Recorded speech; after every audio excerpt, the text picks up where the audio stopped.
Good morning to the Honorable Farley Augustine, Chief Secretary of the Tobago House of Assembly, and all the other secretaries and assistant secretaries present here. Good morning as well to the members of the media and all of you following us on our various social media platforms. Welcome to Mandate Monday. This is the second installment of Mandate Monday, and this is where the Executive Council provides you with progress reports on their divisions as part of their principle of accountability and transparency. I am Avian Parks, and at this point in time, I'll go straight into it and hand you over to our Chief Secretary, Honorable Farley Augustine.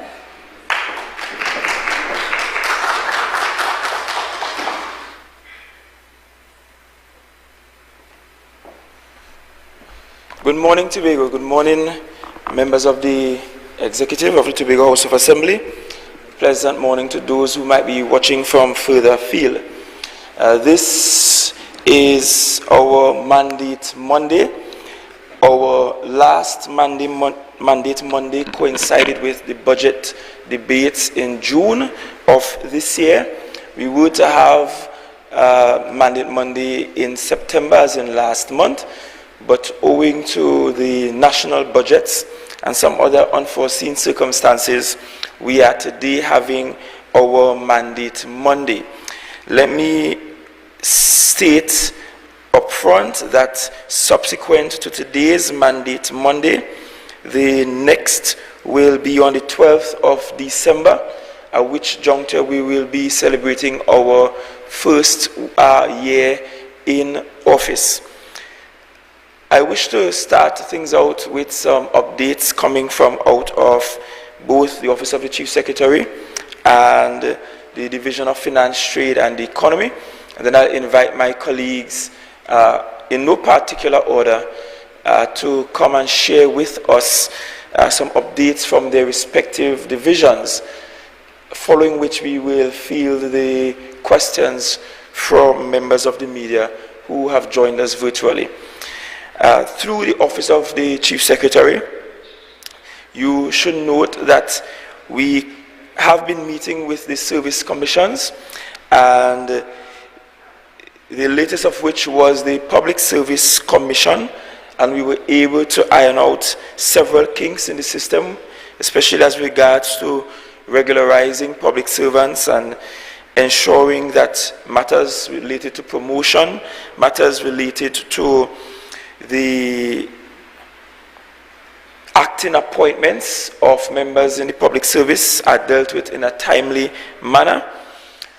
Let me also indicate that we did discuss, and the Chief Administrator on behalf of the Tobago House of Assembly did indicate to the CPA's office the need for us to move speedily towards classification of some 42 positions that were approved for classifications as far back as 2004.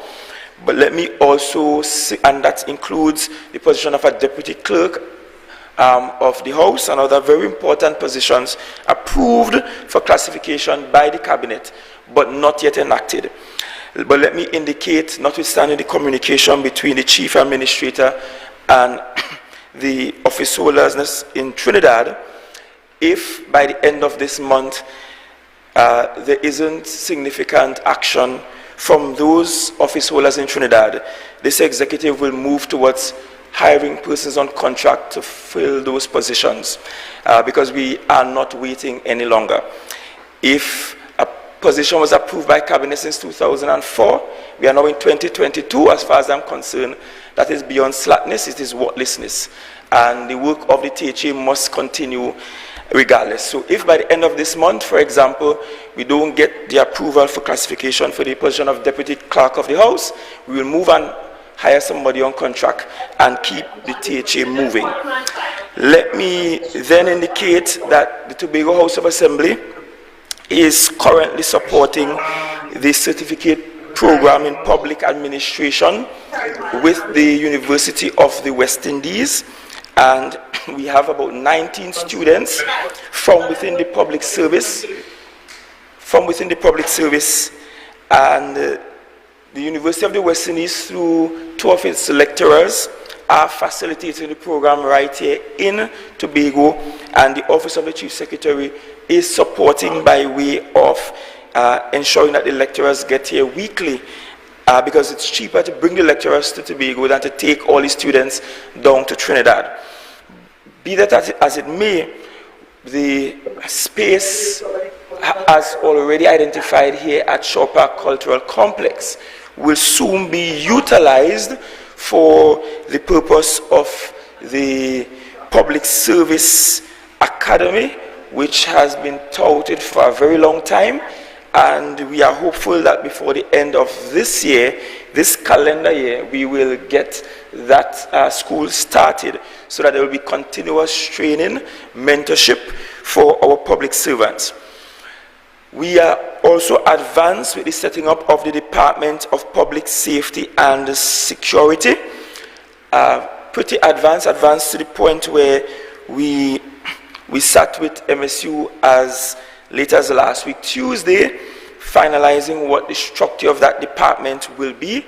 You will appreciate that we have seen an uptick in some criminal activities on the island, especially as regards to gun shootings on the island and murders, and so we wish to move on this project that was identified in the budget in June, that Department of Public Safety and Security. This department will encompass TEMA as it now exists. It will also include a bill out for physical security.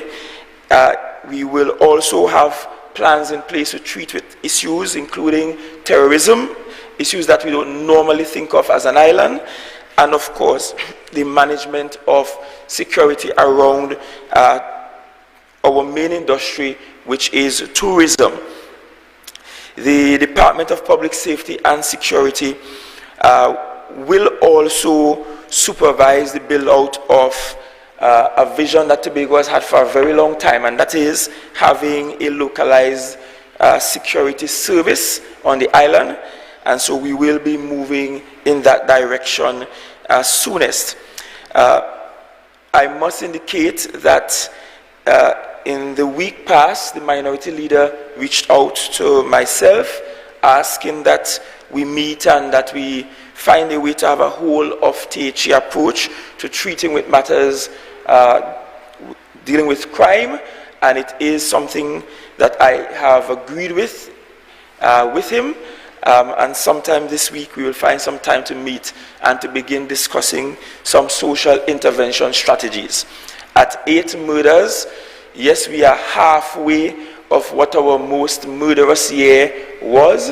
I think our most murderous year was somewhere around 2009, where we had about 16. So we are at 8, and that's 8 too many, and we wish not to go any further.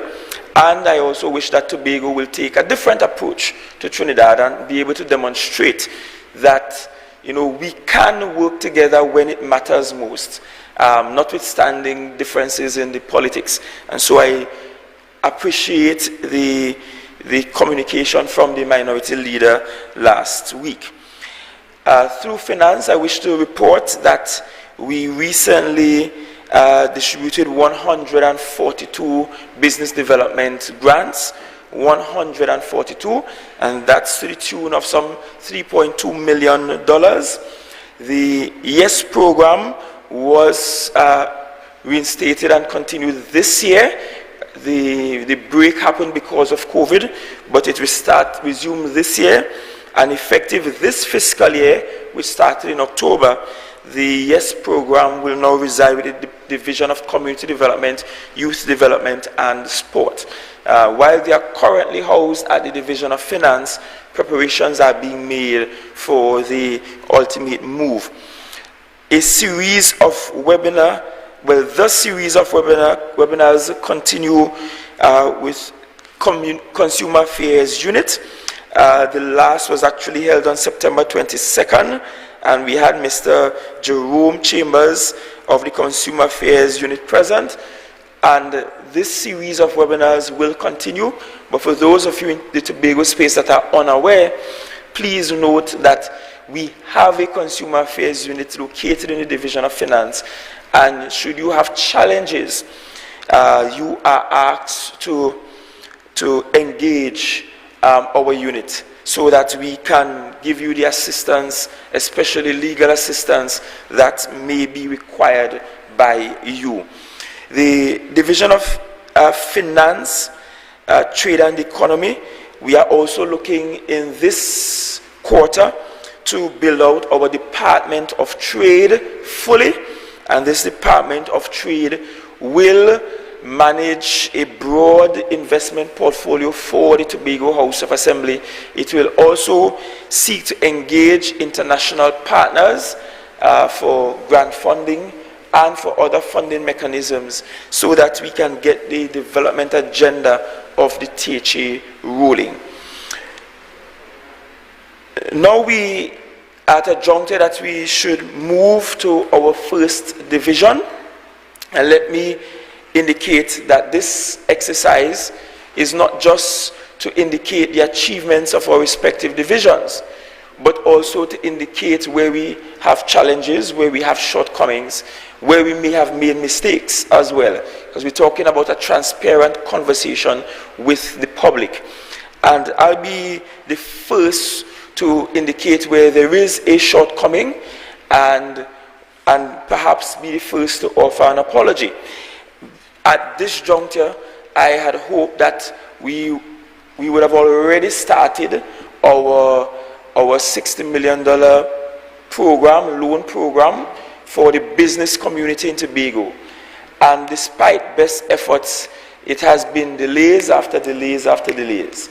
More so, you see, sometimes when I talk about how slow things move through our system here, and it's one of the reasons why we're pushing for training of our public servants and empowering our workers, motivating them, finding ways to ensure that they are happy, that they are remunerated properly, and all of those things, is because we understand that there are several challenges that they face that result in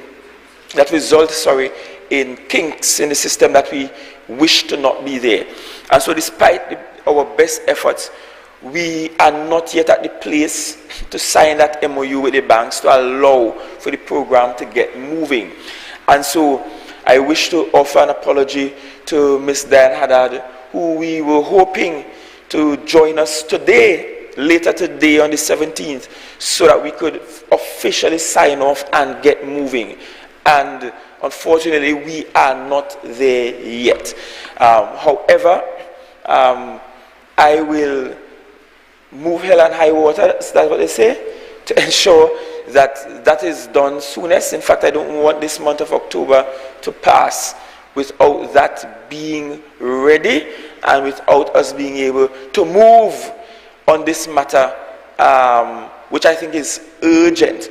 And even as we are discussing that, just last week, I had to pull some public servants together and ask them to become our official committee to start discussing matters of bailouts. Because, believe it or not, we have some companies in Tobago that are on the brink of bankruptcy. We have some major indigenous companies in Tobago that are on the brink of closing their doors. And so we will need to do all that is necessary to ensure we can prop them up and ensure that coming out of the 2-year COVID experience, that they are able to keep doing business. And so notwithstanding the achievements I described earlier and all the meaningful and well-intended things that happened in my divisions, I wish to highlight this one shortcoming on the matter of that loan program, which we announced earlier in the year, discussed in the budget, and we're still not there yet in terms of signing the final MOU. In fact, as soon as Monday is finished, I will be moving to ensuring, perhaps walking it myself through the system to ensure that it gets done appropriately and in a timely manner. At this juncture, I wish to invite First Division up, and as I said, in no particular order. In fact, I'll be just calling them based on how they are seated this morning. And we start with the Deputy Chief Secretary and the Secretary for Health, Wellness and Social Protection, Dr. Faith B. Israel. And I invite her to report to you this morning.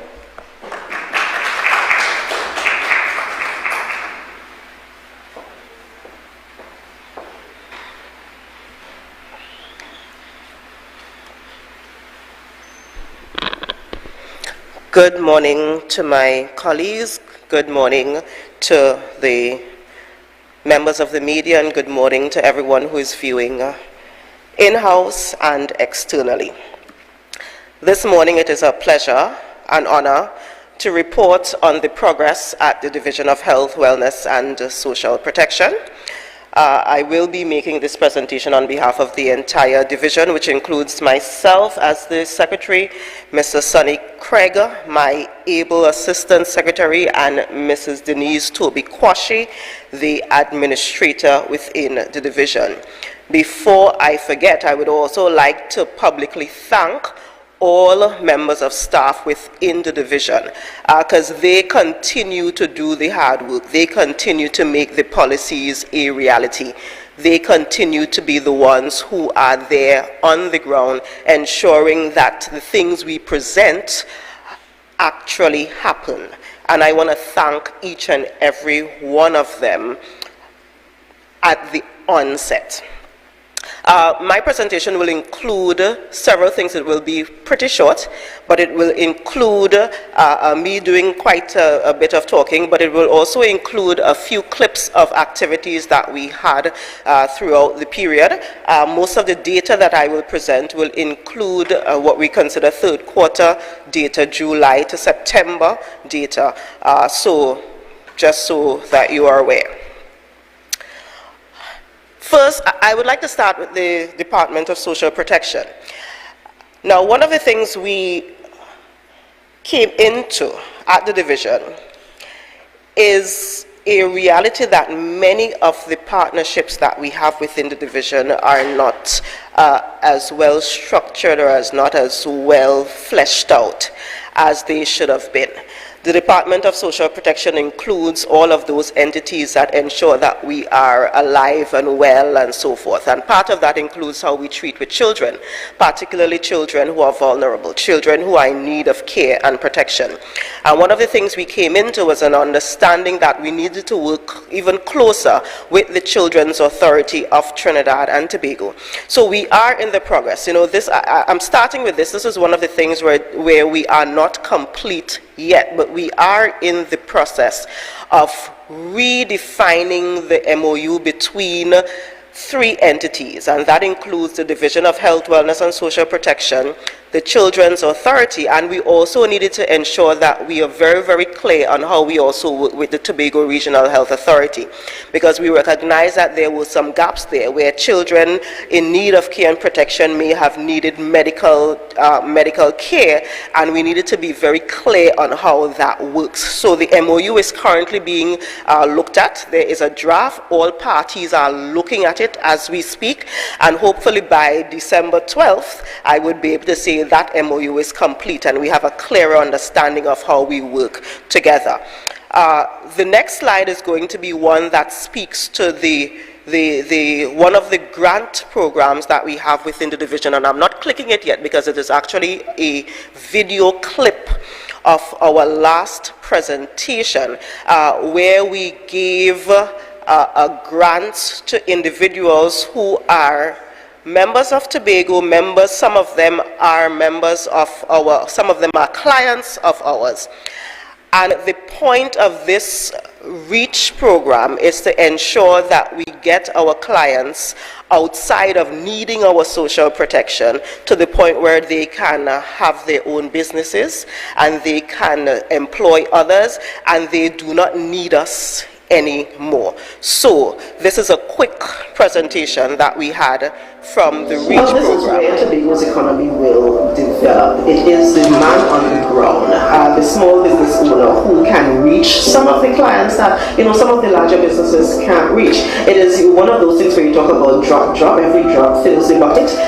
You need to look at your small area, your village, your area that you are focusing on. So it might be that you're a fisherman and you may not have thought about what you can do with the fishing industry before. In your mind, that might be a small area that you are focusing on, and that's fine. Do what you need to do. That is $100, $1,000, or $10,000 in the economy that was not there before. So don't think about anything that you do as small, but think about it as being a part of the larger economic development that we need to happen in today. So that REACH program, at that distribution, we were able to give out, I think it was 13 grants. Many of these, all of the individuals you saw in the program are individuals who have been recipients of the REACH grant, and as you can see, they're doing quite a large number of activities. At this, we got to 13 and we had to stop because the money did done. But I am very happy to see that in the draft estimates that we've seen so far coming out of the Ministry of Finance, we are getting a little bit more money for that specific program, so we will be able to do a whole lot more as we go along. Another component of social protection refers to how we treat with individuals who may have substance use or substance misuse issues. And one of the departments that has done quite a lot of work during that period is the ADAPT department. They have done, these are pictures of the Clean Air Fair, where we celebrated our World No Tobacco Day that was in Buko. As you could see, we have a lot of children involved in that, and that program included participants from the various schools coming together, doing arts and so forth. And we also had a substance misuse symposium a couple weeks ago, where we actually had individuals who are survivors, individuals who themselves continue to struggle with substance use and substance misuse issues, encouraging those who may be at a different level to be a part of the process and to continue working together, to continue evolving, to continue making the difficult decisions and taking the difficult steps to stay sober. This is one of our educational programs within the division, and it's something that I'm very, very proud that we've been able to continue doing throughout this period. We've also had a focus on men within the gender unit of the division. And these are just two of the programs that we looked at.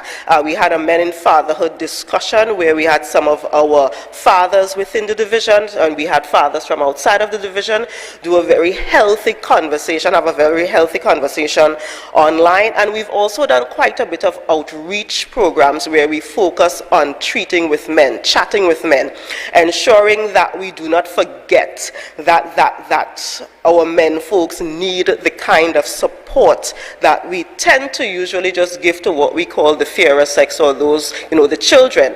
But we have to remember that all of us, every single one of us, man, woman, and child, needs the kind of support that we need to present to them.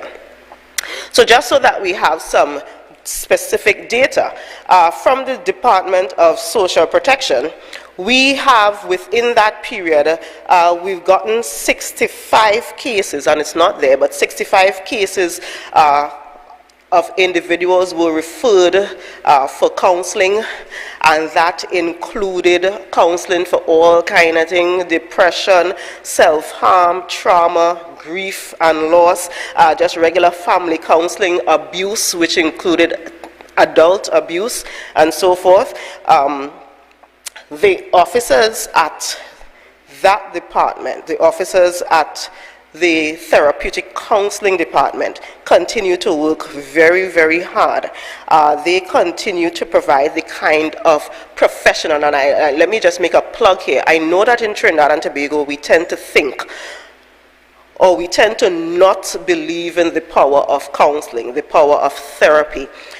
The folks at my department, the therapeutic counselors, are all professionally trained therapeutic counselors. You're not hearing your business on the street anywhere. When you go to the therapeutic counselors, they are there. They have been working very hard. We were just able to increase the number of them. We just had interviews and so forth, and we are getting a couple more of them hired within this week or next week. So if you need counseling, please reach out to us. We have a hotline, and the number for the hotline is 683-8341. Again, that's 683-8341, and that hotline is for counseling at with our therapeutic counselors. Just so that you know, we've also been giving out quite a bit of grants and so forth over the last period as well. We've had household items distributed, you know, someone's lost their fridge or stove or that kind of thing, medical assistance, burial assistance, rental assistance, which seems to have been the largest within that period. I am sure that when we get to December, following what happened over the last weekends or so, those numbers would rank up a bit. And we've also been able to distribute in that period 117 food cards. As you know, when we got into office in December, one of the first things that the Secretary for Finance did was, in essence, put out the food card from Finance and send them over to Social Protection, which actually makes perfect sense because that is where they should be. And those young ladies have been working very hard, ensuring that we're able to provide the support. If you need social protection support outside of the counseling, there is also a hotline that you can call, WhatsApp message. That is 683-8347, 683-8347. And at that number, any of the questions you need, how to get the counseling, how to apply for a food card, I need help in any other way, call that number, WhatsApp that number, message that number, and you could get an answer. You would get an answer to what we need to do. So that is the social protection part. Let me also indicate that things are not working as quickly as I would like them to happen. I recognize coming in that we've had several policies that were deficient, so we've actually spent quite a bit of time over the last couple months reworking our policies, making them very clear, because we recognize that one of the reasons we've had some of the delays is because the policies were not clear, and one social worker would do one thing one way, another social worker would do another thing another way, and then when you get up, you realize both of them were wrong, so we had to start the process again and that kind of thing. So we have been working on getting these policies very, very clear so that we have a very, very seamless transition, and I am hoping that with that and with the new social workers that we have coming on stream and so forth, we can get these numbers up. We could get the individuals who have contacted us but have not been assigned a social worker as yet, we can get those numbers to a better position. Let me move on to health education. One of the things we decided coming into the Tobago House of Assembly is that we wanted to do more public education. These are just, we've decided that we are going to be outside with you, the Division of Health, Wellness and Social Protection, because we are now back outside. We've now come out of the pandemic. We are going to be outside with you. So we were at Blue Food yesterday. This was actually some of my staff volunteering at Great Fete Weekend, where at that time we were giving out hand sanitizers, condoms, COVID-19 tests and that kind of thing. And that is the kind of public interaction you want to keep happening, so that we would ensure that even though you are out there having fun, you are still getting educated, you are still getting information, and you are still protecting yourself. And we would continue doing this. Continue with our health education. You know, we are so happy that even though we made these flyers, even though we have these flyers, even though we have this information, that we have not seen a case case of monkeypox in Trinidad and Tobago, but we actually had a program that was ready to treat with it. That program included us using 3 eyes, and this was an internal education and external, where we were telling folks to identify, to isolate, and to inform. So we were ready just in case this came about. Thank God it didn't, but these was just some of the information that has been available out there.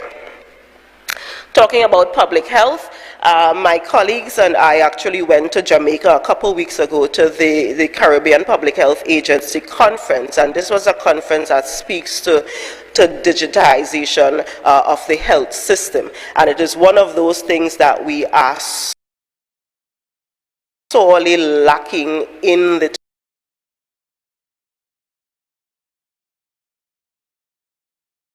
Tobago space. I think in Trinidad and Tobago, and paper and stuff that we use here, most of the rest of the world is not there.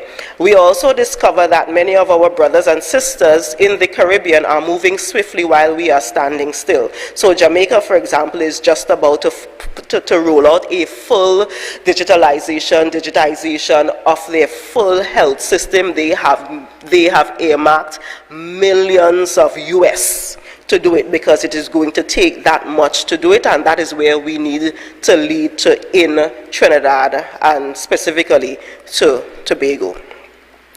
Now I want to just chat a little bit about the TRHA.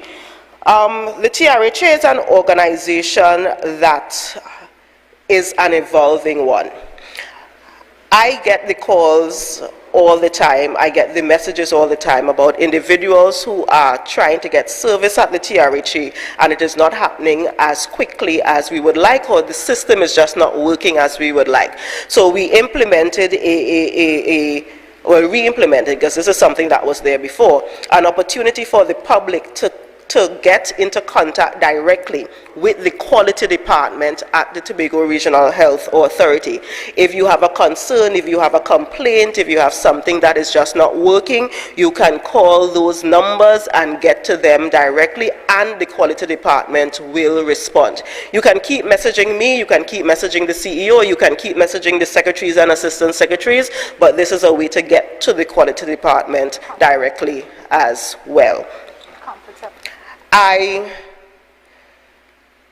would also like to plug in this space a call to the Tobago population to keep giving blood.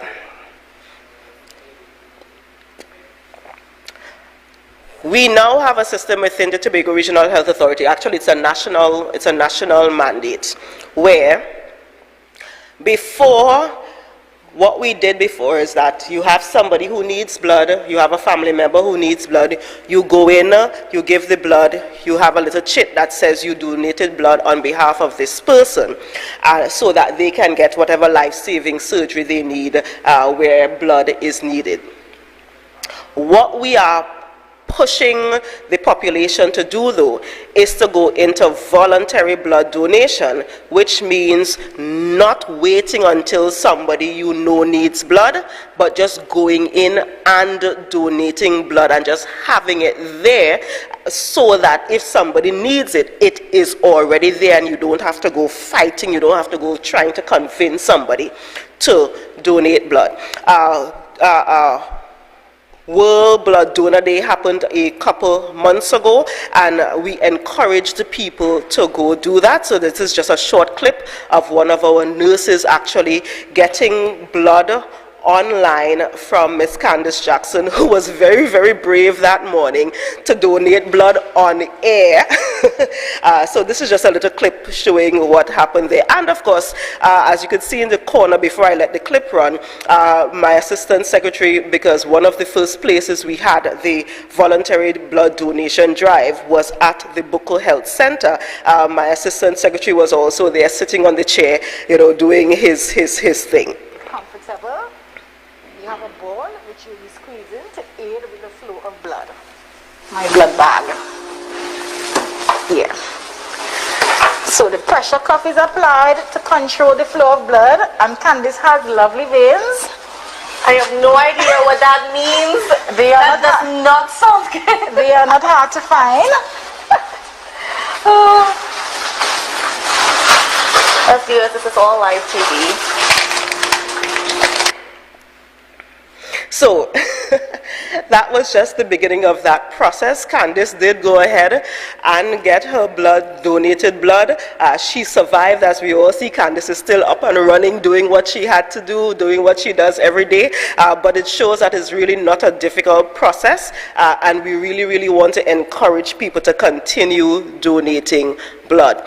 The Tobago Regional Health Authority, again, continues to be trailblazers in Trinidad and Tobago. We celebrated World Breastfeeding Week at the Tobago Regional Health Authority, but we also implemented a breastfeeding support group at the hospital to encourage mothers, to encourage families who may be having an issue, may need some support to assist in breastfeeding. We encourage them to do that. The team from the TRHA also went to Trinidad as a part of this program and actually cut everybody's tail going and coming in Trinidad. So we are very, very proud to have the TRHA go to Trinidad, as they usually do, and win all of these quality and all of these programs that we have at nationally. I would round out by speaking about the Roxborough Health Facility, which is one of those facilities that when I get a call, I don't know if I should answer the phone or not, to be honest, because it could go either way getting this thing up and running. Of course, we have the outpatient clinics that we've known, that we've had for several months now. We want to identify, or we want to notify the public that the accident and emergency department is also now up and running, and you can actually get A&E services at Roxborough from 7 a.m. to 7 p.m., but only Monday to Friday for now.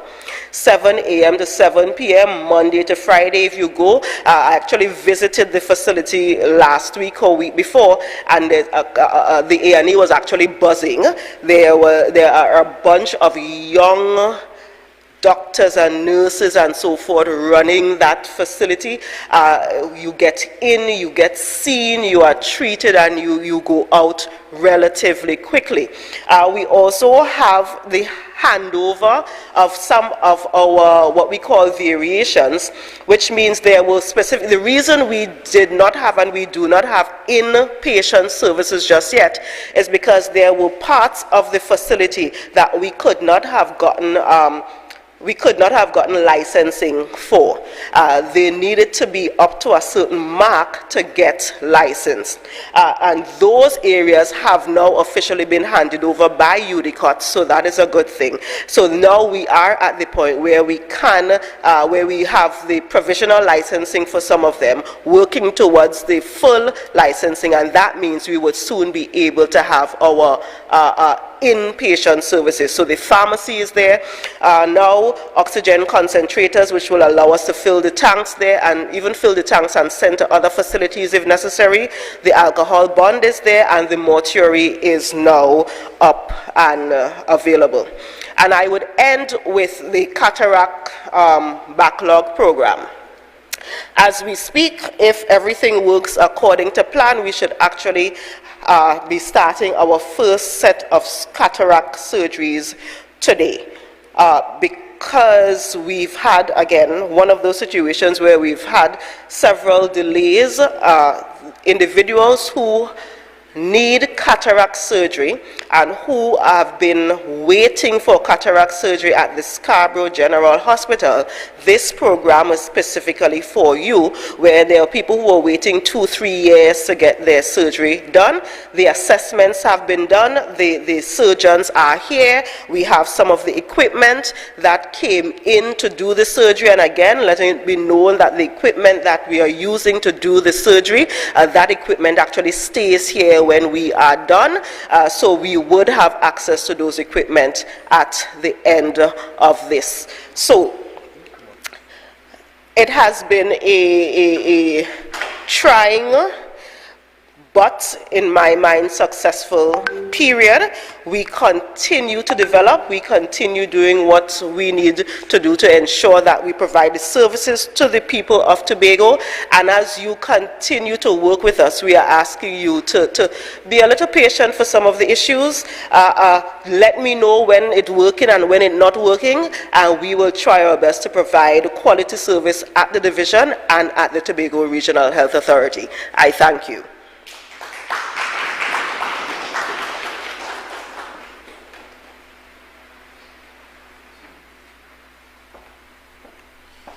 Thank you very much, Secretary Dr. Beeswell. And just to add a few things that I think she perhaps forgot to talk about. One is that the TRHA board is almost here. The process for the TRHA board, unlike other boards, is that the nominees must be sent down to cabinet. And so that information was already dispatched to the chief administrator, whose responsibility it is to get on to the PS, Office of the Prime Minister. Then that goes to cabinet.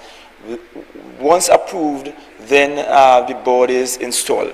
At that juncture, we will disclose the names of the members, but note that the information is somewhere in the pipeline, and that should happen shortly.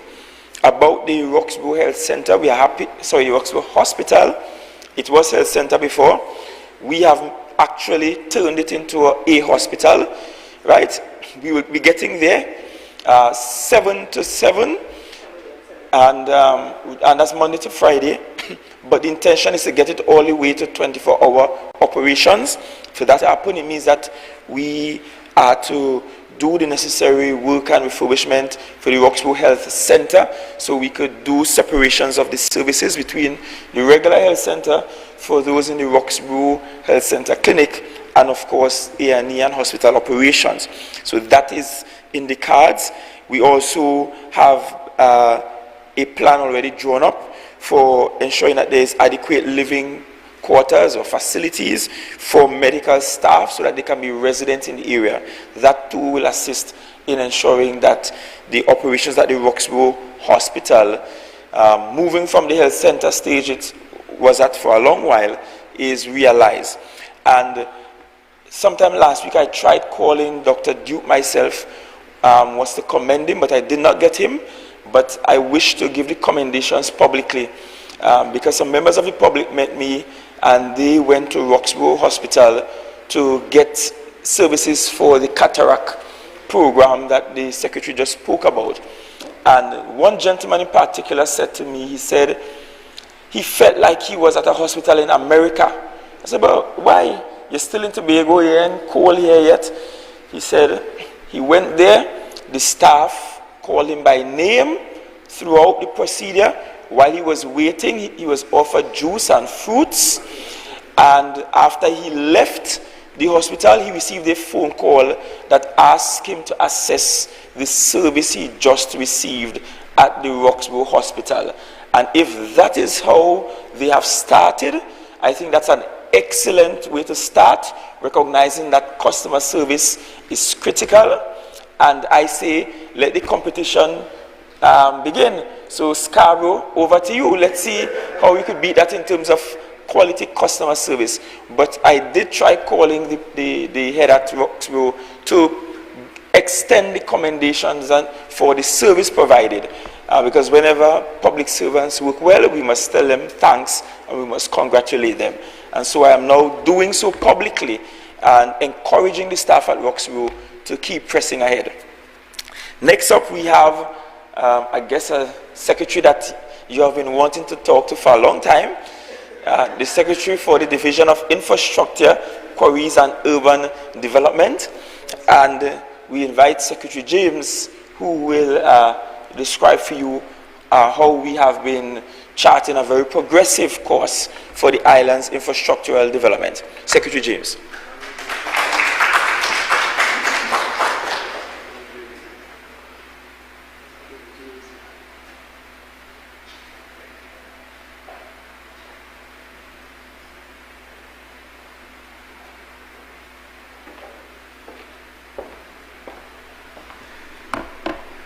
Good morning, Chief. Good morning, colleagues. Good morning, Tobago, Trinidad, wherever you are listening on Facebook, on Updates Live, wherever you're hearing me.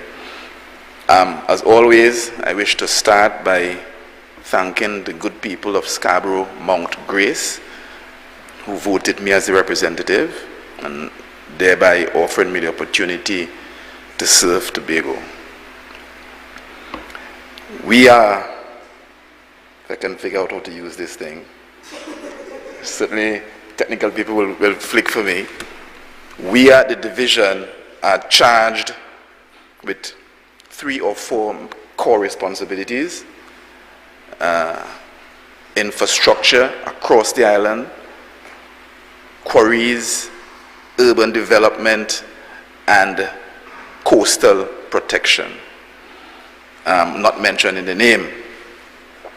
The division has for years attempted to upgrade the infrastructure across Tobago to maintain the infrastructure that we have, and of course to develop new roads, new access points across the island. When we took over, we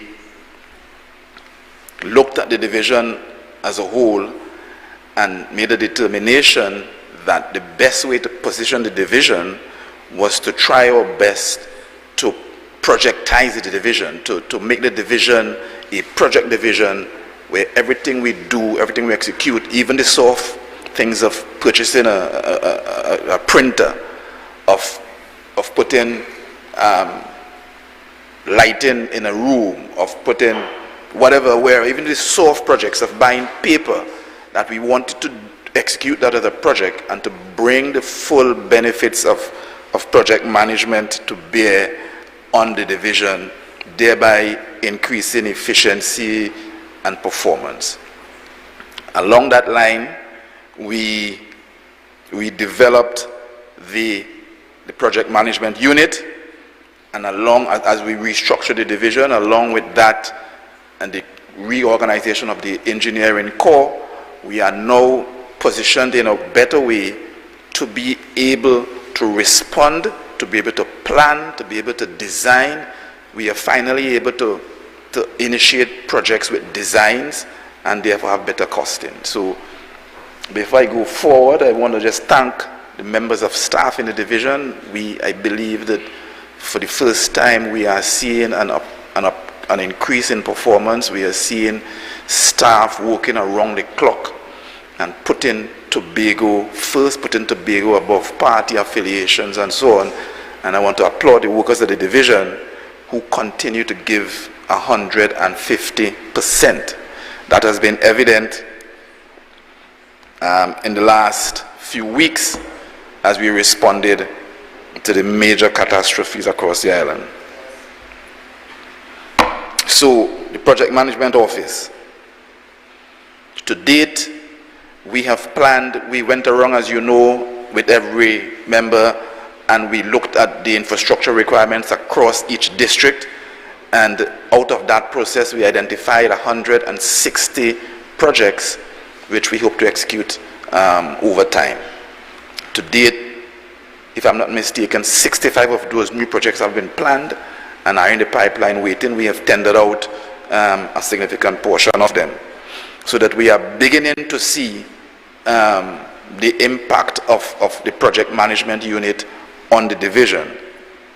We are not as yet fully integrated across the division. There's still members of staff and still units who are not fully yet on Cora with how we go, and maybe we need to do a reevaluation and to ensure that the whole division is on the same page.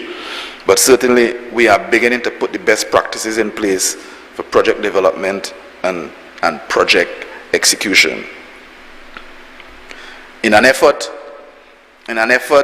to understand where we are, understand the human capital, the human resources that we have, and the systems that exist, we decided to procure services for 40 projects. What that did is allowed us to identify the procurement gaps, and identify the systems, the procedures, to identify the challenges we have internally because, you know, we are not accustomed to designing at the division, and we wanted to see where the gaps were and to be able to identify how we should go forward. And so we have, in fact, been able to do some introspection, some review, and coming out of that, we have decided that the engineering core at the division, if my guys can click forward, the engineering core at the division requires certain upgrading training, and certainly within this month of October, once we have releases, we will have a training program for engineers and persons in the drawing office in AutoCAD and Civil 3D. Those are the key design software that we use for civil infrastructure, and hopefully out of that we would see better designs and be able to depend on the expertise of the engineers which they are trained for, to have the foundation of the procurement process in place. As you know, the division has several units, and I wanted to especially deal with the development workers, because over the years, development workers and development teams have been underused, have been neglected, have been, you know, looking to transfer to the core district teams in order to get security of tenure.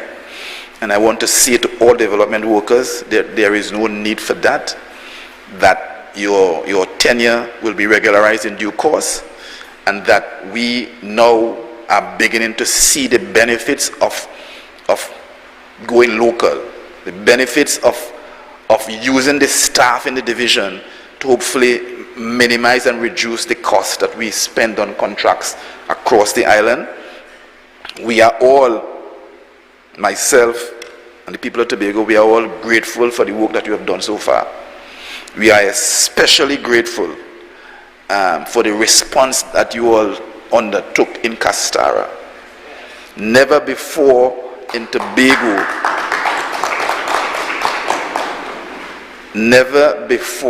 Tobago, have we seen this division of infrastructure respond to an emergency as if we were a private contractor.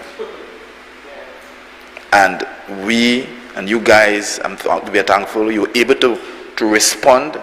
The engineers, the project management team, I think for that project they developed a core management team, and they went to the site and in 3 or 4 days was able to reopen that road, protect the bank, the failing side, excavate a mountain, and now we are at the phase where we are trying to finalize the full solution for the area, finalize a way of protecting the upper slope from sliding, and finalize a way of stabilizing the lower slope. And the design team, I suppose, are working assiduously on trying to come up with the most cost-effective system to solve that problem. And the Chief Secretary of this district will be happy to know that when the design is completed, he will have a new stretch of highway heading down into Castara, where men are already flying down that hill. So, you know, so that's one of the major accomplishments of the division of the development team. But we have been doing more. We've looked at building that new bridge at Grogo Patch, a long-standing problem. We decided to do it in-house because, again, we are testing the systems. We are testing how we respond. We are testing the ability of the engineers to design, the ability of the various components to work together. So again, we can identify the gaps that we need to cover, that we need to bridge in order to go forward. I think we gave the public a certain timeline for this project, and we have failed in the timeline. However, we are attempting to do this in the rainy season, which is unheard of. And so, while we apologize for the delays, what we are doing, we hope the public appreciates it.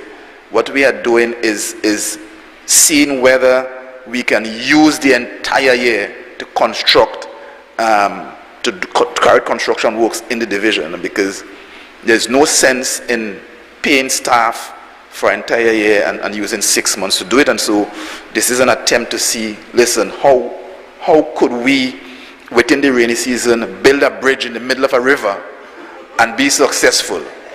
And certainly we are going a long way with this Google Patch bridge to understand where we are, where the division is, the equipment that we require, you know, and so after this, when we do a review, we'll be able to see, you know, what we require at the division. No doubt we require a ton load of equipment which the chief will buy for us. But out of this process, we are able to identify where and what we need. And that is all part of the project management that's coming to fore, where we come out, we test what we have, we review, we plan, we identify, and we move forward again. Yeah, so hopefully within the next month that would be done. There has been a lot of talk about the procurement processes at the division and why we have awarded contracts to who from where, down south and up north and from China and wherever they come from. And I want to say to the Tobago people that, you know, when I was conceptualizing this presentation, I wanted to theme it the budget predicament, because that is what we have.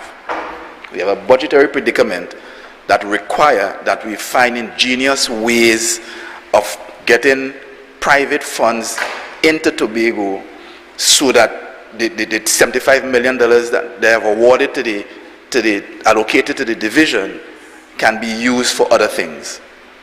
And so we looked at that and we said, listen, we need to find a procurement process and a contracting process that allowed us to pay for works over 18 months to 24 months. That way we can extend the meager budget that we get into providing services to the public on the ground. You know, people who want a retaining wall, people who want a drain to be cleaned, people who want community projects to be done. And so we can extend that budget for that if we can do major infrastructural works in a design, build, finance methodology. And this is what this is. All these 4 projects now have been tendered, design, build, finance. King Peter Bay, brother Pollard is putting the black power fist.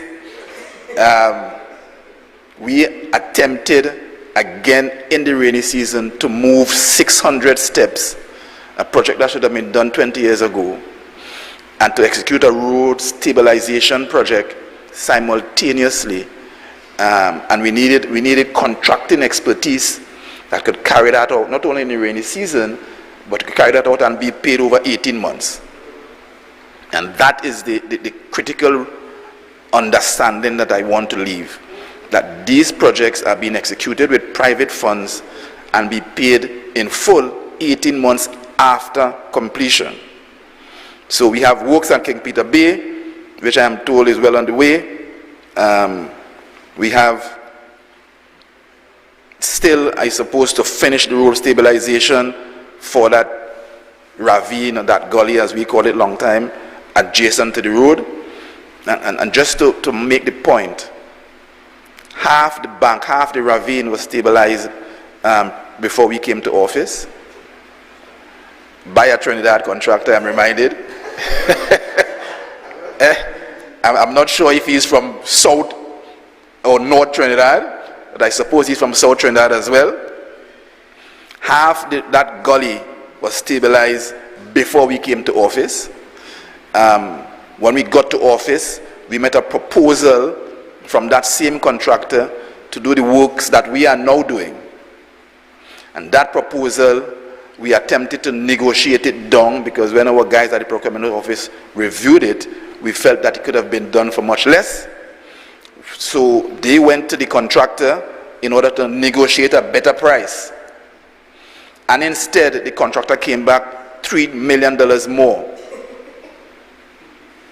We therefore went out to see whether we could get a second proposal, which we did, and that project is being executed essentially $5 million cheaper than the contractor that did the adjacent works. So I don't know which set of contractors from South Trinidad we should contract with.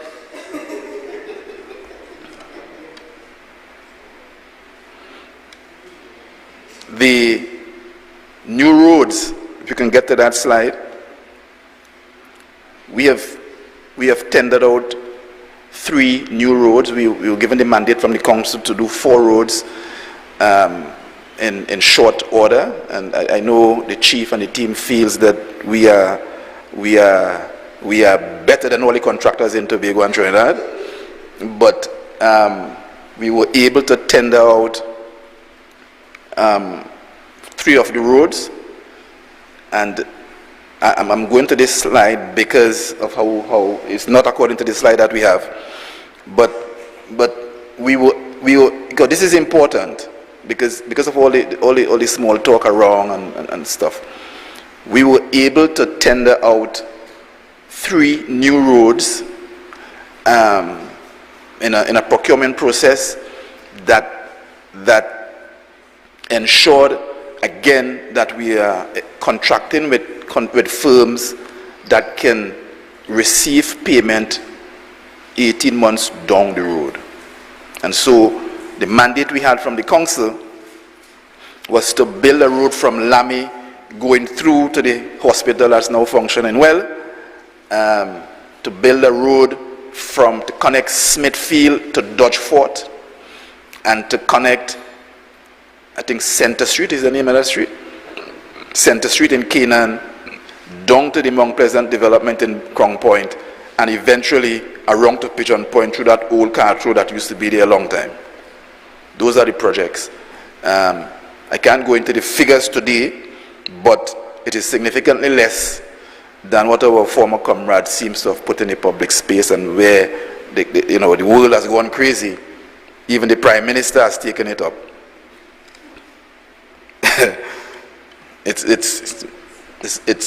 It's beyond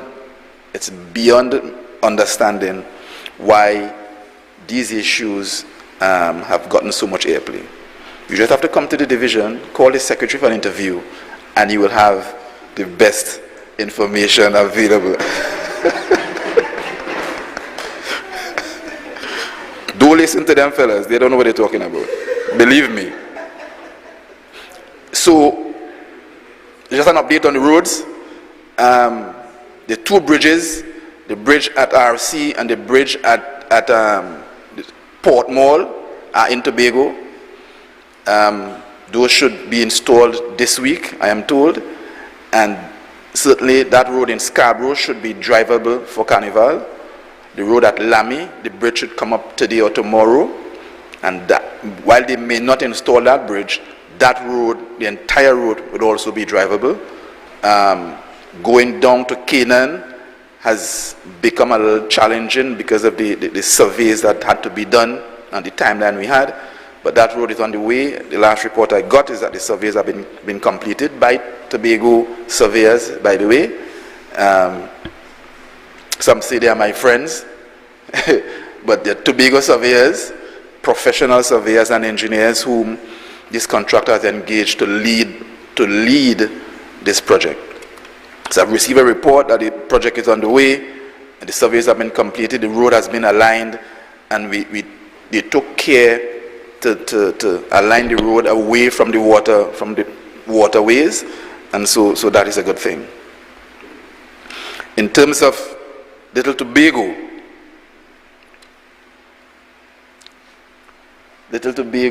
we came to office, and if I'm not mistaken, that project should have been a food production project.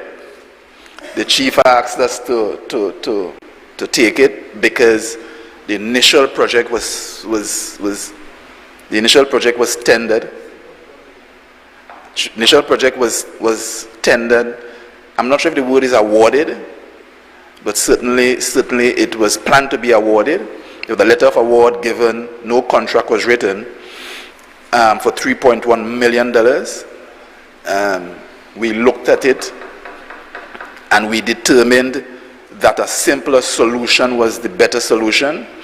And so we retendered that project for less than $500 million. And to, less than $500,000, sorry. I'm thinking in millions, less than $500,000. And I'm happy to report that that project is now complete. We even went so far as to redo the lighting on the Speyside jetty and to build a pagoda over there as well. So when you come now to that jetty to go to Little Tobago, you have a little shelter from the sun and whatever elements you have. So the project is more eco-friendly. The jetty is more eco-friendly. And so I think we've done a good thing, despite the talk you hear about who do what and who and do what. The project is complete. There are still some works to be done to the gazebos on the island itself. The main house is finished. There's still some work to be done on the gazebos on the island. And I'm hopeful that that will be done certainly in this quarter. Roxborough District.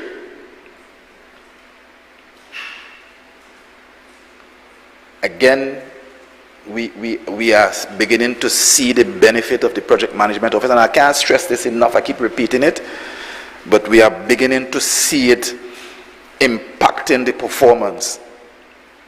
We have the Roxborough District executing a wall in Belgarden, rebuilding a wall in Belgarden in almost less than a month. Because they went to the site, they had designs in place, they had material quantities in place, and they had guidance and support from engineering and from project management. So that wall by Dr. Garage, which you've seen there now, was started and completed in less than a month by in-house staff from a district office. And that is what we want to do. They have also now engaged a contractor to do the coastal protection works at Roxborough. I don't remember the name of that beach, unfortunately, but that beach opposite to MacGyver in the back behind not behind Bay School, behind that place where we used to party a long time. Somebody help me. Behind Mary Dong, that's the place. Chief used to party there too? I had to watch you, Used to Brick Beach. So we are now executing that. The contractor mobilized a couple of weeks ago, and that piece of land has been under attack from the coast, and the protection works have started there, and those should be completed by December. In the award of contracts, again, we are attempting to have a better understanding of where our failures are, where our gaps lie. We are attempting to position the department and the division this first year in a place where we could respond down the road. So we are looking at the entire division. We had an opportunity, if it's that what it is, after the rains, to assess our emergency response, in-house response, our ability to engage equipment owners across the space, to be able to engage them and have them have the knowledge that they are going to be paid. We are able to understand where we are with those things because of what we are doing. And so we looked at various methods of procurement. We have open tenders where anybody from China, from South, from Caranage, wherever, from Charlottesville, from Roxborough, anybody could tender. We put out 5 tenders, and we were able to contract and award 3 of them through that process. We had a whole process of selecting contractors for 30 projects. Again, we went through that so we understand how we evaluate, what are the timelines we require, so that as we go forward and we measure the performance of contractors on these projects, we are able to streamline our selective process. But no doubt we are going to do that. There is no sense, there's little sense in in evaluating 30 projects, 30 responses to a project to choose one. It will take us too long. The staff are going to be bogged down going over the same information to select a contractor, and so there are projects that we will do that with depending on the complexity of the project, and there are projects we will be selective depending on the simplicity of the project, and that is how we're going to do. Additionally to that, we completed 75 projects that we met in the division, embroidered in this whole business of auditing, but we were instructed to complete them, and those were completed under the CIB program. 75 small contracts, I think they were all below $250,000. Those have been completed. Some are waiting to be paid. There are some, I am told, some requests of variations on them, which the team are looking at, and those will be completed, meaning paid off in full, hopefully in this first quarter. The cleanup campaign has been a major issue for us. What we realize in this, after all of these rains, is that there are several roadways, several pieces of infrastructure that has been left unmaintained and unprotected. We have identified 47 areas consequent to the rains that need slope protection. 47 areas.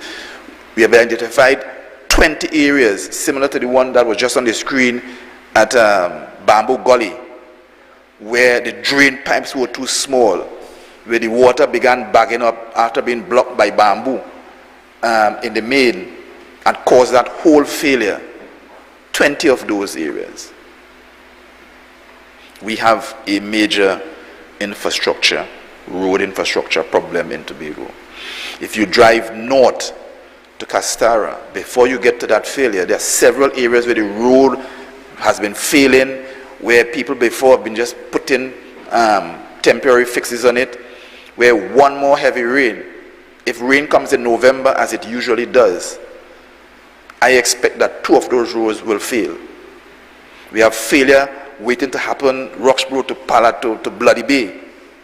We have a tremendous challenge, and there is a need, Mr. Chief Secretary, Secretary for Finance, to increase the allocation to the division. But notwithstanding that, I want to say that bamboo is presenting a major challenge. And there is a need for entrepreneurs in this space to find a way to monetize all this bamboo that we have. We at the division, we will respond by billing out our river protection teams, but trimming and cutting this bamboo, clearing the water courses is as much as we can do. When these dry bamboo come down, they will flood town, they will flood Canaan, all over the country. Bamboo is a challenge. It is going to waste, just as every fruit we have, and we need entrepreneurs to come to the fore to find a way, some innovative way of treating the bamboo from termites and so on, and making furniture, whatever from it, so that we could harvest the bamboo around the island. It's not only for scaffolding and propping decking. It can be put to other uses, and I think I want to throw the challenge to Tobagonians to find a way to use this bamboo and minimize the problems that it is causing, and causing bottlenecks in all of these river openings that we have. So like I said, we have 47 areas that need road stabilization now. The team will be putting together a budget for that, and I'm hoping that we'll present and secure a supplemental budget from somewhere. Smart. We wanted to be smart, and we, along with 2-on-1, we developed this wonderful app. It has caused more problems than we could handle. We engaged the public in an attempt to get the public identify some of the things we might have missed. Roads, drains, walls, and so on. And they have. We sent, I think, 7 staff members to train. And they can't keep up with the responses because, we don't have the equipment to respond when we should. And that is a major challenge. We have these supply chain problems at Spell as well with bitumen and all of that. But the critical resource we need now is to purchase new equipment for the division so that we can respond to these challenges. We are all happy when we get our potholes paved. A lady reached out to me on Facebook and calling me out on some hole at Shervan. A guy last week put up that he has a secretary for infrastructure and all the roads in my district need potholes and they can't get fixed. The reality is that we do not have the equipment resources to attend to all these roads, these potholes across the island simultaneously. Although we can boast that we've patched more potholes in 10 months than others did in 10 years,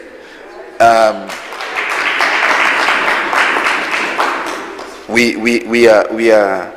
have a major shortfall of equipment. So SMART is working. We have interests up the region, down to Guyana, who are willing to buy this app from us, and we are now working to find a way of we can do it. We are going to retrain some more staff, bring the districts and the project management unit together to have a better response. And I think it's a customer service thing. People are not getting that text that we promise that your item will be fixed in this time, and when it is in fact actually fixed, another text to say that the thing is done. And so that kind of thing exists, but hopefully before the end of this quarter, those things will be ironed out, and we will have a better working app and a better working system generally for SMART. So big up to 211 for this. It's the first app in the region of its nature, of its kind, and we will make the best of it when we market it across the region. We can market it to Trinidad as well, but I ain't sure they're going to buy it. They might want it for free. Flooding in the southwest. I see Brother Wasp keep watching me. A lot of flooding by old project in Canaan and across the southwest generally. And I want to say that this quarter we are going to do an investigation of all the drains in that area and do a whole drain study for the southwest. During the storm that passed, we had to open out one of the areas that to let the water flow to the mangrove in Crown Point. That reduced the water levels in the Mount Pleasant development in Crown Point. And we will remove the sluice gates, I believe, sometime, if not already, sometime this week, to allow that natural connection between the ocean and the mangrove to take place, which has been blocked off for years. And so, we'll consequent to that drain study, we will develop a drainage plan for the southwest.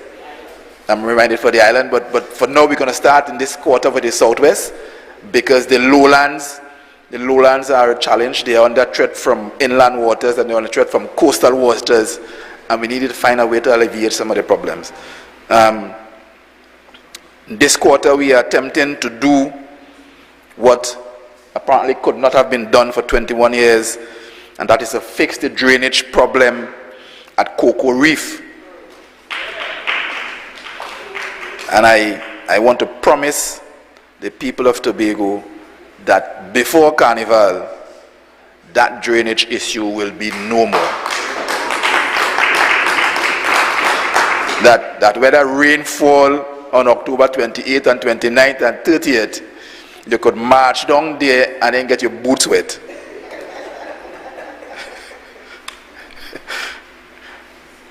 Also, coastal protection, as you know, that has been a challenge for us.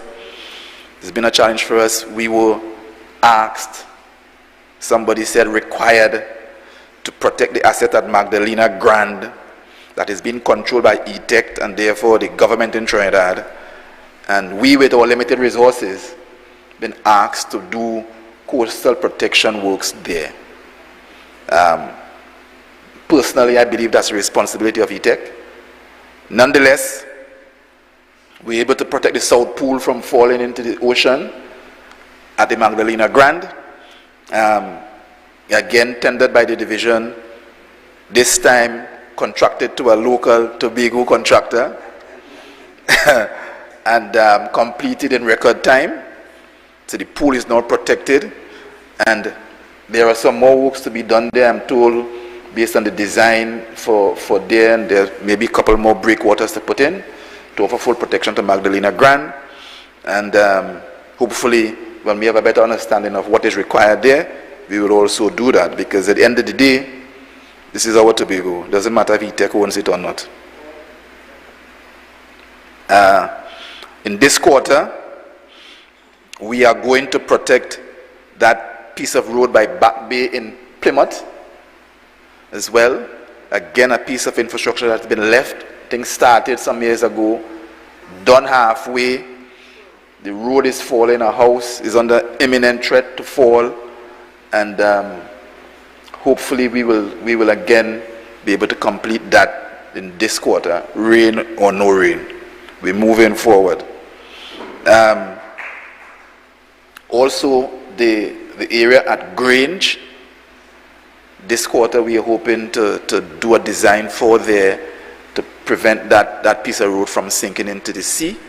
The seawall has failed years now and has been left unattended, and apparently the fix-it crew will fix it.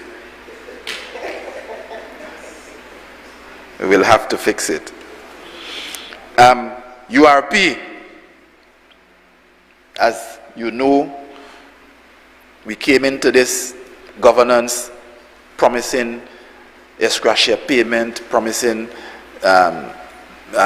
improvement for those at the lower levels, and we were able to deliver on that at the URP.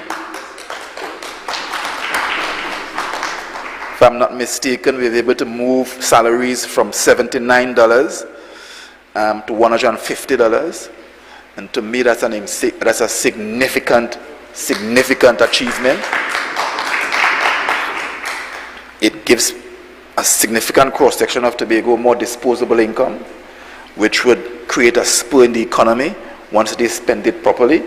And that, to me, and that to the team, is a significant contribution to us achieving what we set out to do, which is to provide not only living wages to our people, but to provide a sense of security to those who labor in the vineyards morning after morning.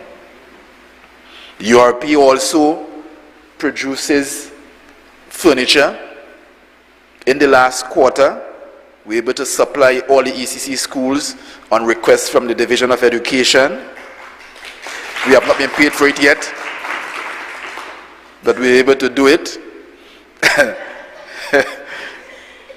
And we also want to say that I believe that in this quarter we will have a cashier at the URP to minimize that going back and forth to Scarborough to pay what sometimes is $500 and $200 for an item. So hopefully that will be done when Mr. Sampson comes back. He will take charge and ensure that office and all the security requirements for that space is in place to minimize the problems of persons having to come to Shore Park and then to go into town at Inland Revenue to pay what is a small bill, and the frustrations of doing that. That could be alleviated. The URP also boasts of producing in the last quarter 1,500 pounds of produce in the agricultural program. We are also going to restructure that program, bring on a couple new professional agriculturalists to help lead and guide that program. Maybe the Secretary for Food Production would buy some stuff from us for all these wonderful food baskets that she's having, but they have to pay. And so we will restructure that a little bit to ensure that we are in fact the persons who should benefit from the produce are in fact benefiting. I think that's one of the challenges we have. We have a whole series of people who are suffering after COVID, and we need to find a way to put food on the table and to assist, and the European Agricultural Program will in fact contribute to alleviating some of those problems. Spell. I'm happy to report that Spell is turning the corner. Spell has probably gone around the corner. This month, we are going to sign off on 2 strategic sale agreements for upwards of 10,000 tons per month. And that will begin the change at Spell. We are investigating the procurement of an additional plant. I think a plant was identified already, and the engineers up there are doing the evaluation to determine the suitability for the site. But no doubt, these strategic agreements are going to spur an increase in production, because now with the projected use of the material locally from the THA, and also to meet this demand, there's an increasing production that is required. And so we have finally settled on what we think is a fair market price for the aggregate at Spell. I think we have settled to somewhere between $18 US per ton. Previously, they were selling aggregate at $14 to a few. One of them from South as well, major one from South, $14 per ton, when the market across the region was selling at $21. Nevertheless, I think we have settled at $18, and that will be reviewed as we have a better understanding of the cost of production. And once we do that, hopefully by next year, we would formalize what the prices are, and we look at the region as well. We have competition for the quality of material from Dominica, and our biggest export market is in Guyana. We are closer, and so we hopefully will take advantage of that. Looking ahead, 2023, these are our strategic plans to move Tobago into what the chief calls the best little island.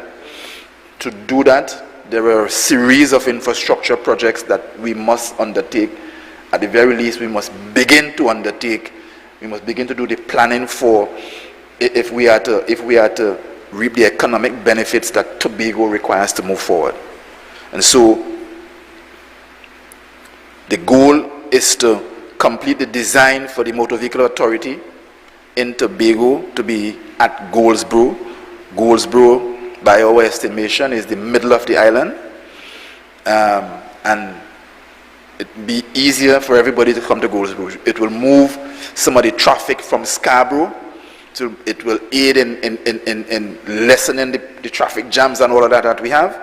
And so we are attempting to complete the design for improving the mechanical services section at Goldsboro, which will become our center of repairs for the division, and also the Motor Vehicle Authority. The design team at the division already on that job. We are investigating, we're doing a feasibility study for a 3rd cross-island road to connect north to south, again leaving Goldsboro, connecting Miss Mills in Goodwood, and ending up in Miss Mills in Palatuvere. We're going to bring on a local consultant to determine where the road should actually pass, and to see how cost effective it would be.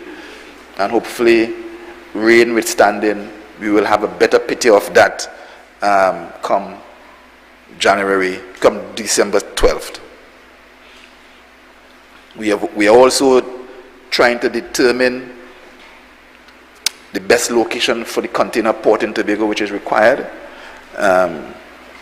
In concept, I think we have agreed that it must be out of Scarborough.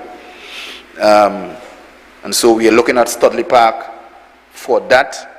A lot of feasibility studies have been done on Studley Park already, and the team is going to review those feasibility studies. I think one was emailed to me over the weekend to see the benefits of putting the container port there and what kind of actual port we will have, or we should have. From a construction standpoint, I tend to believe that if the port is in Studley Park, then it's an easier fix to fix roads going east and west.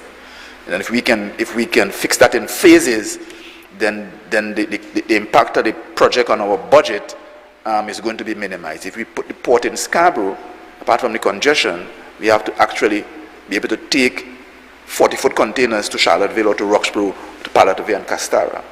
And so hence, Studley Park may be an ideal choice, and the road connecting south to north is ideally located in Goldsboro as well. We'll upgrade the link road in 2023. Again, this is a piece of infrastructure that has been left unattended for years. When we drove around there with the representative, the chief secretary, tremendous amount of infrastructure works are needed, drains, some retaining walls, a lot of water going underground and undermining the entire road. So we are going to do that in 2023. Early January 2023, our guys will do a walkthrough of that road again to assess what is actually required on that road. And of course, we are going to continue the community-based program, the small contract program, in order to bring up contractors, hold their hands, help them along, and be able to bring them up step by step so they can be able to tender for bigger jobs. Scarborough. It was in the public domain already. We actually met with the consultant team headed by J-Metrics. They are doing their work. I think now they're doing a desktop review of all the studies that has been done on Scarborough. We have the studies of the seabed in Scarborough. They're also reviewing that to see. I got an update that said that they have actually identified some of the artifacts and are attempting to see whether the original plan we had of having a pool area in the port to make it into a dive site and moving all of them to that area as a dive tourism site instead of building out a new museum. So they are working. Hopefully they will be completed on time in January, February 2023. We will continue our road infrastructure.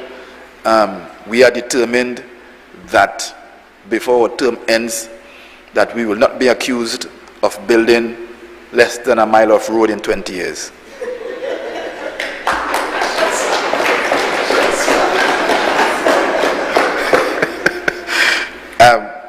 So in 2023, we'll be doing the transportation hub and of course the multi-story car park.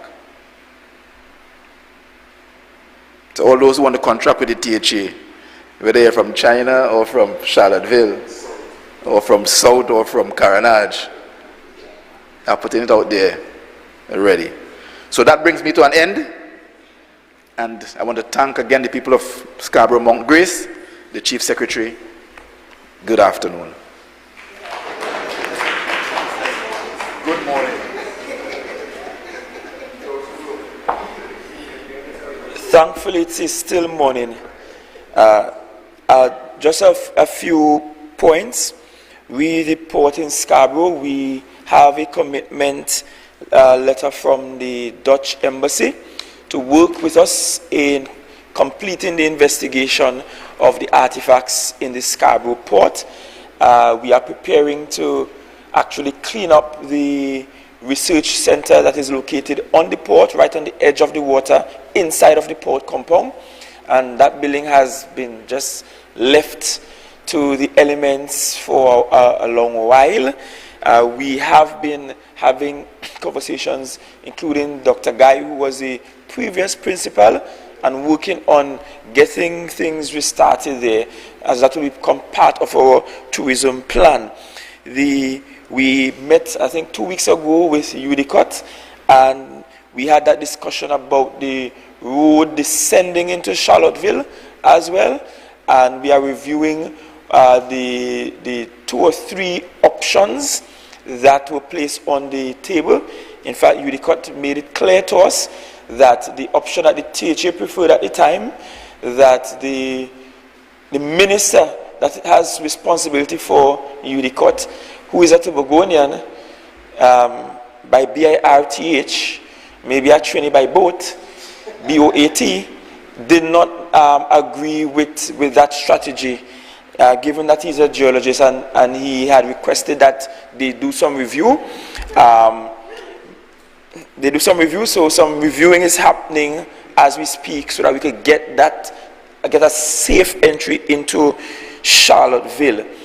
When the Secretary spoke about design, build, finance, I want to put something in perspective for you, which is design, build, finance means that we are asking contractors to come with their own private money up front, do the work, and the THA takes its dead time to pay them back. Let me put it in layman's term. Not a case where you come with your money up front and then you demand your payments within months, 2 months after completion. No. The THA takes a long while to pay back as agreed per contract, because we appreciate that given the amount of monies we have, we cannot do all the development works, infrastructural development works needed on time, especially what we are seeing with climate change issues, increase in the ferocity of storms, hillsides coming down, coastal work to be done. In fact, the CDB, in their assessment, they did assessment since I came into office. I brought the CDB, the Caribbean Development Bank, here. We went around the island, and their estimation is that we will need $1 billion to do the coastal works around the entire island. Where we getting that money from? Therefore, to fund the public projects, it means that we will be calling on the private sector to front the investment up front and be paid over a longer period of time. Now, that will mean, like with any good hire purchase, the THA will eventually have to pay more, because we're paying at a much longer period, taking a longer period to pay than if we had the money up front to pay cash upon completion. But we are left with no choice if it is all we have for development financing for the island is $300 million at best. At best. And so we have to engage in that way, because Tobagonians don't want any excuses when the house washing away, when the village washing away, when the place flooding, and I am coming to tell them, well, this is all the money we had. We can't do nothing else. As far as they're concerned, there is a THA. We have to find a way to get the work done. And the final thing I will say before I bring the other secretaries is this. For a long time, many Tobagonians have either watched television, traveled the world, and wish that Tobago's development will take on a new kind of feel and look. We want big world dreams and ideas and vision. We want the place to look nice. We don't want Tobago's development to be seen as just people barefoot dancing about the place to reel and to tambourine and violin. We want the island's development to take on a new look. Because when Trinidad was moving ahead with the big waterfront development and redoing Port of Spain for Vision 2020, let's ask ourselves, how much of that came to Tobago? What came to Tobago in that Vision 2020? You're sailing in the port of Spain, and you're seeing skyscrapers all over the place looking nice. You see Government Campus Plaza, Parkade here and there, Manning Vision. But I asked what part of that vision came to Tobago. And some people in the space will desire that we just keep marking time and we don't do anything to advance Tobago's infrastructural development. Granted, I don't think Tobago should look like Miami or New York. That's not the goal. And I also believe strongly, and I will not support and I will not lead any development that is detrimental to Tobago's environment. Because our best asset is our natural environment. Best asset. However, there must be some progressive first world moves when it comes to developing the space we call Tobago. And while Secretary James was here, I was hoping he would have spoken about the much talked about stage building in the sea. Because is he building it and not Secretary for Tourism? And I saw the conversation in the space about it. I spoke with Secretary James, I spoke with Secretary Boris about it. One very critical criticism came my way. In fact, only one critical criticism came my way, and that's from an experienced mass man who asked, well, if the stage is there, will the truck end up between the stage and those who actually viewing? Because you can't have the truck blocking the masqueraders, because the idea of the stage is that they will perform for the people watching. So that I'll ask the secretaries to figure out the logistics of how that will work. But the same person who brought that criticism also asked whether the stage will have an entry and be able to enter and exit from on the stage. The Secretary for Infrastructure indicated that the idea behind doing the stage, and if you recognize, we have been talking about land reclamation, where that stage is being built now was once a land, was once dry ground, and the assessment was done, so we know that the environmental impact is little to none there. In fact, some of that same kind of work had to be done where the esplanade is right now. In fact, that is what it makes up the esplanade. So essentially what will happen is that there will be a permanent fixture there that is environmentally safe, that is as an attachment to the public infrastructure, road infrastructure along that way. You will be able to go there, get your photos and so on afterwards, but it means that for future public street parties, street cultural items happening along that roadway on Milford Road, you have a permanent fixture there. But it also gives a foretaste of what is potentially to come with the kind of land reclamation that is needed to save that entire coastline. Because yes, and we'll talk about Scarborough Sec later on, yes, we'll have to do some work going around Scarborough Sec and to save Scarborough Sec and to save Lambo. But part of that work means we have to do some serious revetment work, some serious land reclamation work. And that's why we're moving speedily with the artifacts in the water. Because I indicated to the Secretary, even before we were elected into office, that we ain't going out in the harbor unless we pull the treasures from there. Because some people came here many, many years ago, looted this place, abused our people, and we must find a way to profit from their adventure into our space today, right? And I'm insisting that we secure the artifacts there before we do any major work in the harbor there. But again, I want us to start to dream big things, aspire for bigger things. And it doesn't mean that the aspirations will all materialize, because at some juncture, we will realize that sometimes you aim high for the stars, but you might end up falling below it when you do the feasibility study, when you work out what is actually possible. But at least we are aiming for something that is aspirational, something that is bigger than we have had. We are aiming for an island that looks better than the one we have, where Scarborough is no longer a shanty town, where Roxborough gets some significant development, where the people in Crown Point, that is a nice hub now, not experiencing flooding along the Cocoa Reef area there and in all the area in the back. The Secretary didn't indicate to you, but one of the challenges they encountered in the division is that they were unable to get that road going through Friendship down to Strawberry Local Road done, but I've asked the division to put back out the tendering for that and go at it again, because I think that's a critical artery, with or without Carnival, needed to take traffic straight down to the airport without having to go along the artery in the center. That area is becoming so motorized. It already is, and we will end up choking that main artery with everybody trying to go down to get to and from the airport, to and from the compound area, to and from major supermarkets in the area there. So having that alternative route just makes sense, and that's a plan that is as old as Hot Roy Charles being Chief Secretary.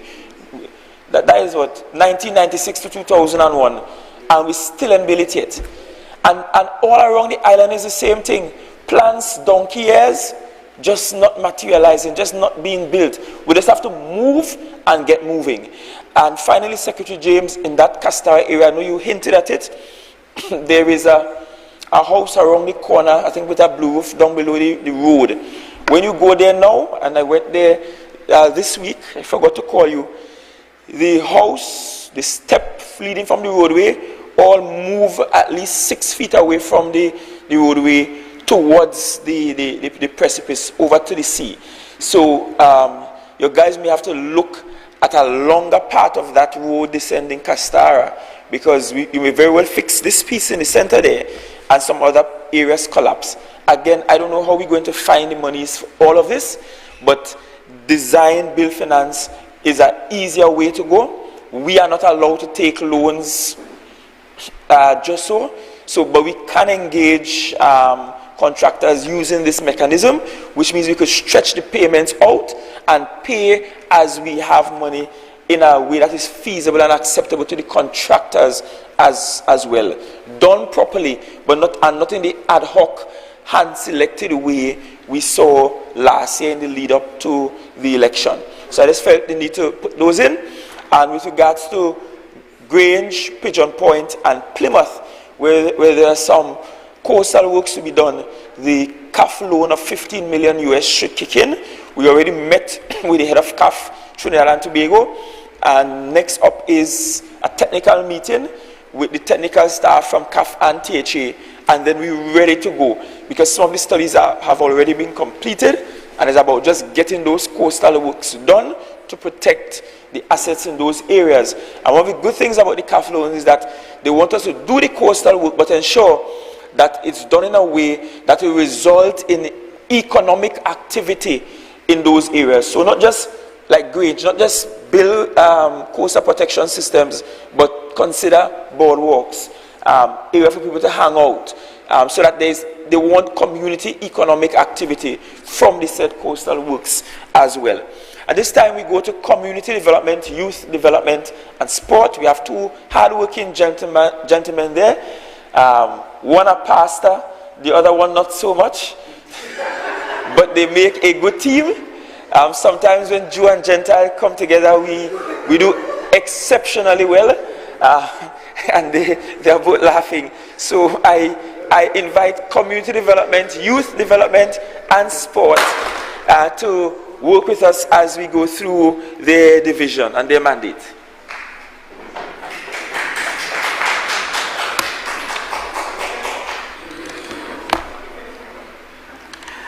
A very pleasant good morning to all.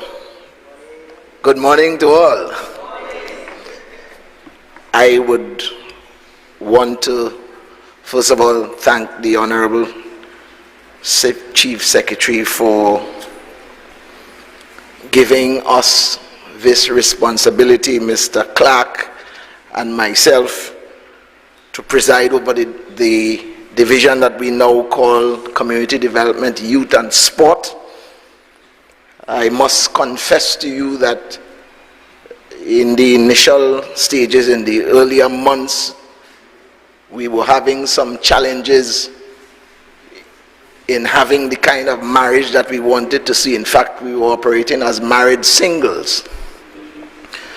But I have to commend Mr. Clark, and I've grown to appreciate him and his work ethic in more recent times for the work he has been doing with with the youth and sport aspect of the division. I think Mr. Clark is an exceptionally hard worker. I said Mr. Clark is an exceptionally hard worker.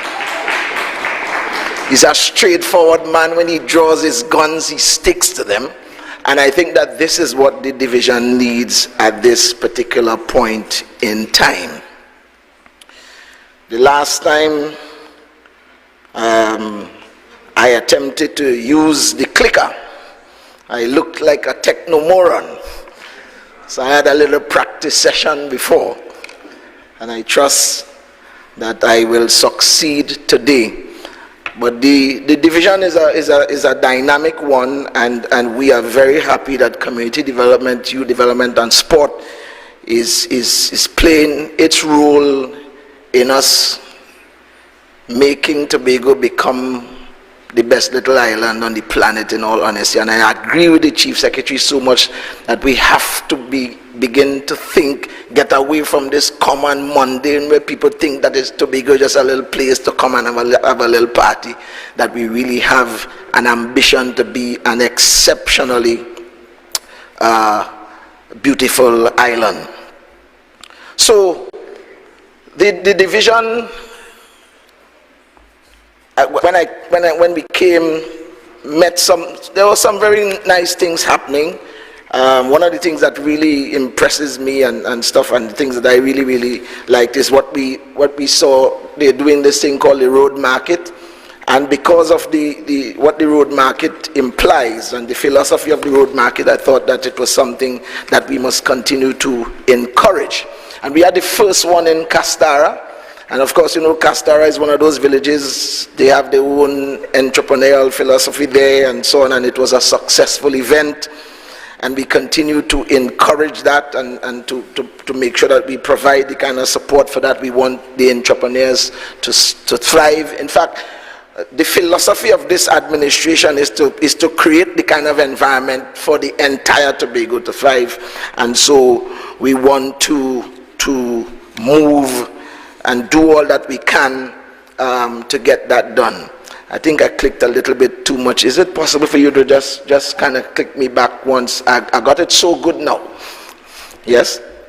I want to talk, you know, we've been saying that we want to move to the devolution of power, where we empower the communities in Tobago, and as we have them now, all 15 districts to be the managers of their own development and advancement. And one of the first things that we thought it was important to get done, if you could take me to that slide with the village councils, was to encourage and have a remobilization of what we used to call, or what we call, village councils here in Tobago. When we got here in December last year, the National Village Council Association opined that because some 90+% of the councils were defunct, that there was no village council organization in Tobago for the most part. And we thought it was important for us to continue to encourage and to do some mobilization to get village councils up and running, because they will play a critical part in that organization that would be responsible for community development and so on, and district advancement. So we started having the division spearhead and encourage the different districts to have their AGMs and so on. And thus far, we have been able to get some 21 communities doing the AGMs and so on, and village councils that are up and running, and I think that's a very good thing. And I'm encouraged because the Chief Secretary has said that he will be seeding money to the districts very soon. So we are working expeditiously to make sure that we have the infrastructure in place to take care of this, so that the villages, the communities can be in charge of their own personal development, and that together all 15 districts in Tobago can develop. We did the virtual installation and all that good stuff. We also were able to have an election of officers that will be able now to be a part of the national executive. And we are at a place now where village councils and so on in Tobago can make a decision whether they want to continue in the national organization or they can become independent and do their own thing. That's a decision that they can make. But we are at that place now and we are very happy about that. The next thing is, I believe, is vocational skills training. And when we got here, I was very, very encouraged by the kind of response that we saw to skills training that was taking place. It was a kind of hybrid thing that was happening, of course, because we were in the COVID time and so on as well. But the response is what was amazing to me. The amount of people, in fact, the students and lecturers, we were overwhelmed with the applicants, and we had to turn some people away. Until coming out of that, we decided that we're going to have a full institute, a full tech-voc school, if you will, and we are moving towards taking control of the facility in Patience. That used to be the MIC Center. We have begun the conversation. In fact, we are now talking with land management and doing some of the other preliminary things and get ready to build that thing out and have the Tobago Tech-Voc institution, and we will be working, of course, with the Secretary of Education to assist us with that, and we must have assistance, I am sure, from the Secretary of Finance as well, for us to make this thing a reality, and I think that is a good thing as well. The next thing that is, of course, yes, so we talked about that. World of work. I was so impressed by what we saw, coming out of this program, and there are a tremendous amount of competencies around the divisions that we have here in the THA. And I was so encouraged to see the execution of this program, the amount of young people that were there, and the testimonies that came out from the program. And we are trying our best, as I said earlier, to prepare all our people. And I am confident that in building capacity and taking Tobago to where we want to go, that we are well on the way. When I saw the response and listened to the different things that were said coming out of the program, and I think so this is something that I was very, very impressed about, and one of the programs that we will continue to encourage. We're talking about people between the ages of 16 and 18 and seeing the way they carried themselves when they came to the program and so on, and the graduation thereafter. And so I was very, very encouraged by that. So we're going to continue to do that, continue to support that program. Well, during the summer vacation, we had some sports camps around, as you can see, and these children have so much energy. We have to find a way to help them with to use up some of that energy and so on, and to assist some of the parents who, I'm sure, gets frustrated by children running down in the house. And the sports camps were very, very successful as well.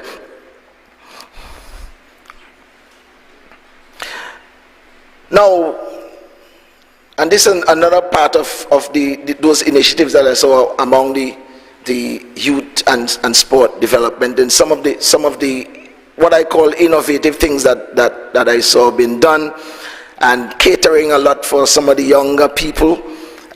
This disc jockey and radio announcer training workshop and all this kind of thing, ride along and divas in defense and all that. Although Mr. Clark said when he visited he saw more people in defense than divas, but we continue to do. I think what we are trying to do at the division is to make sure that what we are selling is comprehensive. is comprehensive, and we are going to continue to encourage and to give support to all these programs that we think are very, very important for the development of our charges.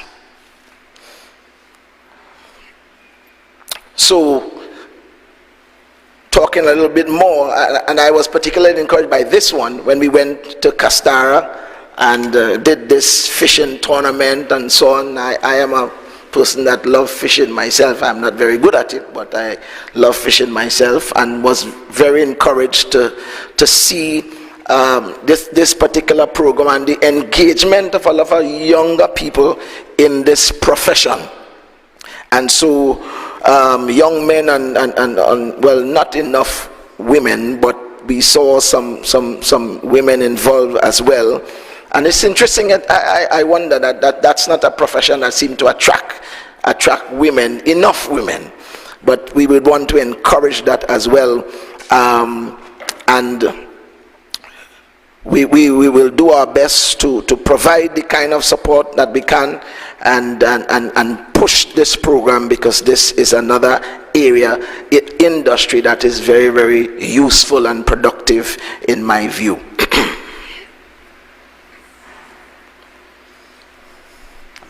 So I particularly enjoyed this one, and I'm sure if Assistant Secretary Craig was here, he would enjoy this one as well.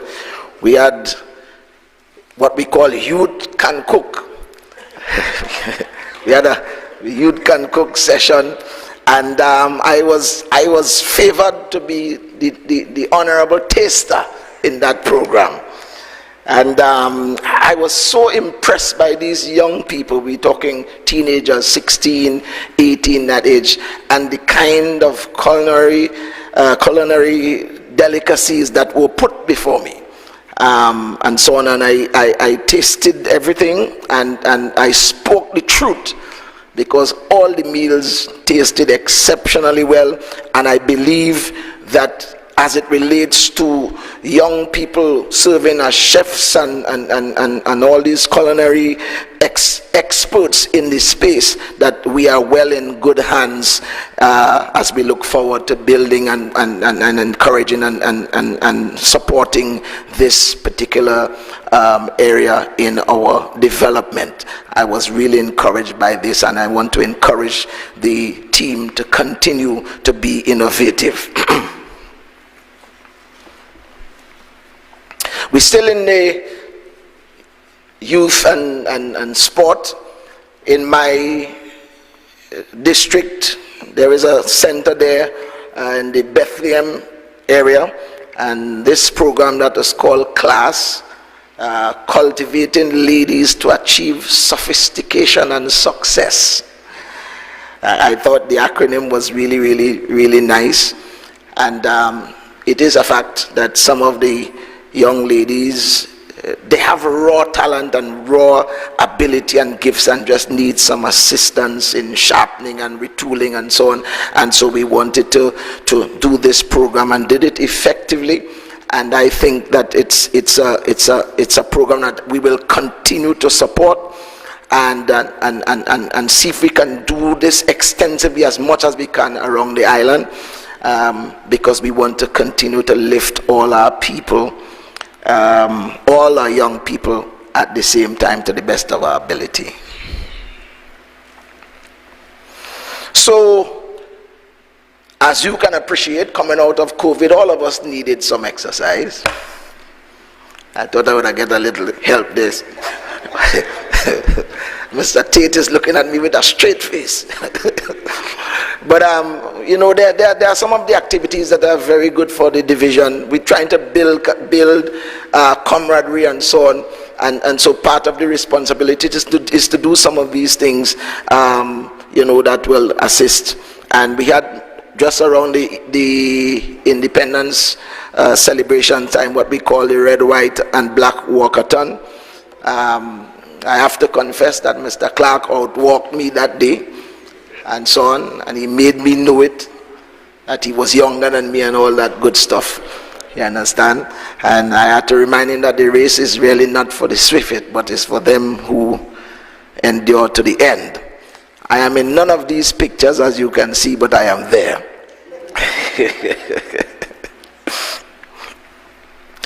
Now, as we continue to try and build morale, and because at the division we try to treat it as a family. You know, all of us secretaries can testify that we have some challenges in the division. Some people, you know, have a difficulty treating with a new regime and all of that stuff. So we try to do as much as we can to see if we can build that kind of camaraderie and family and so on. So we do some of these programs, as you can see here before you. And they're all on the screen there. But the one that I love the most was what we call the doubles and the red solo. And Mr. Chief Secretary, you really miss out on this one. This was a novel idea, if I can say so myself. And we had visits from some of the secretaries and so on, and we enjoyed that time, and it did a lot for the division and the persons that were a part of it and so on. People that were not traditionally doubles lovers were there sampling and so on, and the doubles was made from cassava flour and dasheen flour, and we have to salute Secretary Pantin for the work they are doing as well, and helping us to chart new course and cover new ground here in Tobago. So Mr. Clark is the work that he has been doing, and a tremendous ambassador, I have to say. One of the things I should have said earlier too is, you know, there have been some in the past frictions between divisions and sometimes some of the ministries in Trinidad and so on, and I think that Mr. Clark has done a fantastic work in bridging that gap, working with the Ministry of Sport and the minister. They take very nice pictures, I have to say that. And you know, went to the Commonwealth Games and represented well, and out of the conversations with the ministry and so on, that Commonwealth Games would be held in Tobago, is it in 2023, and this is Mr. Clark there kind of showing them around, looking at some of the facilities that we have as we prepare to host the games. And I think that's a very good thing. Very good thing. It is said that you cannot know the health of a society by how you treat the elders. And we make it our business to try and celebrate those individuals that have reached 100 years and so on. We try to make it an official thing to go to them and to give them words of encouragement and so on, and put a smile on their face and so on. And I think this is a program that we want to continue to do. So many of our seniors feel unimportant, left out, mistreated and all of that. So we continue to do this program, and as you can see, they are very appreciative of it, and we want to continue doing this to the best of our ability. CPEP. Wow. Well, you know, sometimes you interfere with something without having, you know, not sure how the thing will turn out, but because you're in it, you just have to keep going. We came and looking at the CPEP program, and it's amazing how we are here because of a negative thing that happened that made us take a deeper look into the CPEP program. This symbol that you see there is the new branding for the CPEP program, and we're going to have a big thing in the not too distant future. We're going to have a big CPEP conference with all the trappings and so on, to let everybody know that we mean business, and we want to lift the morale of CPEP workers and treat them as people. When we came to this space, we had CPEP workers at the lowest working for about $91 a day, and to me that was perhaps one of the most offensive ways you could talk about in 2022. And just as Secretary James was saying earlier about the work that they've been doing with URP and so on, we felt that it was necessary to lift the morale of the workers. We've seen it, and we know how CPEP workers have been mistreated. There have been no policy that governs the operation of the program, primarily because if you have no policy, you can mistreat them, you can abuse them, you can use them for all kind of purpose for which they were not intended. And so we set out, first of all, to do a whole restructuring of the program, but being very innovative, well, not innovative, now being ambitious, I have to say. Normally when there's a restructuring, you just crash everything and start afresh. But we tried to protect these workers that were most vulnerable and to whom the program was most important. That was those daily paid, those workers at the bottom. We tried to keep the workforce intact while we do the fixes at the top. The CPEP program has been administratively overweight, and so on, and so we decided that we're going to fix that, and we set out to restructure it to have like 24 new positions, which attracted some 600 plus applicants. I would want to say today that we have gone through that application process, that we will begin in the coming week, and in 2 weeks' time we should be done in populating the administrative part of it, and we shall smoothen out all the kinks, and we are going to have a decent CPEP in Tobago. And I feel good about that. Right? These images represent some of the interaction that we have had and have been having with the Ministry of Sport and so on, that have been coming to us, as I said earlier, because of the sterling work of Assistant Secretary Clark. Just to say about some of the projects that we have, the Goodwood facility, we are at this point kind of not a kind of slow, a halt slow, let me put it that way, because we have had some concerns about the location of the structure and so on. And at an executive level we talked about it and are now doing a cost-benefit analysis of perhaps moving the structure. We're looking at that, and we are waiting for that report to come back, when we will determine which direction we will go with the Goodwood facility. Some of the infrastructure works that we see in Tobago, unfortunately, that we have met, we ask ourselves why sensible people sat down and make some of these decisions. But we have to fix the thing, we have to fix it to the best of our ability.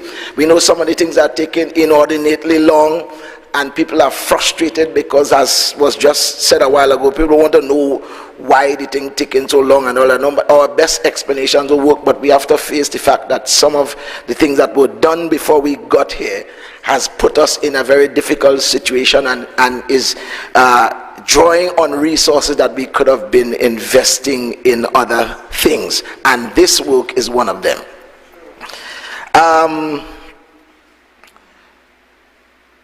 There was on this pet project of mine, well, not a pet project, but under the Division of Youth and Sport, a walk-around track in Mount Irving, in Montgomery, which is in my district, and I was very excited, you know, jumping up and down inside, because coming out of COVID, I was huffing and puffing, walking up 8 or 9 steps, and I was all excited, and we went through the process and so on. And when the evaluation report came back, I found the report, I dare say, to be a little bit suspect.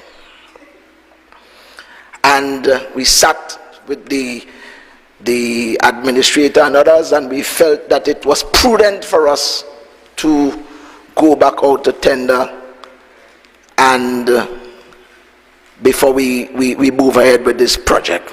And so that is why that project is not up and running yet. But sometimes it is better to take a little longer and do the thing properly. You know, although we know the masses don't really appreciate that, but sometimes it is better to do that. We are trying our best to fix this place that we call Tobago. We are trying our best to even the contractors, that everybody must have an opportunity at the works that are there for contractors to have. So we think that this kind of prudence is required at this time. The work at the Bacalet facility, all of us, we pass there and we see it. We are at a halt at this point, primarily because we feel that Tobago deserves better. Tobago deserves better for the kind of money that we spend on it. You understand? And so we will do due diligence on this, and we will make sure that we get. I saw some designs of what the original facility was supposed to look like, and I was appalled and flabbergasted at the same time. And as the Chief Secretary really said, there are some people that really don't believe that we must have good things in Tobago. And so we have to make some hard choices to make sure that infrastructurally we are beautiful as well, that Tobago is not just some little place to come and lime. We're not saying that you can't come and lime, but you must come and lime in a nice, decent place, right? So we are looking at that, and we will get a sports facility that befits the Tobago of 2022.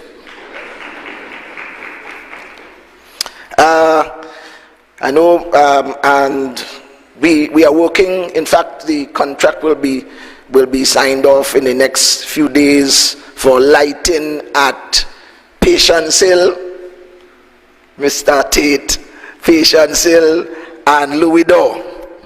Yes, we will light up your life, man. I almost see like a former official from Plymouth. That Patience Hill will be. You all must pray for me here. But we're going to do our best, and we're going to move on this expeditiously to make sure that these grounds are lighted and so on. And I'm sure the Chief Secretary would be happy to know that the mobilization is up and running in the Speyside facility and so on. You know, Speyside is one of those projects that we had as an important project, and that project should be started. In fact, the mobilization should be up and running, and also in Lowlands. We had to as well, Secretary Hackett, in the Lescato area, we were not satisfied with the results of the tender and the evaluations. You understand? And although I do not boast of being lettered in some of these matters, but there are some things that your common sense tell you that this is not right. And so because my common sense, not just only mine, there were a few others.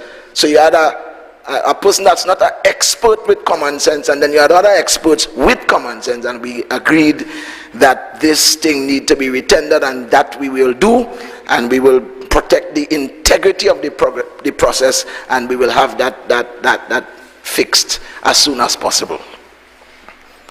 All right. A lot of refurbishing works are needed. Almost all the plants in Tobago, those community centers and so on, almost all of them need some fixes. All these multi-purpose facilities have challenges with leakage and so on. And when we looked at it, these are divine offenses, really, just by virtue. You know, there are similar things, and it is, and we will look at all of them and do the best that we can to do the fixes where those are concerned. In the Canaan area, the tenders have already gone out to treat with the fencing around the Canaan Bonaccord Recreation Grounds, and we are happy about that. Tender will also be issued for the refurbishment, Dr. Faith, of the Pembroke Youth Center. Yes, and we are happy about that as well. We were actually going to do a Road Markets 7 on the 26th of this month in Charlottesville, and we thought, because of the amount of bodies that would be in the island of Tobago and all of that, because the philosophy behind the road market is to encourage entrepreneurs and all that kind of stuff. But when we had a meeting with the stakeholders in Charlottesville, they were saying that date is not good for them. They had so many other activities happening in the west, so they're leaving Charlottesville and they're coming out. So we shall defer that date, but we will have it possibly in the month of November. We will have the Road Market 7 in the Charlottesville area. And we have Community Development Week coming up from the 7th of November to the 11th. That is a thing that happens all the time, and we are getting ready for that. Well, thank you, ladies and gentlemen. That's what the slide says.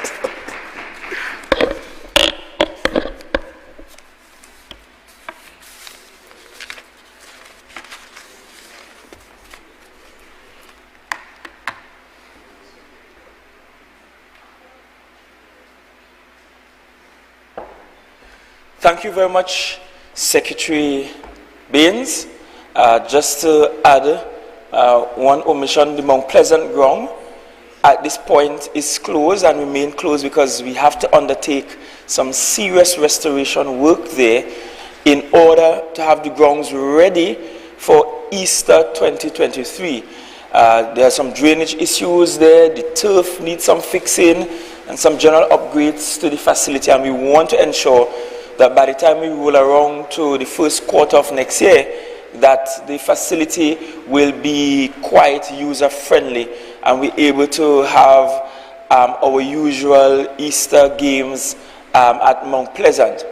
Also in community development, the Faith-Based Council continues their work, and you know, with all the carnival happening across the island, I know some churches are planning their camps and camporees and so on. And because I am not going to be on the other side of the festivities, Secretary Baines, I will help you all out by visiting those camps and camporees all over the island. So once you are camping as a church, let the Faith-Based Council know, and I will stop by to ensure we can check on you and ensure that you are having just as much of a swell time as those who will be having an equally swell time, or maybe a sweller time elsewhere.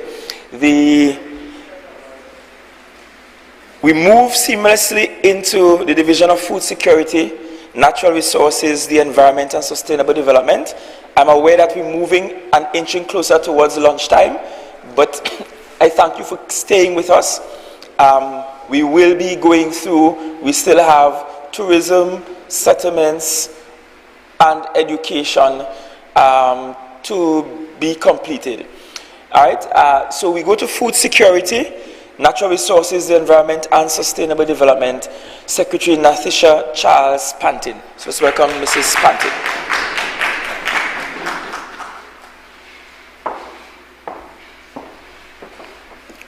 Good morning, everyone. Let me acknowledge my colleagues in the Executive Council, members of the media, the viewing public.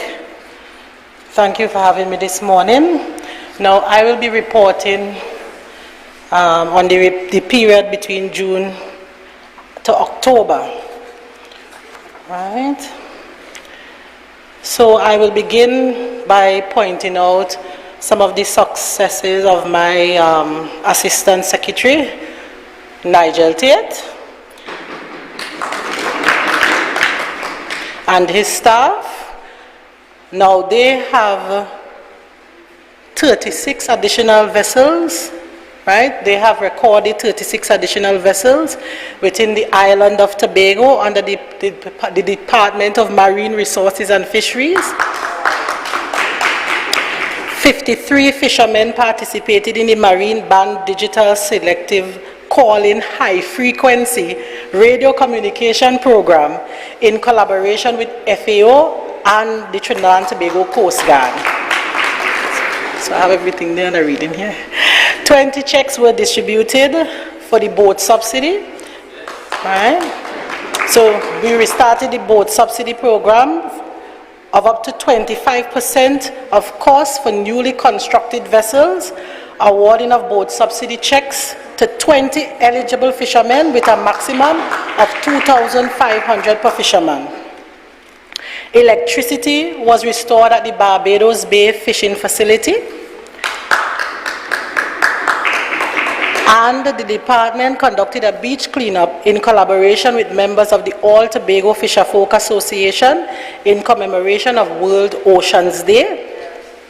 The upgrade of the Scarborough Fish Facility was completed, so the fishermen were able to utilize the facility.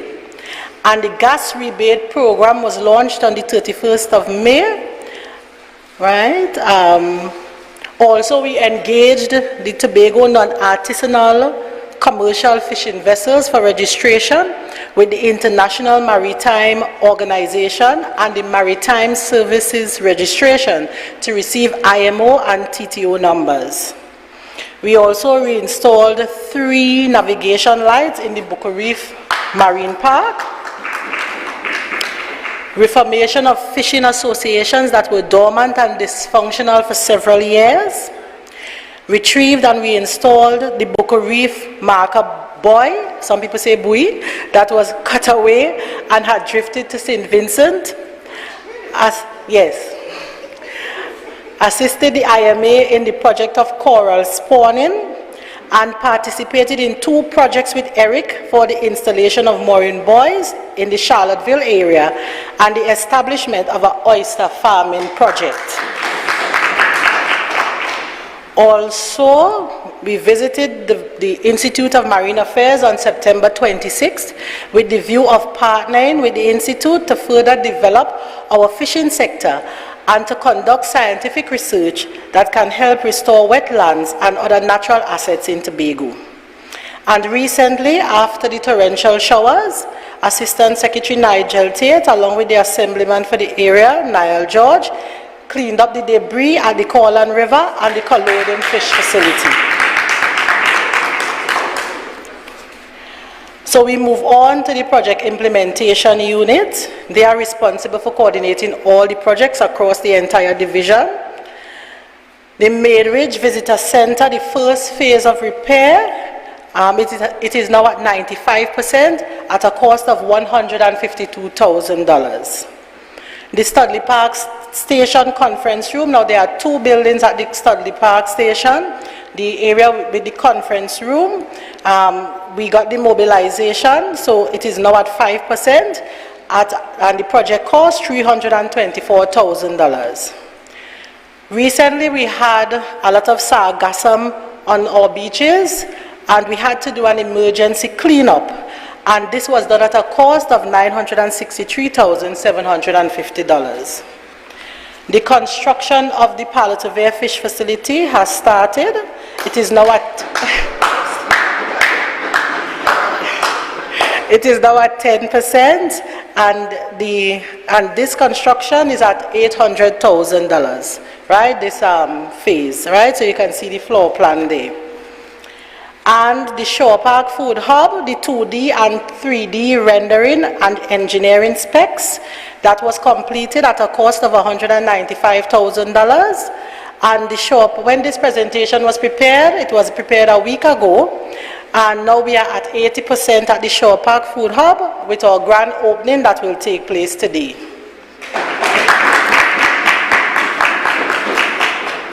The Botanical Gardens office, that was completed at a cost of $198,374, and we purchased a vehicle for field work. The Project Implementation Unit, they have very little resources, so we started off by giving them a vehicle for field work, for monitoring and evaluation at a cost of $281,395. The Department of Natural Resources and Forestry, now bear with me, my division is huge, so I'll try to condense the major, all the major work that we have done into, short bulleted points. So under the Department of Natural Resources and Forestry, they did the installation of automatic weather station within the Maidridge Forest Reserve, installation of solar system at Maidridge, and we are now awaiting Tiantec to pass the inspection. First aid training and exams facilitated by the Red Cross for our officers, and also we had 4 forest officers who received precept training. They continue to maintain the following grounds: the Hillsborough Plantation, Corland Plantation, Corland Blackrock Park, Little Tobago, Speyside, Studley Park, Government House Road, Chief Secretary Grounds, the Magistrate Court Grounds, Fort King George, and the Main Ridge Trails and Center Compound. Facilitated tours and lectures with the Bucco Reef Trust and the Eastern Caribbean Institute of Agriculture and Forestry. The department established a Mora stand. A Mora is another tree species, right? Range mapping of the white-tailed saber-winged hummingbird. Wildlife handling facilitated by Corbin Wildlife Nature Park. We also bought some vehicles and equipment as well to increase efficiency of the department to deliver their services. So we also gave them a 4x4 Ford Ranger for wildlife patrols, a truck with aerial lift, we call it a bucket truck, so that they can prune trees easier, and a dump truck.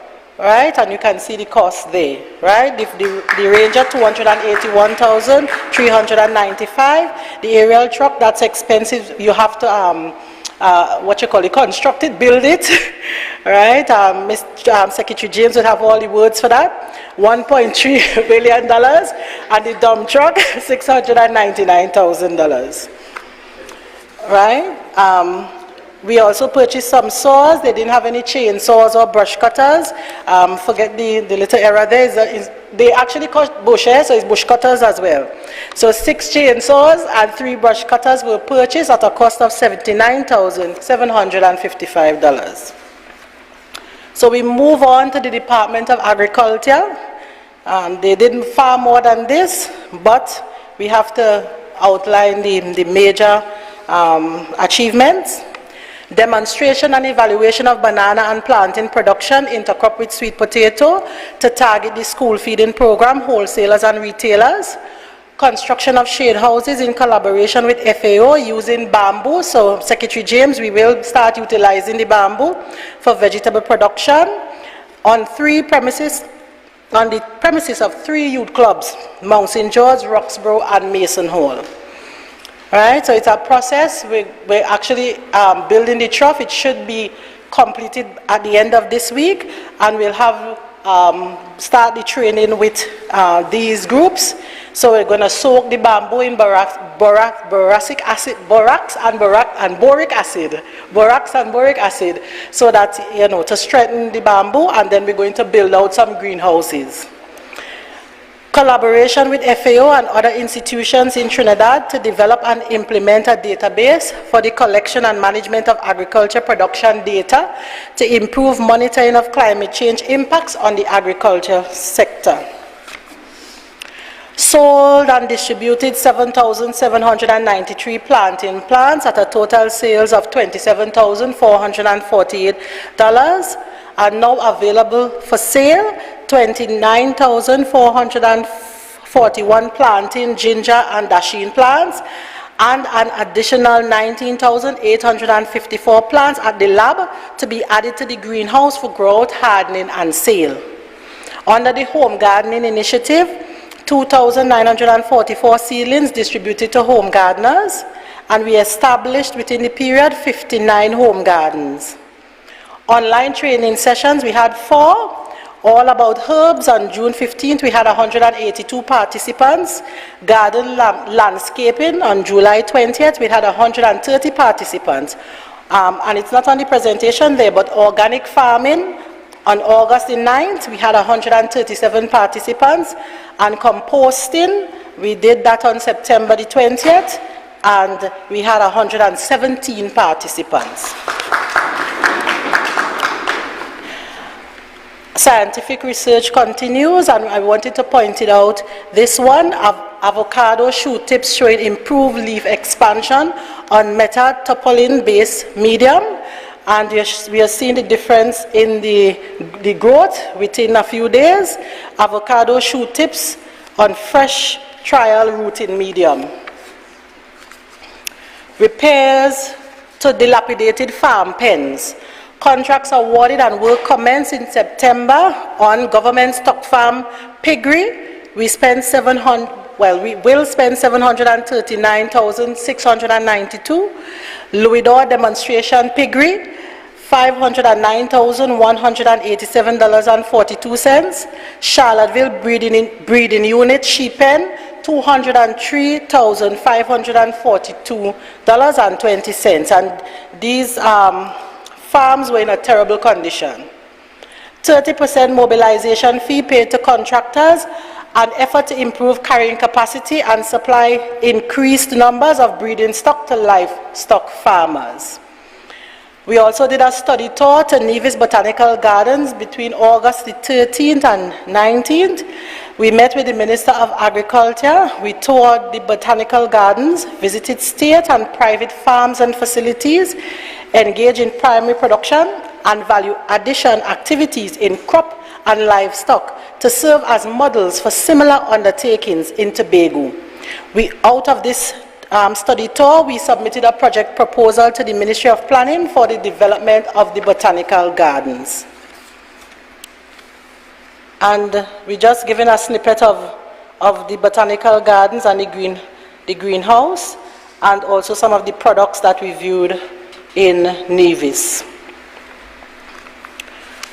Recently, we purchased vehicles and equipment for field workers, a 25-ton trailer, a 6x4 tractor truck, 1 complete tire changing platform unit, 4 heavy-duty commercial brush cutters, 4 heavy-duty rotary tillers, 3 4-wheel drive agricultural wheel tractors, 6 4-wheel drive agricultural wheel tractors with different horsepowers, and a 22-ton excavator.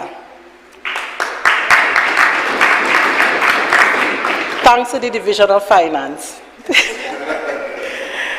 Consultation with farmers and agro-processors continue, of course, but between June and October, we did carry out some consultation regarding root tubers, poultry, right, specific cash crops that we wanted to invest in going forward.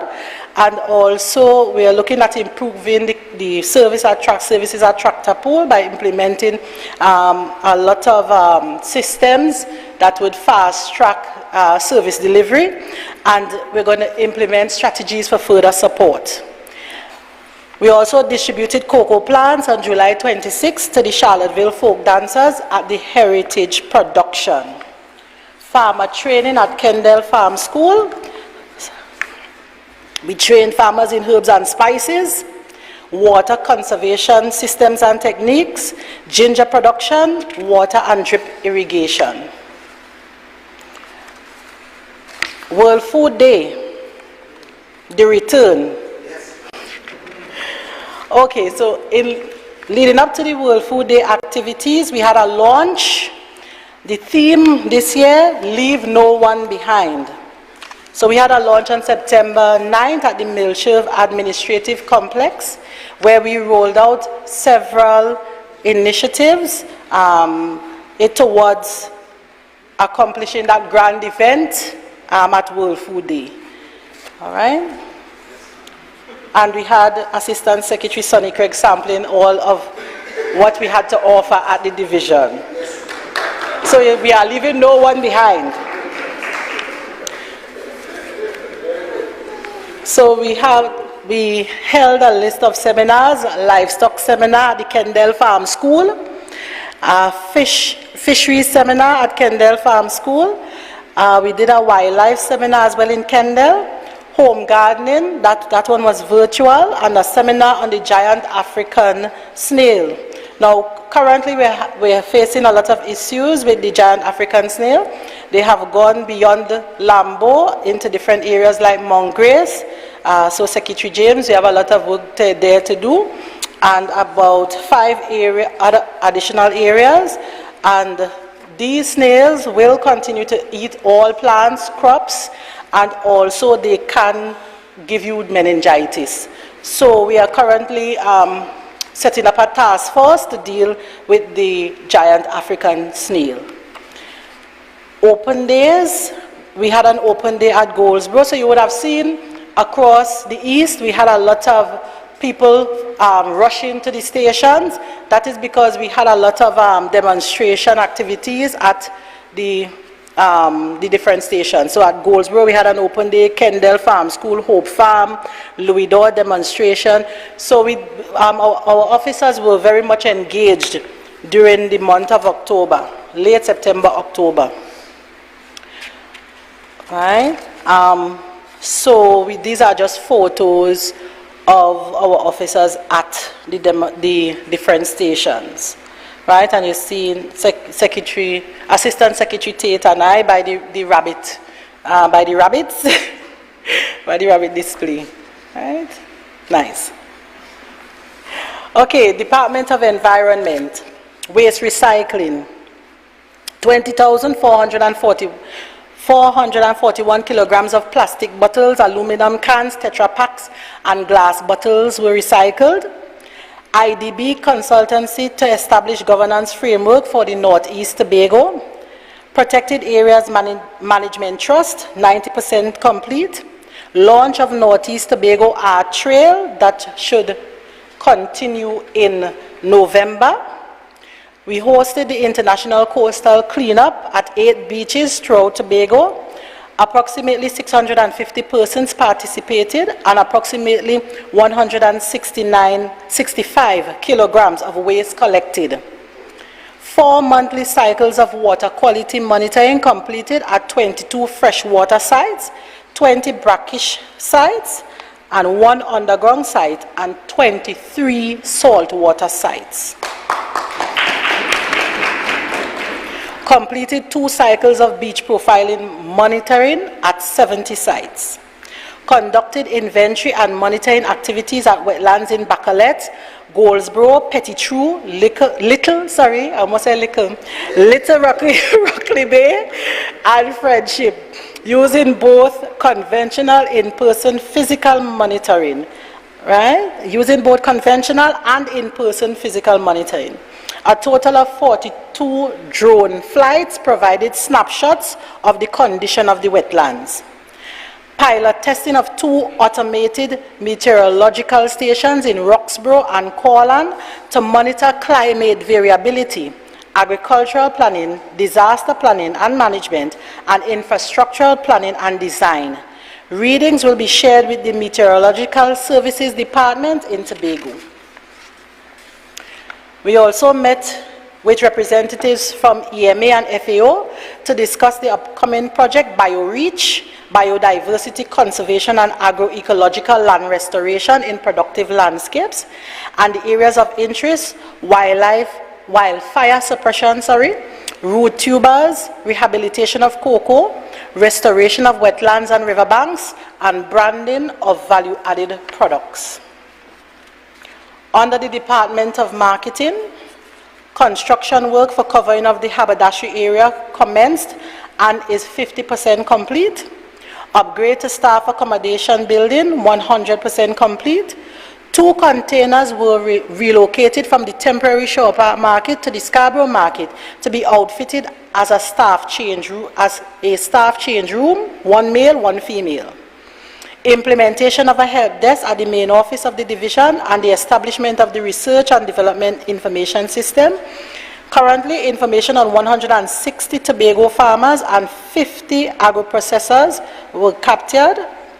The farmer survey is 95% completed, and the department is working with the Information Technology Unit to populate the division's database with real-time data. Le Great River Cocoa Experience. All right, so this should happen on the 18th of October. That's tomorrow. All right, so we set up a cocoa industry revival committee in June. So 3 members of this committee attended the Cocoa Research Center's symposium on research and innovations to support the development of the cocoa sector on Wednesday, the 13th of July at the University of West Indies. They learned the current research and innovations as it relates to cocoa. They network with CRC and their collaboration to gain technical support. Then they organized training for 57 persons in practical cocoa field management on August the 10th and 11th. They held a meeting with Cardi to acquire the bird squawker or whaler on August the 18th, and we're working on getting that whaler here. And an agreement was reached to use the Lure Estate as a testing site for the bird whaler. They kept a chocolate making session with the Tobago Cocoa Farmers Society Limited on August the 25th, and they conducted several stakeholder meetings. And you could see photos of the training. Personnel from the Ministry of Agriculture came up and held the training with the workers. Shore Park Food Hub. Now this project will be launched today at where the temporary market was located. So when you visit the Shore Park Food Hub today, you will experience locally made condiments, honey, coconut water, cane juice, anything local, confectionaries, and very soon you'll be able to get dirt oven bread and all, and food fresh off the firecracker. You'll also be able to purchase art and craft, and people will be there selling products made from bamboo. So Secretary James, we are incorporating bamboo, indigenous cuisines, right? So you'll be able to experience Tobago culture at the Shore Park Food Hub. We move on to TADCO. Achievements of TADCO. Commencement of poultry farming contract initiative with 1,000 chicks distributed so far. Workshops with farmers to develop contract farming for root crops, cassava specifically. Engaged Marcus Maiku on developing a program to attract farmers into building capacity and contract farming. Cassava and Dasheen flour availability for sale in supermarkets. This is in conjunction with Novo Farms Limited, and we will be launching at the end of the flour in groceries in Trinidad at the end of this week. Partnering with 4-H for World Food Day. And of course, the food box initiative that we spoke about, we are hoping to commence in November, once we get the funding to do it, right? And we are depending on the Secretary of Finance and the Honorable Chief Secretary. And what we are proposing for the food box, local flour, local fries, frozen vegetables, instant lines, and we will be doing it as a 6-month pilot and then review the program.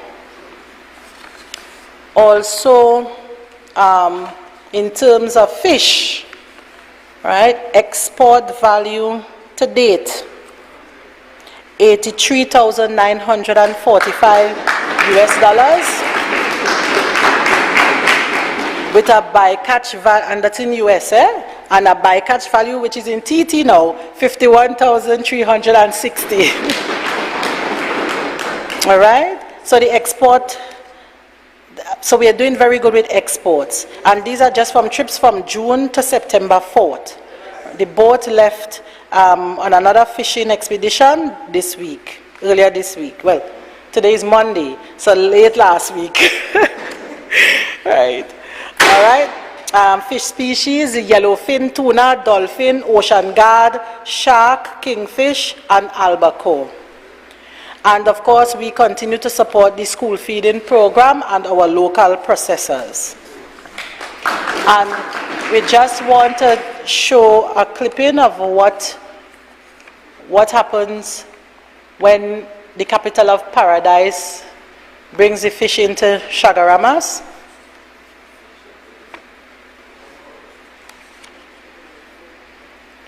So Captain Ellis and his crew, they are doing an excellent job. I don't believe that we have ever seen this type of activity happening in Tobago before. We are looking so productive.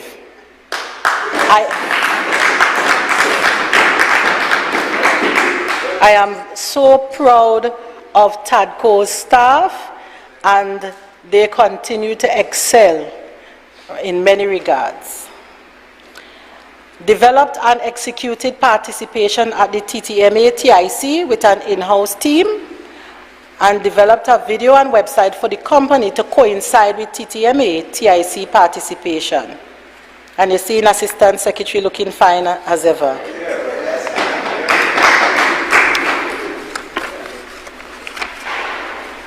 Reforestation.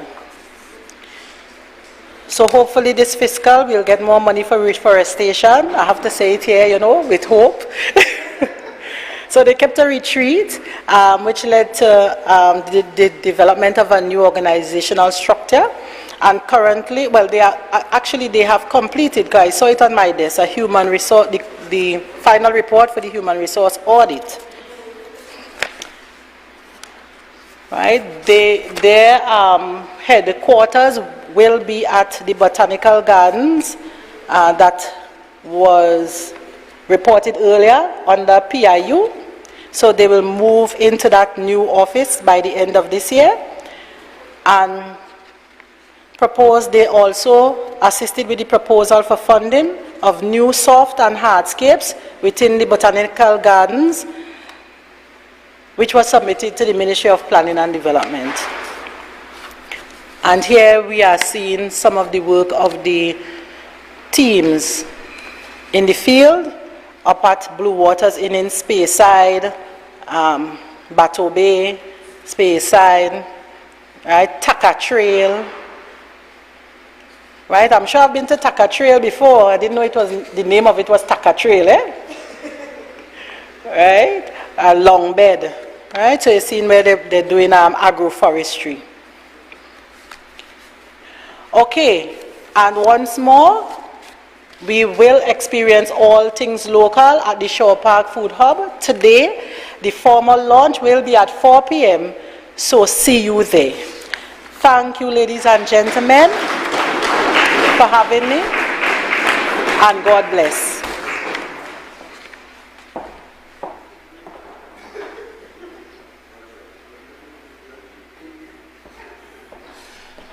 I think that's exceptional work. And we finally feel as though we're turning the corner and we are realizing this thing called food security, which is about positioning Tobagonians to have sovereignty over the foods we eat, ensuring that we have access to healthier, much more organic meals, ensuring that we will have to spend less money in health. And I could tell you from the national budget, health was allocated the lion's share of the money. Health getting most money from input.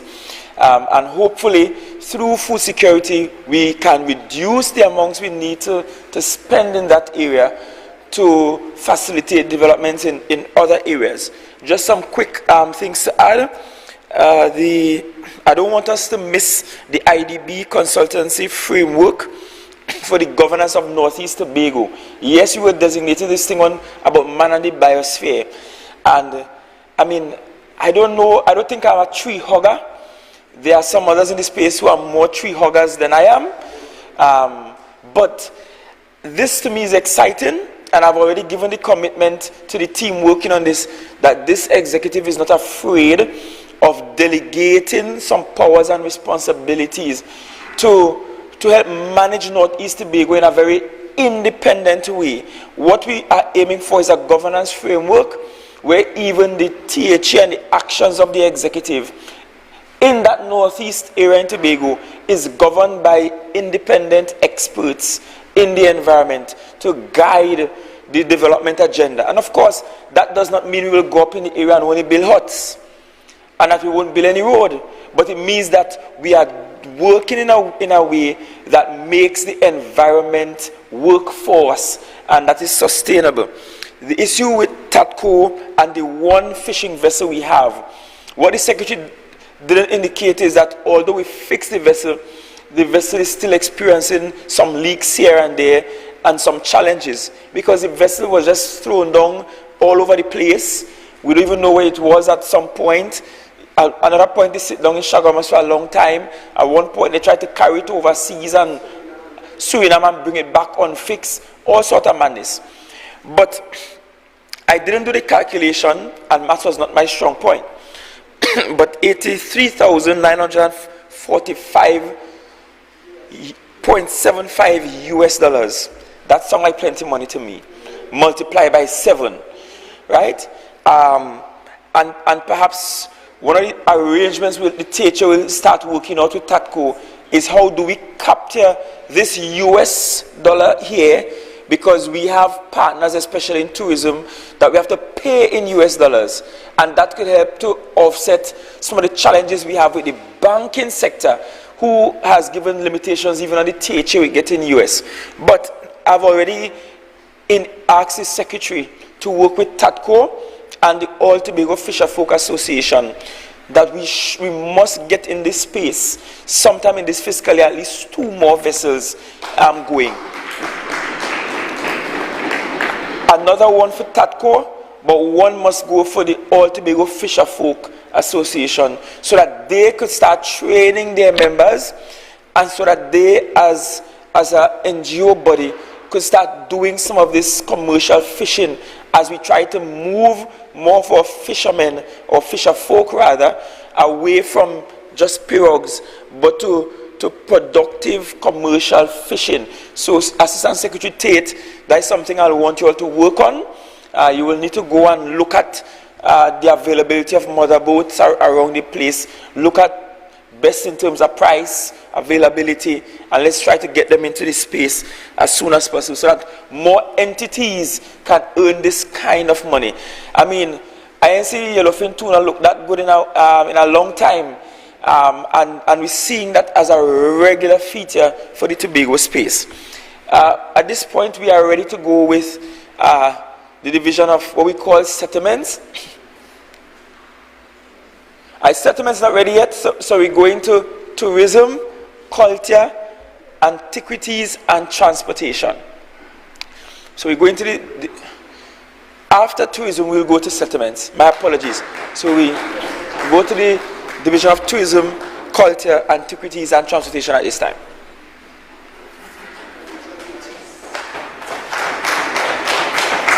Oh, real sunshine. Whew. I feel like if I'm getting ready to defend a thesis. Good morning, Honorable Chief Secretary. Good morning, colleagues. Good morning to the members of the media and members of the viewing and listening public. I have the privilege of presenting on behalf of the Division of Tourism, Culture, Antiquities, and Transportation. And before I start, let me just say that in the 11 months that the Assistant Secretary, Ms. Megan Morrison, otherwise known as MM, and myself have been in charge of the division, I think under our leadership we have made Tobago the greatest little events and entertainment island on the planet. Yes? So let's proceed. Yes. So this presentation is divided according to the departments under the division. So we would speak about tourism, culture, then antiquities and transportation, and all of the achievements that we have realized over the last few months. We'll start with tourism. So our aggressive stakeholder engagement continued. We had over 100 plus meetings with stakeholders across the sector, whether it be from development, accommodation, product offerings, cultural arts, and environment. We hosted our first ever tourism workers town hall where we attracted over 100 plus attendees. We have continued our internal engagement with the various units under the division. One of the challenges that we met when we went into the division is the realization that we had a staffing situation. In order to create the companies that exist under the portfolio of the division, we utilized our internal staff to populate these companies, and that left us with a dearth of employees in the key areas that we need to be able to achieve our strategic mandate. So that part of what we have to do in the beginning of this fiscal is begin rebuilding our internal organs within the division to be able to achieve the mandate that we have. We also engage the IDB with respect to hotel development and our capacity in terms of tour as well as boutique branding for hotels, small hotel properties, because what we recognized is one of the challenges that Tobago has as a destination is with respect to the amount of room stock we have and being able to attract certain types of tourists and to attract quality airlift. So the IDB has come on board with the division with respect to how are we now going to build out a boutique hotel development policy that would encourage the development of these boutique hotels, similar to plans like the Comfort Suites that don't take as much investment as larger properties such as a Sandals may take, and are able to come on stream in a shorter space of time to be able to treat with some of the challenges we currently have with room stock on the island. We also had an official meeting with the ambassador of the Dominican Republic, and he has invited us to visit the DR to see how they have done their hotel city type developments. If anybody who has traveled to the DR knows that they have their Puerto Plata and Punta Cana products there, and those are really hotel development cities. We have a number of land space in Tobago that has certain kinds of approvals for hotel development. So we are looking at their models to see what are some of the positives and advantages we can attract in the Tobago space. We also made an official investment pitch for Destination Tobago to Inverotel that's a Spanish investment group. TTAL spearheaded that pitch, and basically what we are looking at are new markets to get Brand Tobago's story into, and one of those markets that was introduced to us was the Spanish market, and this pitch has allowed us to be able to look at one of their key tourism trade investment conferences to attend next year, similar to World Travel Market and ITB, where we could now introduce Tobago officially to the Spanish market. We also met with visiting international and student and faculty team from South Carolina University and the University of the West Indies, and they want to have some partnerships with Tobago with respect to our tourism educational offerings. As part of that conversation, the Secretary of Education was involved as well, and they are looking at what partnerships these two institutions could have, which is the South Carolina University and our Tobago Hotel Tourism Institute, to be able to strengthen our education sector with respect to tourism studies. We installed our 5 boards under the division, basically 4 boards and 1 committee. So we installed the Tobago Tourism Agency Board, which is headed currently by Ms. Alicia Edwards. We installed the Pigeon Point Heritage Park, which is headed by Mr. Nyron Leong. We installed the Tobago Festivals Commission, which is headed by Dr. Charleston Thomas. We also installed the Tobago Performing Arts Company Board, which is headed by Ms. Miriam Scott. And we also instituted our first Tobago Carnival Committee, which is headed by Ms. Misha Trim. So new partnerships. We signed an MOU with the Caribbean Broadcasting Union, which saw Tobago successfully host their 53rd Annual General Assembly in August from the 15th to the 17th, and the Caribbean Media Awards on the 16th. And coming out of that partnership, 2 regional companies, Monsieur Consulting and Tele Islas, will return to Tobago to film content as part of Marketing Destination Tobago. Now, I want people to understand that the marketing spend that we have in Tobago is nothing compared to the rest of the region. And we have to look at some very innovative ways to get people to market the destination. And one of the ways that we can do that is through these partnerships with media organizations. And this spend comes at very little cost to us. And what Tele Islas would be doing is they have gone around. In fact, they are currently here. They were at Blue Food yesterday, and they are filming key aspects of Destination Tobago to be able to broadcast that content to over 45 million persons in Colombia and across South America. And because they have that kind of reach, this is reach that we can't pay for, because they have that kind of reach, we now are able to look and tap into these markets where we can now expand our reach across the region. We have ongoing discussions with the Inter-American Development Bank on future collaborations for the blue economy, innovation, technical support, expertise in the accommodation sector, funding through the EU's Future in Tourism project in the Caribbean. So we're talking about building out our dive sectors, ensuring that our reef boat operators are certified and they're operating within standards and regulations. And one of the ways that Tobago has to be able to now complete is with standards and regulations. When you look at the rest of the Caribbean, you can't just wake up in the morning and say that you're a tour guide. We have to ensure that when our tourists come, that they are coming into a space that is safe, that they are accessing goods and services from people who have the requisite qualifications to be able to do what they say they can do, and to ensure that that customer service component is always at the forefront of what we offer.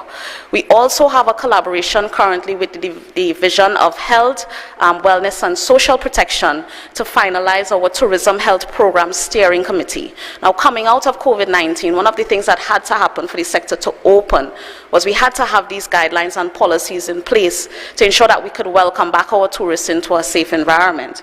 And part of that also means that we now have to have this committee in place that is going to treat with any future health considerations that may come up.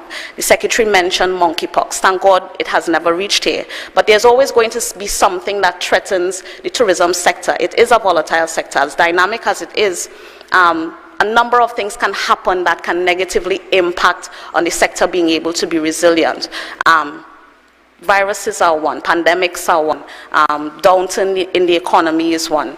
Anything that could affect the tourism sector negatively, we have to demonstrate that we are proactive, we have to demonstrate that we're able to plan, and that I'm excited for this collaboration because it means that it will open up opportunities for our practitioners in the space, our tour guides, our taxi drivers, persons who interact with tourists at hotels, etc., to get the kind of training that they need in terms of safe travel certification, and we are looking to have that training done before the start of the cruise ship season so that we can now sell Tobago as a safe destination.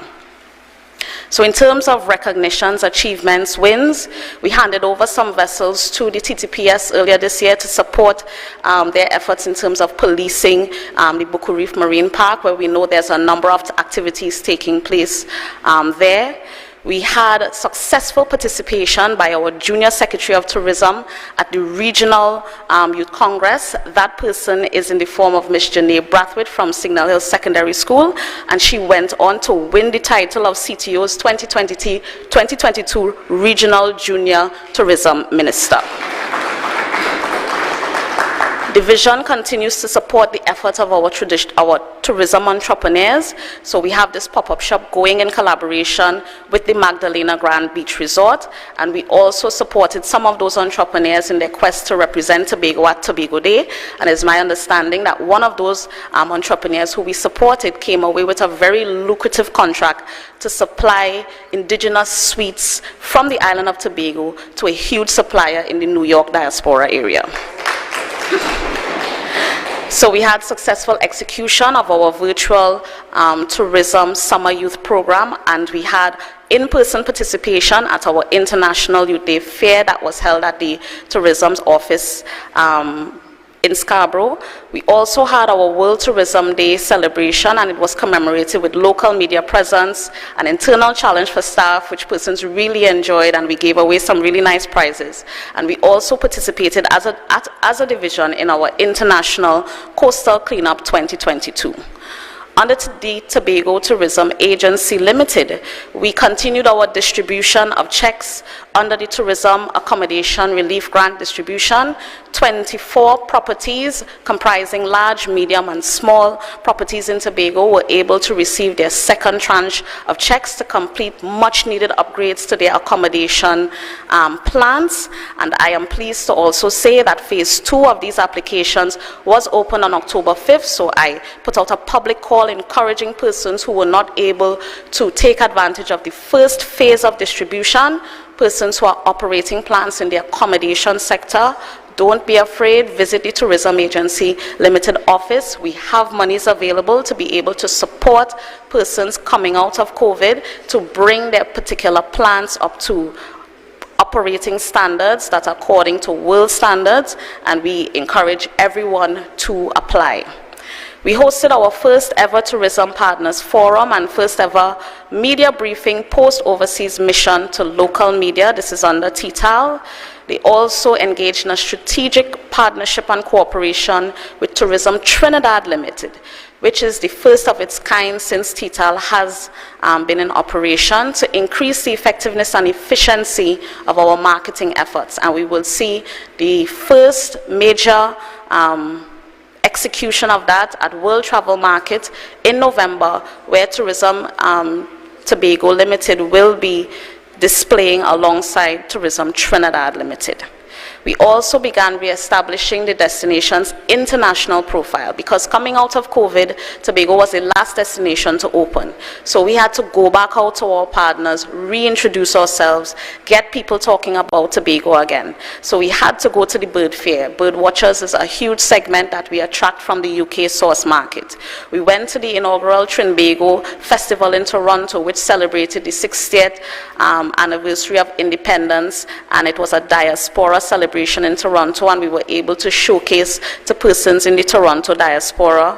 We went to the CHTA Caribbean Travel Marketplace and displayed, as well as CTO and IATA Caribbean Aviation Day. We had the Taste of Tobago showcase in Queen's Hall, TIC 2022, the FCCA 2022 Cruise Conference, Roots Conference in Las Vegas, and I will spend a few minutes about Roots. Roots really is a conference that is almost like the World Fair of aviation conferences for airlines. Tobago has to attract airlift. And one of the things that we have to do is put ourselves in the places where the airlines are having the conversations about where to fly. So we first participated in Roots this year. In fact, somebody went to Roots, I think it was last week, and when they come back, they will give us a comprehensive report on how that interaction was and what are the possibilities for Tobago to continue to attract international airfare. We also attended the UK Wedding Show. We are getting back into the conversation of hosting weddings, because we went to micro weddings during the COVID. We now are hosting weddings with the full pomp and flair that we are known for. So we went to the UK Wedding Show to continue to sell Tobago as one of the premier wedding destinations in the Caribbean. Upcoming missions, we have the Diving Equipment and Marketing Association Dive Trade Show, which is in November. We have a Trinidad Roadshow scheduled because we want to aggressively target our domestic tourism market, because we understand that although the UK is our largest international source market, that Trinidad is our largest physical market. And that is evidenced by the fact that since we have opened, we have steadily seen an increase in the amount of persons coming over, whether it by ferry or by air bridge, to take advantage of all that Tobago has to offer. So we are now embarking on a very aggressive domestic marketing campaign in Trinidad to continue to have our tourists from Trinidad welcome and enjoying the best that Tobago has to offer, and for them to continue to prop up our tourism economy. We have appointed a destination representative to the US so that we can now deepen our marketing thrust in those areas. Specific attention to be paid to the diaspora markets of Miami and New York. We facilitated the Queen's Baton Relay Tour of Tobago. So coming out of that interaction, we took them on a tour of Tobago, and we also welcomed renowned food blogger Mark Wines, and he was able to go and see curry crab and dumpling being made, because food is also one of the sectors that we have to sell Tobago as one of the premier destinations for persons who are coming simply to taste the best of what Tobago has to offer. And if Blue Food was any indication of people's appetite for food, we know that we're in good stead with inviting these food bloggers for them to see the best of what Tobago cooks can offer. So we are currently engaged in an aggressive capacity building mandate at the agency. They have to build out their structure in terms of being able to achieve the best work that they can selling brand Tobago. So they have put out some applications to hire additional staff. We have been spending a lot of money on international marketing, and I want to make a plug for a second. And the reality is that we have not been seeing the kind of return on investment that we would like with the kinds of monies that we have been putting out in the international space to market brand Tobago. Coming out of the carnival lesson, where we had that ritual revelry release video being done by all local creators and all local actors, we recognize that Tobago has some of the best creative talent in the island, in the nation, in the region, and I would dare say the world. And because of that, we want to now take that money that we would normally spend and give to these international marketing agencies and invest them in our local creatives and build out our orange economy and ensure that the content that we are putting out there to sell Tobago is local, 100% local, that we are certain that it's coming from our people, because I think our people are the biggest cheerleaders that this island have. The best person to sell Tobago is a Tobagonian. And because we know the quality that we put out, I have no fear that if we continue that investment, that we will get great content going out, locally produced, and we will ensure that Tobago always remains at the cutting edge in terms of what we put out to the rest of the world. In terms of overseas missions, I had the privilege of participating in the Organization of American States and CHTA's High-Level Policy Forum in Montego Bay, Jamaica from the 18th to the 21st of July. Coming out of that, it was really focused on building resiliency in the tourism sector post-COVID. I had the privilege of sitting on a panel discussion with the Minister of Tourism from Jamaica, Mr. Edmund Bartlett, and the Parliamentary Secretary and Minister in the Ministry of Tourism in the Bahamas, Mr. James Pinder III, and that panel discussion focused on challenges to post-disaster business continuity of small tourism enterprises in the Caribbean. The reality is that Tobago, as a tourism destination, has a lot of support from our regional counterparts. We have their support, we have their prayers, and they have made it very clear that they are willing to assist us in rebuilding our tourism sector, so that they have pledged their support in terms of technical expertise. We have started discussions with a number of territories with respect to how we can take some of their success stories and how we could replicate some of those successes that they have experienced in the Tobago space.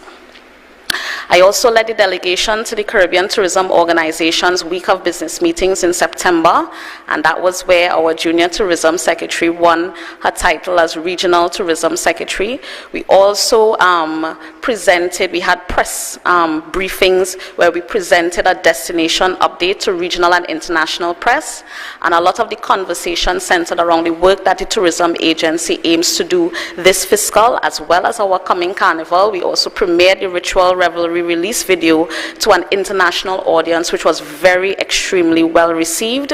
We also represented at the Directors of Tourism and Council of Ministers meetings, where a new chairman was elected in the form of Mr. Kenneth Bryan, who is the Minister of Tourism for the Cayman Islands. Tobago now has to establish its presence in organizations like the CTO, because we have made tourism a #1 priority for this administration. So it's not just about sitting on the island and talking tourism, but we have to show up in the forums where we can make Tobago's voice be heard.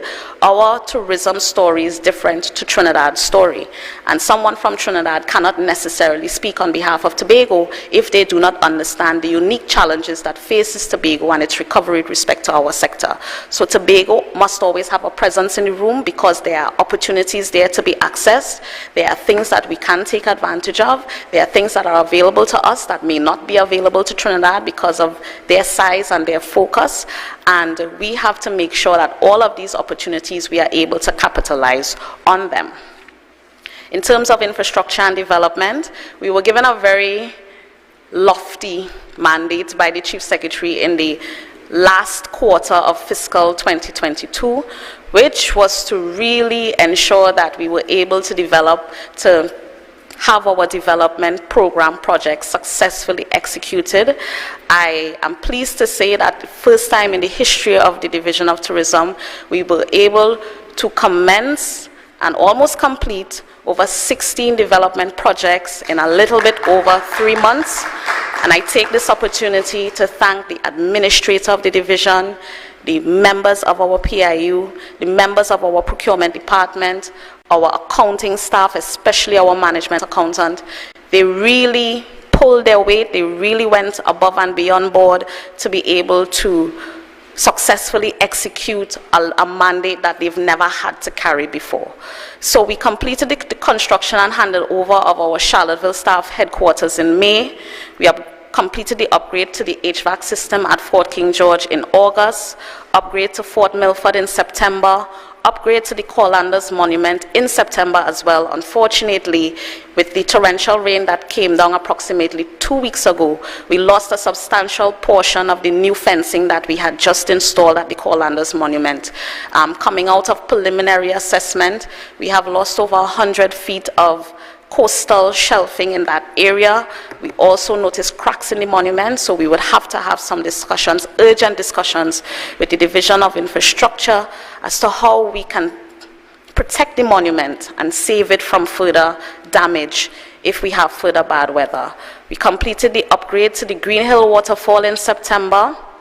I am pleased to say that there's light at the end of the tunnel for Manta Lodge, that we should have Manta Lodge handed over to the people of Tobago by the beginning of December 2022. This project is long overdue, and it's over 90% complete at this time. Based on the project plan that we have received from UDECOT, we should be able to hand over Manta Lodge in December. We have the Goodwood Sugar Mill project, which is almost complete. We have electrical and minor rehabilitation works currently taking place at the Pembroke Heritage Park.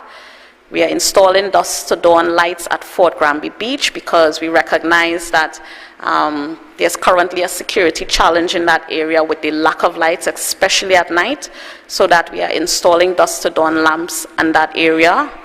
We are doing upgrades to Fort Bennett, upgrades to the artillery building at Fort King George Heritage, at the Fort King George Museum, and we are currently doing upgrades to the Mystery Tombstone. Under culture, recognitions, achievements, and wins, and before I start with culture, I must thank the Assistant Secretary in the division for her leadership with respect to culture and antiquities. To be honest with you, I think that we are a really dynamic team. We butt heads at times, but we always come to a place of understanding, and her being there has actually taken an immense weight off my shoulders in terms of not having to worry what's happening with culture because she's so able and so adept at what she does. So I must thank her for all the work that she has done. So certainly Taste of Buku, I give her all her flowers for spearheading the execution of Taste of Buku, and I must say that we had record-breaking numbers in attendance to our Taste of Buku this year. I know some people were skeptical as to whether or not it could be pulled off, but between herself and the assemblyman for the area, Sonny Craig, and a very committed team of persons who worked on that committee, they were able to pull off an excellent Taste of Buku that everyone is excited to see next year again. In addition to that, we had our return to the staging of the Tobago Heritage Festival. And under culture, I'm just going to talk about successes because there are only successes under culture. We had the Tobago Heritage Festival coming back after 2 years. Again, record-breaking attendance. Everybody enjoyed the heritage. People who missed said they can't miss next year. Everyone had a good time. It just demonstrates to us that Tobago has something that people want. We have something that people are willing to pay for as well. And we are happy that we were able to have Taste of Buku. It all started in February, actually. So it started with Carnival to Banker. It went on to Taste of Buku. We had the Tobago Heritage Festival, and now we're in the midst of the Carnival. And I know regardless of everything I say under culture, everybody's waiting to hear about Carnival, but I have to say all the things that I have to say first. But yes, so we had our return of the Tobago Heritage Festival, and we're looking forward to next year, certainly. T-Park had their acclaimed staging of Bitter Cassava, and the president and a number of persons from Trinidad were able to enjoy that. And again, Tobago showing up front and center with the culture, demonstrating to the rest of the the nation and the region, that Tobago could become the epicenter for culture and heritage-type events and heritage-type activities, and for us to showcase the kind of creativity that exists on the island. Adjacent to that bitter cassava tour, we had the Taste of Tobago in Trinidad, which was very well received, and this was in collaboration with TTAL, TFCL, THTI, and the Department of Culture. We also hosted the preliminaries of the Prime Minister's Best Village Trophy competition, inclusive of the La Renrive, and Tobago's lone entrant in the La Renrive, Miss Rochelle Clark, placed 4th overall and copped a number of special prizes, and I think that she deserves some commendation for her achievements. In addition to that, we contributed to the THA's presence at the TMA TIC convention at the Center of Excellence, where Tobago won Best Large Display, and I must say that we were the talk of the town in terms of the culture that was on display as well. Key successes certainly in terms of the celebration of the Diamond Jubilee. There was the launch of the Man in the Biosphere Art Trail, our Independence Day Street Fair, parade, and cultural extravaganza, which everyone was able to enjoy. Fireworks on the waterfront. I must commend Secretary James certainly for the role he played in ensuring that we had a very beautiful fireworks display along the waterfront.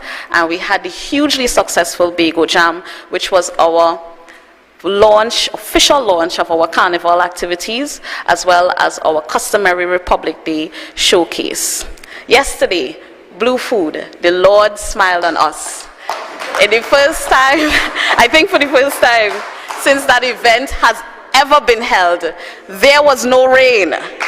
And again, I must take the opportunity to thank Secretary James and his team at DQuad for all of the work that they did to prepare that site for yesterday's activity, which I must say was a tremendous success.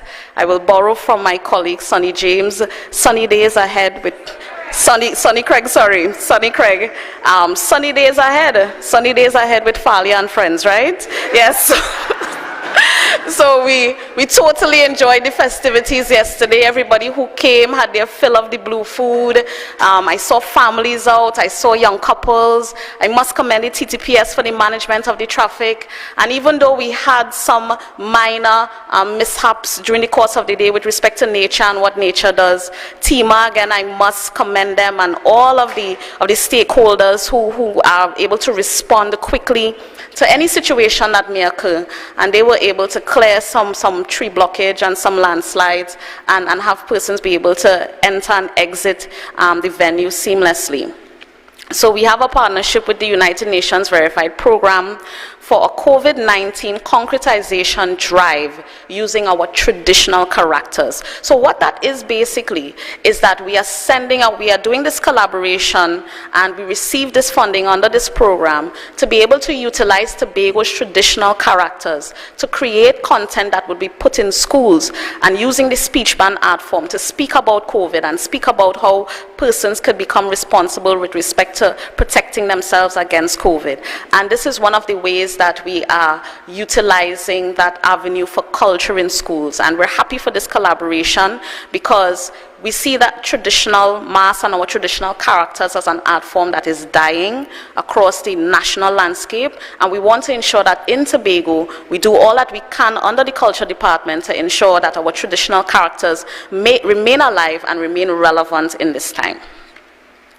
Overseas missions, there is my beautiful Assistant Secretary who successfully led a delegation to Grenada twice. Once for the Grenada Chocolate Festival, where she went with the Secretary of Food Security, and coming out of that mission, we have that Law Great River Cocoa Experience would be launched tomorrow, and I thank her for her great work there.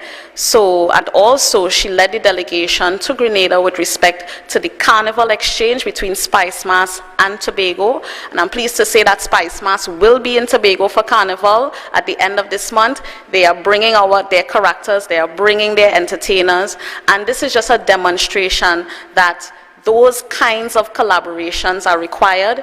There are those in the space who felt that Tobago should have gone to Trinidad first, but the reality is that before we were joined to Trinidad, we were joined to Grenada. And we are now just re-establishing those relationships that that used to exist, certainly.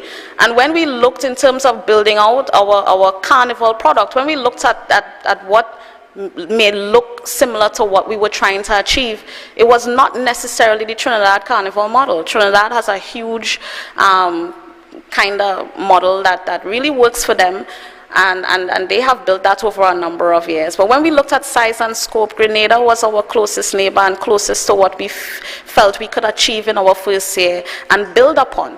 So they went to Grenada, they soaked up what they could have, they collected the information, and they established the relationships. So what we now have is Grenada coming over to see Tobago Carnival, and certainly in future coming out of this, we are now going to not just establish the diplomatic relations, but establish the physical relations, because the ferry to Grenada is still on the cards, and we are also looking at a direct flight from Tobago to Grenada, which I will talk about later in the presentation. Yes? So we had our successful media launch and public launch of the Tobago Carnival. The media launch took place on August 17th, and the public launch, which was Bago Jam, took place on September 10th. We used our Tobago creatives to lead the brand development. So all that you see there, from the logos to the ads to the characters to the pictures, the sound, the feel, the sights, whatever they are, it was Tobago led and Tobago created. We didn't import any talent, we didn't call anybody from Trinidad. All of what you see with respect to the Carnival brand in Tobago was created by a Tobagonian. Coming out of that, we have our stakeholder entities who we are going to support. Pan Trinbago is going to have 2 events as part of the official Carnival calendar. The first one will be this Saturday, which is Pan on the Waterfront. The second one would be Carnival Friday night, which is Friday 28th, which would be their Pan and Powder activation. We have Tuco doing their all-inclusive Tobago Lime, and Tuco has also come on board with respect to managing, along with the Tobago Festivals Commission, our Calypso Monarch competition, our Tobago Calypso Monarch competition. We have our mass bands and cultural groups. Now, I know the Assistant Secretary and I started this year saying no grants. And during the year, we kept saying no grants. And coming down to maybe a month and a half ago, we were still saying no grants. And our Chief Secretary, in his wisdom, and certainly being very accessible and listening to the challenges that our mass bands were facing on various fronts, collectively a decision was taken. This THA took a decision to provide assistance, not grants, assistance to mass bands and cultural groups for this inaugural carnival. And we are pleased to say that they have already started collecting checks. In fact, those who have not collected your checks are ready for you to collect, so that would aid you in your preparation to ensure that the quality of the mass that you put out at the end of this month is mass that we will all be very proud of.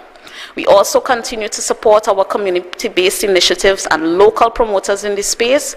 Those of them who are having events, a decision was taken at the policy level of the THA for Tobago promoters, where we could waive the rental fee for spaces that persons would want to have events. We took that decision to waive that rental fee and see where we can provide other types of support with respect to infrastructure or security to ensure that their events would be successful. The carnival season is on. It was proclaimed since October 1st, and so far we have had a number of events being successfully executed in this space. We pray for good weather.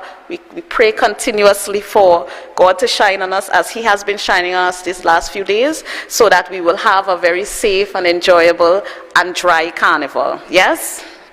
I am pleased to say that Caribbean Airlines has showed up for Tobago. I know that the relationship that Caribbean Airlines and the THA has not always been the smoothest relationship, but I can say publicly that Caribbean Airlines has shown up for Tobago in a big way for this carnival. They have actually been able to achieve going back to their schedule that existed pre-COVID. Even in spite of the fact that they still have all of the challenges they still have all of the protocols that they have to follow. CAL has been able to add or to put on basically 19,000 plus seats for this carnival period to support persons who want to access destination Tobago. Yes, and I must publicly thank the CEO of CAL and his team there for basically, you know, just giving Tobago what Tobago has asked for. And they have not asked that the THA pay for these seats. This is CAL basically saying that we want a relationship with the Tobago House of Assembly that is progressive, that we believe in Tobago as a destination, that we will do all that we can to support Tobago, and they are not paying lip service, they are actually walking their talk, and we are extremely happy for that. With respect to additional upcoming events, after the concept note for the carnival was presented to the Executive Council, it was felt that we could include some competition type elements into the overall carnival product. So out of that discussion, we decided to have a junior Calypso Monarch, a senior Calypso Monarch, and a senior Soca Monarch, and all of these competitions will be run off by next week. I think we have the finals of the Junior Calypso Monarch on the 21st of October. We have the finals of the Senior Calypso Monarch on the 23rd of October. And we're just finalizing the date for the Senior Soca Monarch. And we encourage all persons who are interested in participating to get your music ready, come out and support. We're encouraging the people of Tobago to also support the talent. From what I've heard, we have a number of persons in this space who have worked hard, they have written good music, and I think that they deserve the support of Tobago at large. Under antiquities, so we have ongoing collaborations with DIRTEC on the return of Tobago to the Sandfest cultural competition, and we have created a team of persons from both the Division of Education, Research and Technology and the DOTCAT with respect to ensuring that our schools, our primary schools, are able to now once again participate in the Sandfest cultural competition. We are continuously engaging MSU with respect to the continued build-out of the Antiquities Department. One of the challenges that we have had really is space.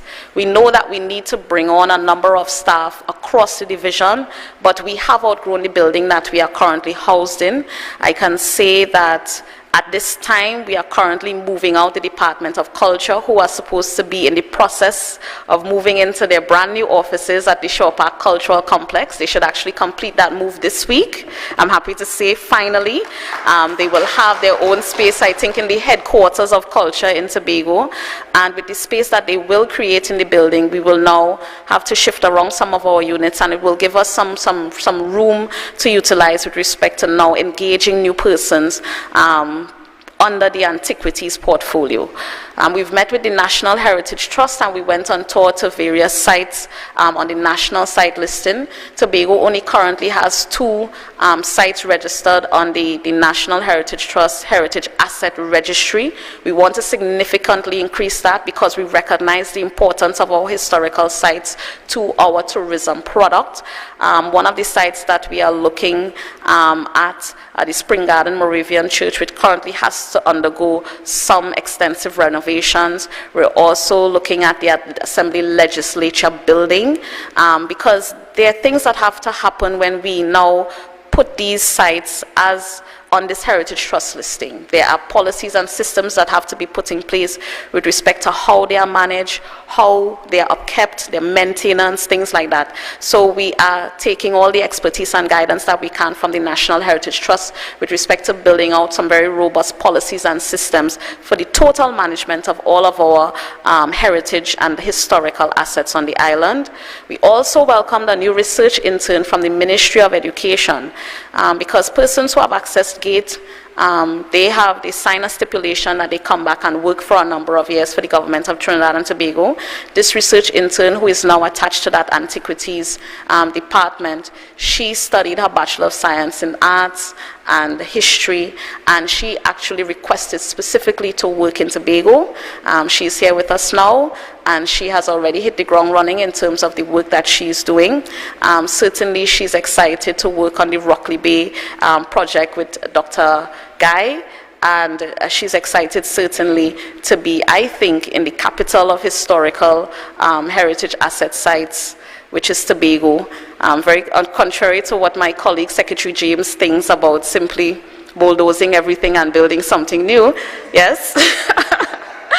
We understand the importance of our historical assets in Tobago. So there has to be a balance between preserving our history and progress, Secretary James. Yes? I know I will rub off on you eventually. That's okay. Yes?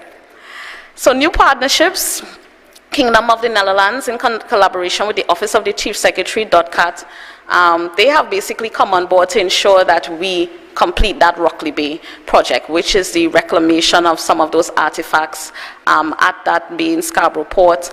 And coming out of that MOU, also the opportunity for training for management of archaeological assets, and that training will be made available to locals first of all, and that will be at no cost to the THA because funds for that have been identified already, and it's just to ensure that we set up the system so that our persons can benefit from that training, because the Antiquities Department will require qualified young persons and qualified persons in general to staff that unit, and we currently do not have a lot of persons in the space who studied in those fields. So we would now encourage young persons who are at the stage of considering what type of careers to get into. If they have a love for history, if they have a love for arts, if they have a love for archaeology, to certainly go and study so that they can now come and work with the Tobago House of Assembly under our Antiquities Department. So that we can build out a robust department that is primarily staffed by Tobagonians ideally. Under transportation, again, Caribbean Airlines, they have resumed their weekly non-stop service between JFK and ANR International Airports. They also introduced a weekly non-stop service between Grantley Adams, Barbados and ANR Robinson. And I would pause here because this was a new route that was introduced. They didn't have any discussions with the THA prior to the introduction of this route. It's almost like if they said, you know what, we have some faith that Tobago, this route will be profitable to Tobago. I'm pleased to say, coming out of our meeting with Caribbean Airlines, that they have already indicated that there's something like 80% uptake in this route currently, and in its first few months has already proven to be profitable on both the Tobago end and the Barbados end. So coming out of this beautiful new relationship with Caribbean Airlines, they have put on these additional seats for the carnival period. They have also added on 2 additional JFK to direct to Tobago flights. These flights are actually on October 23rd and 26th and are available for sale, and the prices look very attractive. So for persons in the diaspora who have been begging for direct flights for the carnival, October 23rd, October 26th, the flights are already on the schedule. In addition to these additional JFK routes, they have also added a Miami to Tobago direct. And this was one that came as a complete surprise. And again, I must thank Carl. This was their demonstration that they believe in the Tobago, they believe in the Tobago Carnival product. And these 2 flights would also take place on the 23rd and the 26th direct in Tobago, and leave on the 1st and the 3rd of November. So persons in Miami who also were having trouble getting direct flights into Tobago, getting flights into Trinidad and getting over to Tobago, there is now this flight available where you're flying from Miami direct into Tobago for the carnival period. And it is my hope that this route will continue on the schedule. Under the Tobago Tourism Agency, with respect to airlift, we have engaged in negotiations with British Airways for first quarter 2023 airlift. And I'm also pleased to announce that Condor would resume flying to Tobago in the first week of October. November, yes, first week of November.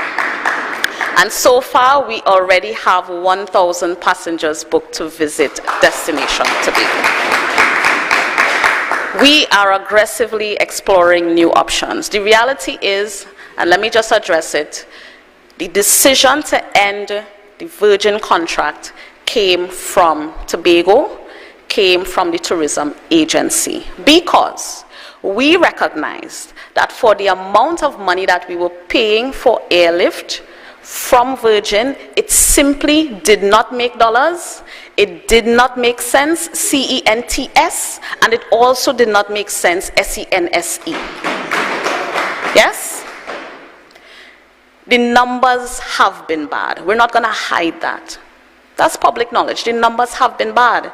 It would have actually been easier for us to physically buy business class or first class tickets for every passenger who came off that flight directly to Tobago than paying for the entire plane, which we were doing. The majority of the passengers were coming off in Barbados who we shared the flight with. It simply did not make any sense. And this administration is a prudent administration. This administration is an administration that insists that we get value for money. And for the kind of money we were spending, we realized that we were not getting value for money. A decision was taken to end the contract, and because we now have that money freed up, we can now aggressively look at a number of other arrangements that would put direct airlift in Tobago. I would like to put on public record that coming out of the conversations with Cal, we are looking at Caribbean Airlines to possibly add 2 new international routes in the beginning of 2023. And ideally those routes we are targeting, we would like to target the Canadian market, which did well for us under the Sunwing arrangement.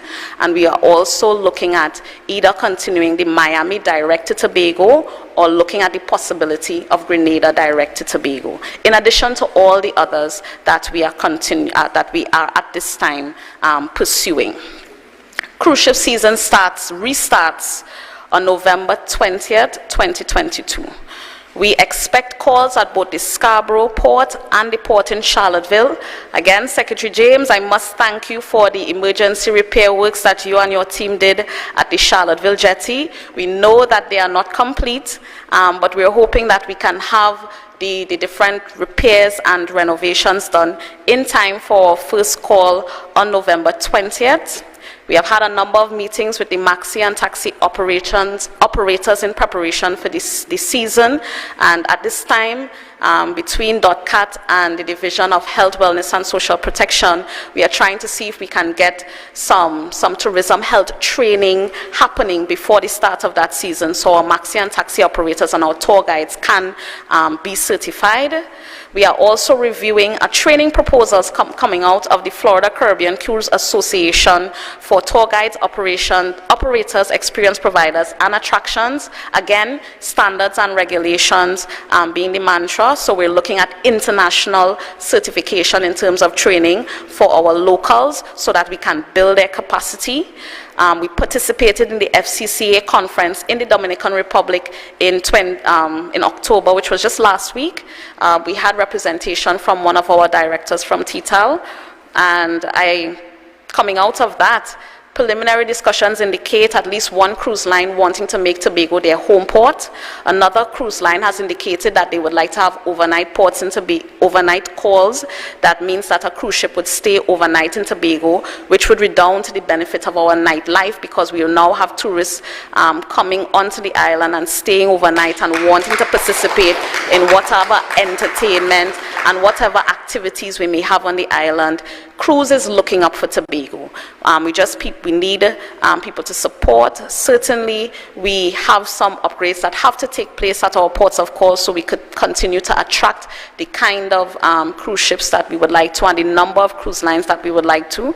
And certainly, I know that with respect to the Port of Scarborough development project, cruise lines is a sector that we'll be targeting aggressively once that work is completed.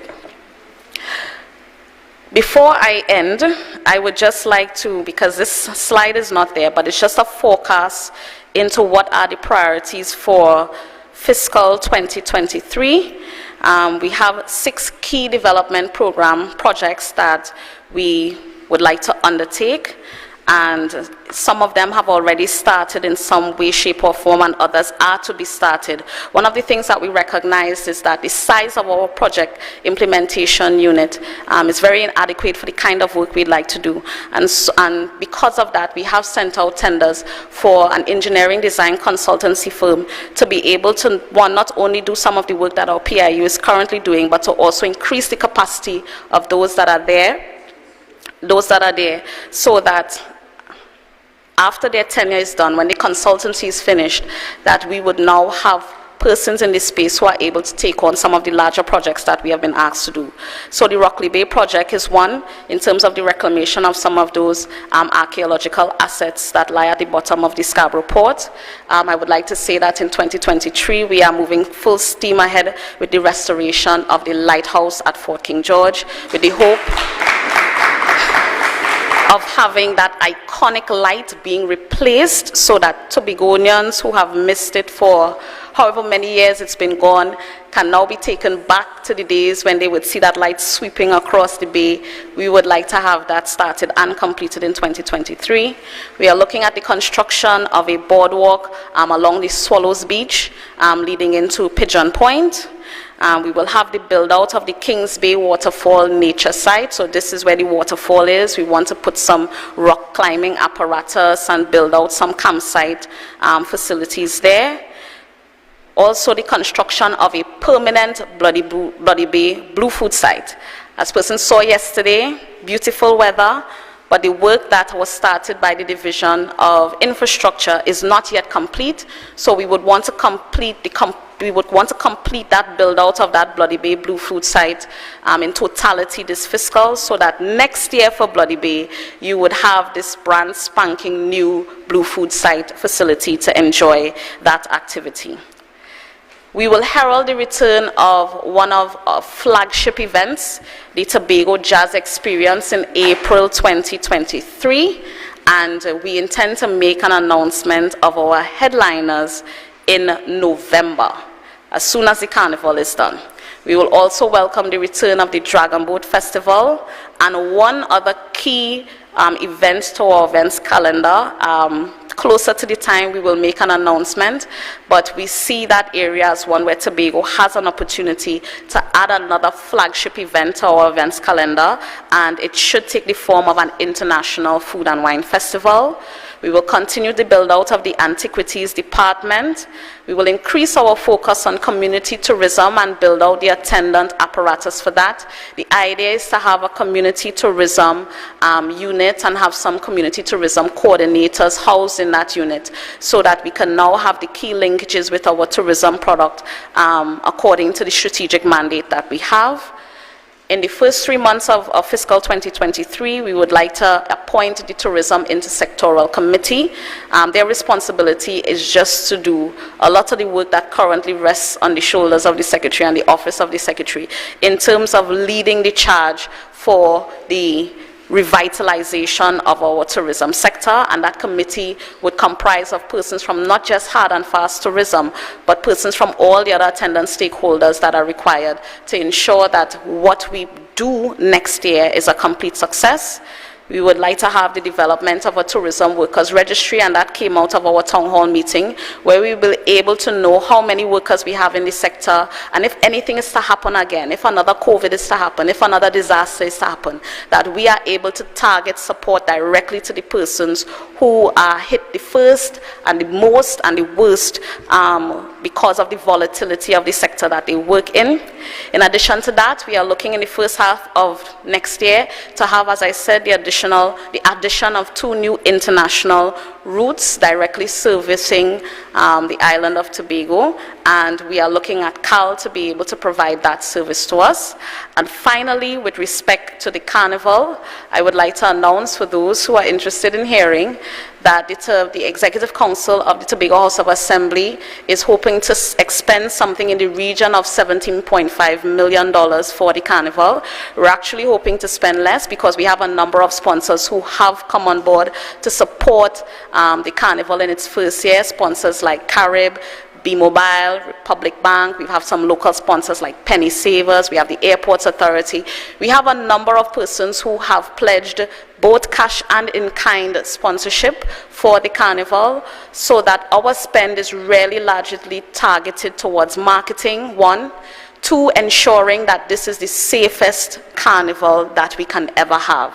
We have the commitment of the TTPS that we will have an additional 200 police officers in Tobago for that carnival period, so that anybody who gets any bright ideas, Tobago is not the place to come or to be, because we put the safety and security of our locals and our visitors at the forefront, and obviously building out that infrastructure that is necessary so that people can have an epic time, that the masqueraders will masquerade, that the spectators will spectacle, and that we will successfully host the first inaugural carnival managed and led by the Tobago House of Assembly in October 2022. I thank you.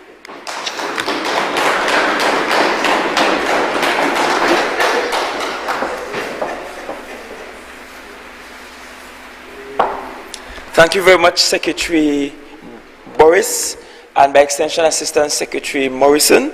And I must say, I am extremely proud of the work you all are doing.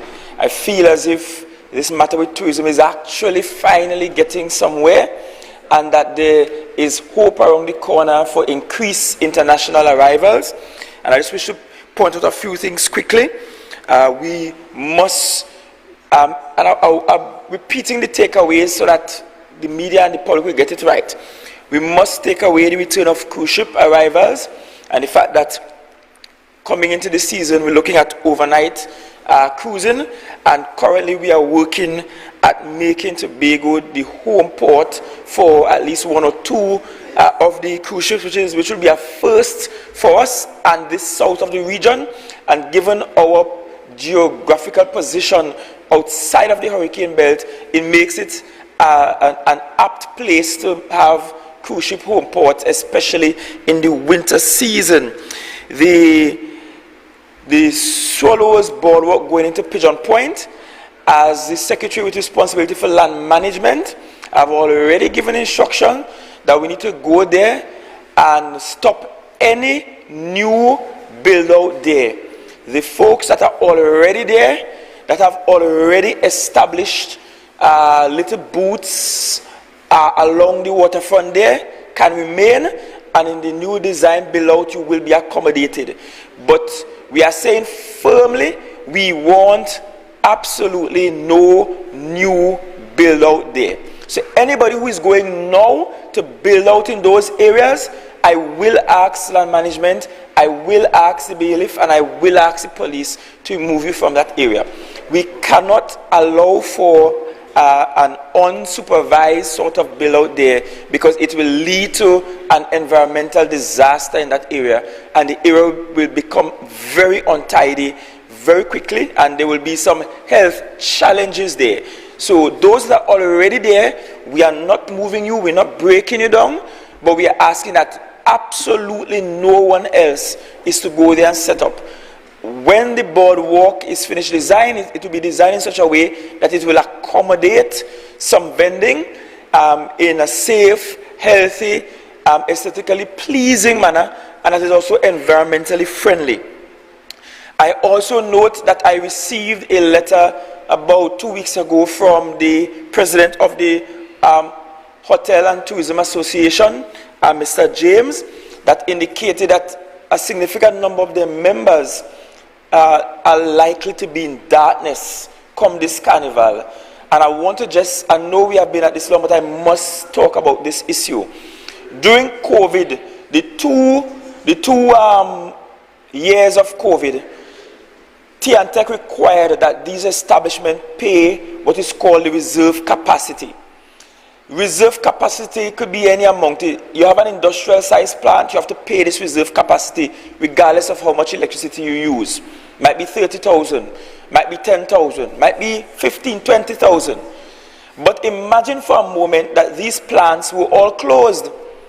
Some went as far as to take off the breaker, empty the pool, turn off the lights, no AC using, no guests. And still Tiantec requires that they pay this reserve capacity while not utilizing energy in any major way. I have had very polite conversations with everybody responsible for Tiantec, from minister to CEO and everybody in between. And it seems as if the cabinet position, for which we have 2 Tobago MPs there, is that they must pay this reserve capacity, regardless of the fact they didn't use electricity, or they will get shut off. They will get the lights locked off. I cannot allow that in this space. It can't happen. Based on the communication received both by myself and the Secretary for Tourism, that figure is somewhere around $1 million, just under $1 million, based on the letter I saw. And so we are working robustly to try to resolve that matter. And if for nothing else, THA intervene again to try to see if we could have that remedied, have that paid, so that the lights would be off. In fact, imagine hoteliers saying, well, we getting guests, but we've been threatened that we may not get any lights for Carnival. That will just not be tenable at all. And it just goes to show who has the backs of our business community and our tourism stakeholders, and who doesn't have their backs. The Blue Food site, it was mentioned that we're working as if we have a permanent infrastructure in place, because every single year for Blue Food, we send in works, we spend some money, we bring gravel, we put it down, we roll, we build drain, we do all kind of story. And we spend money to build stage, to rent tent, to put down temporary plumbing and lights. It will make sense, CENTS, that we have a structure there that is permanent, which means that outside of the major Blue Food Festival, when you are driving going up to the nicest part of the island, on a weekend, you're driving up north on a weekend, you're going through the rainforest, you actually want to get some clean air, you know, well purified air and so on, you could stop and you could get your Blue Food in and out of season, so that will work for them. The Bitter Cassava film, the High Commissioner to the United Kingdom, she has been in conversation both with myself and the principals at TPAC, and she's working feverishly for us to try to get the TPAC showing out in the UK. In fact, she is making connections with the Shakespearean Theatre there and other theatres there, in the hopes that we could export that. So when we talk about the creative sector for export, we're no longer looking at heritage to just dance in Charlottesville and over in Moriah. We're looking at how do we export this as a commodity and earn from it while doing so. Happy to hear Mantle Lodge will finally be ready. The plan for Mantle Lodge is not that the THA will not go in the business of running a hotel and hiring staff and management, but we are looking at some build out where we will engage private investors to operationalize the space at Mantle Lodge. And the Division of Infrastructure, please be warned that while UDCOT will be handing over the keys for Mantle Lodge, there is still some external infrastructural works to be done at the back of the hotel, finding a car park. I mean, we build a hotel, well, buy a hotel and build over a hotel with about 8 car park spaces. I don't know what hotel you're running with 8 car park spaces, really. So we have to remedy that, treat with some issues along the waterfront there, and that will be your task over at infrastructure. I am happy to say that some time ago I announced that through food security, we were having the taping, the recording for a reality television show up in the Gosbo area. Well, guess what? They did 2 episodes more or less. They did one in Gosborough, and then they went up to a place we call Belmont after Space, and did a second one. First, they love the place, and they're likely to be back. Those episodes are to be shown sometime in December, and you will be notified of the same. But again, it's an additional way in which Tobago is being marketed. I want to join in thanking Caribbean Airlines, because I'll be very honest, when it's time to give them licks and quarrel and cuss them, I lead the way. And so now that they have come to the table, we talk, we negotiate, and they are supporting the vision, I must also lead the way in saying thanks to the principal at Caribbean Airlines. I will ask the division, though, to assist with the marketing of those international flights, especially the direct flight from Miami, and be reminded that there are 2 additional direct flights coming in from New York in time for the carnival, and there are additional flights going up on the system for domestic travel between Trinidad and Tobago for the carnival period. I think the big news coming out of tourism is not that Virgin will no longer be here, and BA will continue. They're negotiating so that they will be ready in time for the start of the next calendar year. But the big news coming out is that Condor returns to Tobago,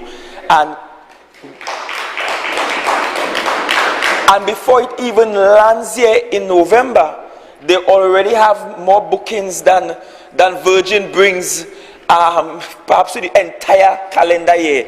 I don't know who saw the sense in keeping Virgin if it wasn't working out. Clearly, keeping one for the UK destination market and going in other areas in Europe is the way to go. At one time, Tobago was the gateway to Europe for the country, because we had more flights leaving Tobago directly to Europe, and we are heading back in that direction, and that will result in larger intake of international visitors. And finally, from tourism, we have to spend some more, put some focus on film, on the film industry. One, to attract filmmakers to the space, but 2, not just the plays we put on, but that we could produce films and documentaries and series here as part of what we can sell to the world. So that's an area that we will be investing in this fiscal year. And Pan on the Waterfront, given that it is Saturday night, you should see me there. As a former manager of a Panside, I will definitely go and give them my support, tacit support. That is tacit support, tacit, calm support. That is. Because I enable nobody capture me not giving anything other than tacit support. Tacit support, let me be very clear. But they will get some tacit support from me. At this time, we go across to settlements, the division of settlements, public utilities and rural development, led by Secretary Pollard, and ably assisted by Assistant Secretary Niall George. And this is our penultimate presentation. So after this one, we close off with education, which is another big area. So come right away, Secretary Pollard. Thank you very much. I say wearing nice color suit. I wore that on Saturday. Yes. I didn't realize we all share similar colors. We have choice. Yes.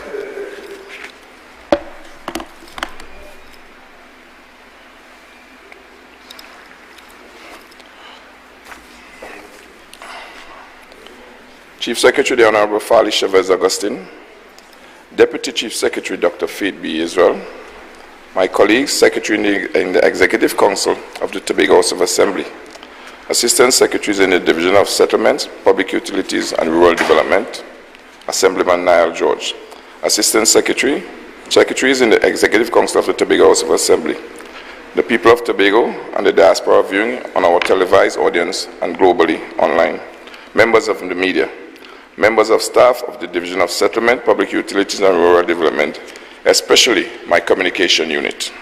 Ladies and gentlemen, good day. I offer a warm welcome and greetings from the Division of Settlement, Public Utilities and Rural Development. Assistant Secretary Niall George and I are pleased to be able to connect with you at this forum today to provide a detailed account of the achievement of our division. Despite the fact that the pandemic has dominated events, we have had an eventful 6 months in which we have begun to experience transformation towards improved performance. Thanks to the wisdom of the Tobago House of Assembly executive Assistant Secretary George and I, shoulder the responsibility collectively. The Housing and Land Program and the associated social delivery portfolios is under my purview. The Rural Development Portfolio is guided by Assistant Secretary George, along with oversight to the Public Utilities Program. Honorable Chief Secretary, it is said, leadership shapes consensus. Though none of us is perfect, Chief, you are doing a great job. For that, you should be applauded.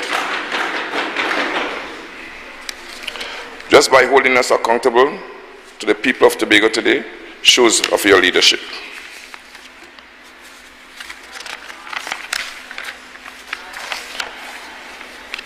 I would like to present to you some discrepancies that not even my Chief Secretary has knowledge about, more than one other member of this executive. Before I talk about the good things of my division, I must let people of Tobago and the wider diaspora know what we, this assembly, are working with or what we have met in our divisions. So Chief, brace yourself. After occupying the office of the Secretary for Settlement, Public Utilities and Rural Development, and being charged with the responsibility of accounting to the public on how monies are being spent, an independent audit was conducted, and the finding of the reports were, to say the least, alarming, appalling, and downright offensive. The internal audit report conducted in 2021 found some of the following discrepancies within the division. I would like to state to you, remember, before election there were some mosaic flower pots next to the Welcome to Canaan sign at a cost of 52,000 taxpayers' dollars. Well, for this 11, 5 or 6 have gone missing from the night of election, December 6th, amounting to 25,000 TT Tobago dollars, Trinidad and Tobago dollars, taxpayers' hard-earned money, have gone missing. Engagement of a contractor before a letter of award was issued to the said contractor. A contractor was engaged by the division in August 2021, yet received this letter of award in December 2021. And is sending the administrator legal letters for payment. Houses were given to persons in the executive of the PNM administration with questionable documentations, and also that individual did not even qualify for the housing program and was given instruction by the person whom I relieve, why I'm sitting in the office now, instruction to occupy the office for 10 months until he could qualify himself for the housing. I will go further into some of the reports by the internal audit. No. Some of these findings, now some of my staff, when I was given this report, it was supposed to be transferred to a staff member. In order, because we are now changing the policies. I did not even photocopy it. I didn't even tell him. I read it to the member of staff. I didn't even hand it over to her. Some of the findings are, there appears to be some collusion between some employees within the grant section and clients. This was seen when information was changed on clients' statutory declaration to make them qualified. Household income entered on statutory forms not included.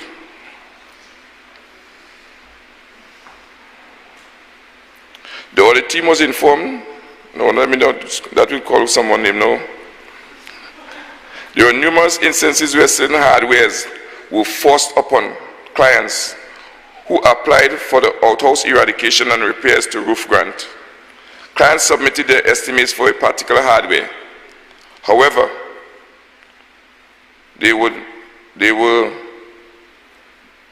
hardware would recommend another, a person in the division would recommend another hardware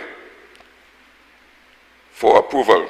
In most instances, the cost of material for this hardware recommended was more expensive than the one submitted by the client. Now I'm just giving you a few of the findings as authorized by that secret member of our executive. It was observed that 3 applicants were dated the 30th of the 9th, 2020, the same date the checks were processed for the hardware and the applicants.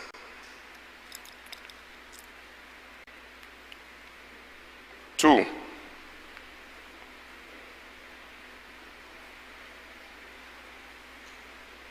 it should be noted that the prices of most of these material of these hardwares were higher, as I stated that earlier.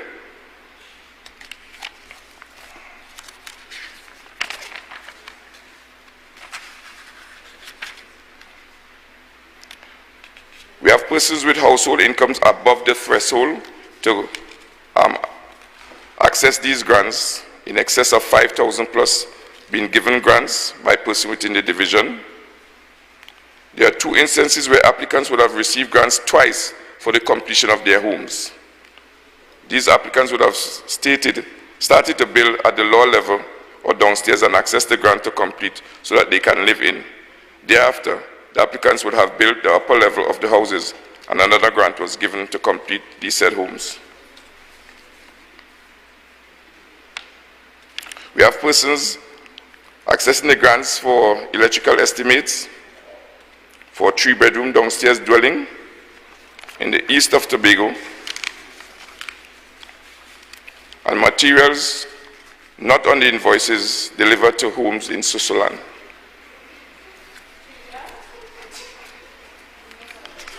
They applied for a grant for renovation or electrical works in the eastern end of Tobago, but different set of materials was delivered to household in Susulan, Tobago, the western end.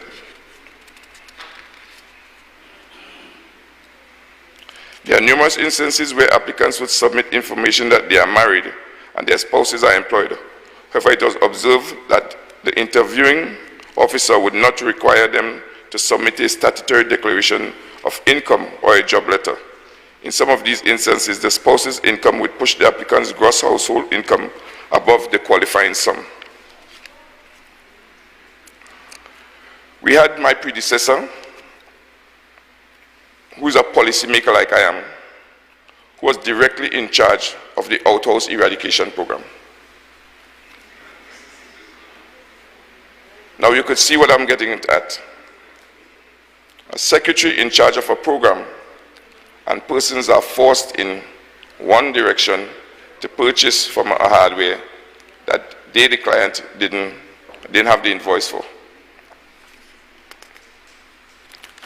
There are so much anomalies, there are so much things about this, but I hope that, as the chief said, we'll take a greater look into this.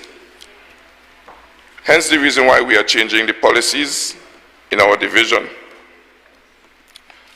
But it's not all bad news. We are at the point where all policies in each unit has been reviewed and new policies been finalized. Then the next step of preparing a note to bring to the Executive Council for approval.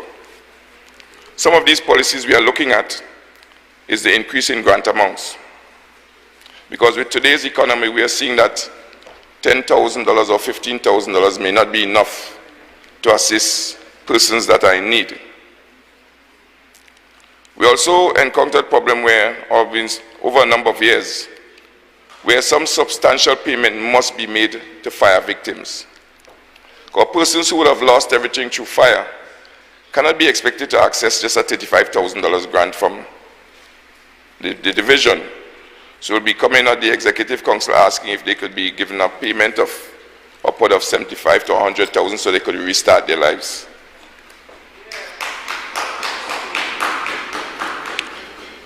To this Executive Council, we are also looking at subsidies given. Normally, all housing projects are subsidized. But we are looking at the fact that since most persons have to qualify to access these homes, Are they really in need of a subsidy? Or should we take that same funding and subsidize homeowners within the communities who are really struggling? So the assembly the executive could make a down payment of a certain percentage to have their homes repaired and have them have their salaries tied into the repayment schedule with any financial institution.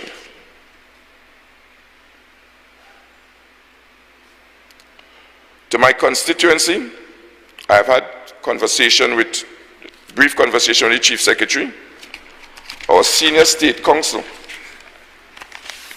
in my effort to deliver on my campaign promises of a fire substation on the north, because I've noticed all my colleagues, everything is in the west and in the east. So I'm going to stand and fight for the north until we get what we deserve. So this is the cadastral sheet of the remaining of lands in Adelphi Estate. Oh, some 66 hectares that we'll be advocating, as guided by the legal state council, that we should now try to acquire through compulsory acquisition. Or acquisition, sorry, because it was under CLICO, and still CLICO is insolvent, and all the assets of CLICO is under the state. We could now put forward a proposal, a case. Just as they took lands for Crown Point Airport, we could take lands for the expansion of Mace Knoll, and probably enough lands that we could build our sea. So we are working on that to my constituency and to the Chief Secretary and my colleagues and the wider listening audience. I am pleased to announce that as of tomorrow, our request for proposal for the Shervan housing development will be sent out. We are minimum of 300 units will be constructed, design, build, finance. As the chief said, we don't have the money, so we're encouraging everybody with the money to come, design, build, finance, and get their monies later down the road. Also, our RFP will be sent out by next week for Adventia, because after coming in office, it was not made known to me that Adventia could hold yet another 100 units. So since all the infrastructure is in place in Adventia, we're going to do some selective tendering, Secretary James, not sole select. And we are going to have Adventia started as soon as possible. Also, as the chief said, some things we have started slowly about. I know we have been getting complaints about the brush cutting contracts, that some of the housing developments are overgrown with bushes. And by tomorrow, all these 45 contracts will be signed and be given out to contractors. Not as what we met before, where one person is doing it over, it will be on a rotational basis for 6 months.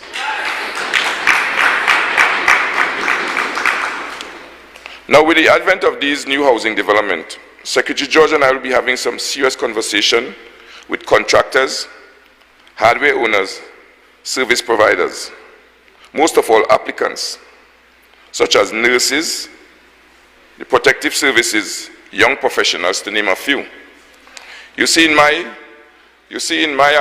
constituency, I have nurses that have to leave the shores to ply their trade in England, America, to come back here to buy land, build the same houses. So we have to make it affordable and that they could access homes that we are going to construct. Because what we have noticed, my dear Tobago people, this division was charged with distributing some 13-point-something million in the last 10 months. And what has been happening is that most of the recipients are going still to the hardwares in Trinidad.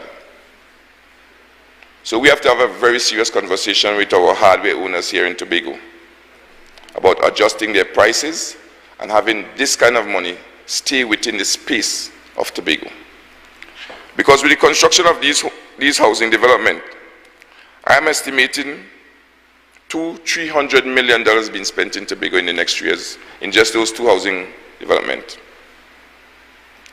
And we'll be foolhardy to not adjust our prices so that that money could stay here. The young men and young women who are employed need to get off the block and become employable or get employment so that you could have a better standard of living. Because this has never happened on the face of this island before, where one housing development, 300 plus units, will be constructed at a time. The former regime did 356 in 21 years. And we are ambitious, but we are looking to do over 500-600 units in our first term. But nevertheless, we have made significant progress as a division and will present our achievement to you today with 4 main categories: fostering key internal relationships, building social and economic resilience, people-centered delivery, partnering for innovative solutions. The first one, fostering key internal relationships. We strongly believe that in meeting our deliverables for our external customers, we must rely heavily on the strength, cohesion, and capacity of our internal stakeholders. A cohesive team that works well together and laughs together will be more resilient, especially in unpredictable times. I wish to publicly thank all members of staff at the division who exhibit teamwork. In our commitment to putting our staff first, we continue to meet monthly with our heads of department and executing staff to ensure service deliverables is aligned with our administration policy. We have revitalized and re-energized staff with nearly 100% participation in internal social and sporting activities. And I'm delighted to thank the brilliant coaching by the captain of the Castara Girls, our house, who won the football small goal competition held at the Signal Hill Recreation Ground on May 24th. And we at the Castara Girls have to date attained the lead thus far in the overall team event standings. We wish all teams and team captain, Assistant Secretary George, Administrator Derek Boslan, and Advisor Anson McDonald success going forward. The light-hearted engagement with staff generates trust and camaraderie. We also know that diversity is needed in any collective effort, so we rely on the diversity of the team at the division, which allows for representation of a wider range of views, ideas, experiences, and perspective. All inputs is welcome. As you can see, Pastor Baines there is one of the strikers on the Castara Girls.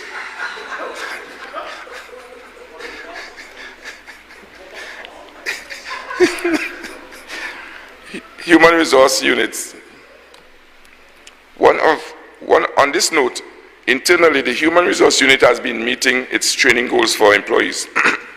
The division was able to train its employees across areas ranging from upgrading key competencies to mental health and wellness matters. For the period January through June 22, the following were the training deliverables met. Staff received training in National Insurance Scheme, financial accounting in the public service, administrative professional training, a guide to discipline in the public service, building high performance teams, pension and leave increments. Employees utilized their own devices on their desktop computers to complete coursework and participated in the training. Overall, the respective sessions were delivered smoothly. OSH Awards. Our staff also proudly outshone all other divisions in the Tobago House of Assembly, including the Chief Secretary Office. In occupational health and safety, our OSH committee won the first place prize in the THA Interdivisional Occupational and Safety Health Competition in 2022. Thanks to the OSH team, our division name is now etched on the Challenge Trophy. The Division OSH Committee also won the first prize in the Virtual Accident Scene Investigation Competition and third place in the Virtual Hazard Hunt Competition. OSH team, we salute you. Grant distribution. Another defining moment of staff camaraderie was evident on June 18, when the division distributed for the first time at one point in the history of this largest distribution of home improvement grant to Tobagonians. It took all hands on deck to manage the 9.7 million disbursement.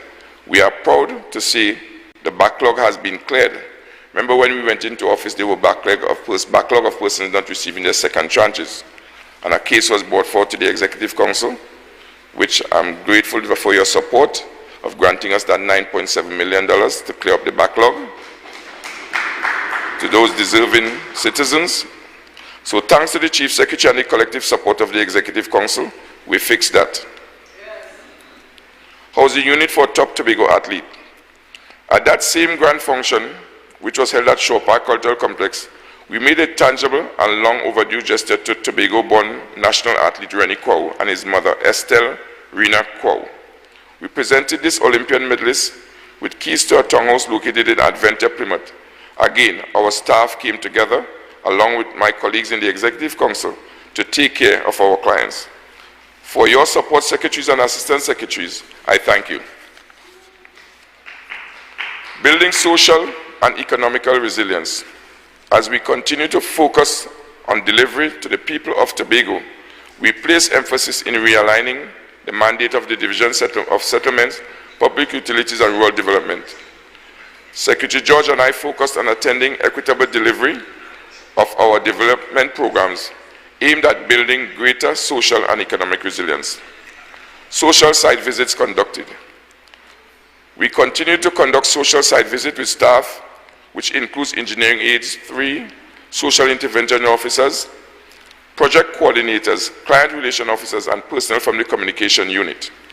During our visit, we continue to unearth cases that requires urgent social intervention. Too many families in Tobago are facing the indignity of sharing outhouses and living in inhabitable structures.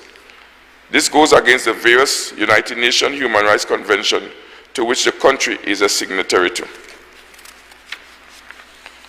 The various conventions state that the benefit of adequate and habitable home ownership, especially among low-income earning groups, are a necessity. The provision of adequate housing to vulnerable population allows families to live in safety and security, to protect their assets, live and contribute to the national economy, and ensure generational wealth. Adequate housing is a precondition for people to access social security, where proof of residency is a requirement for the receipt of social services, health care, essential commodities, as well as financial or legal obligations.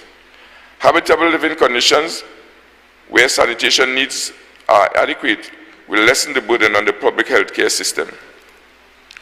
The division has been actively pursuing a multi-pronged approach to achieving these objectives and mitigating the ongoing infrastructure deficit and strengthening social delivery.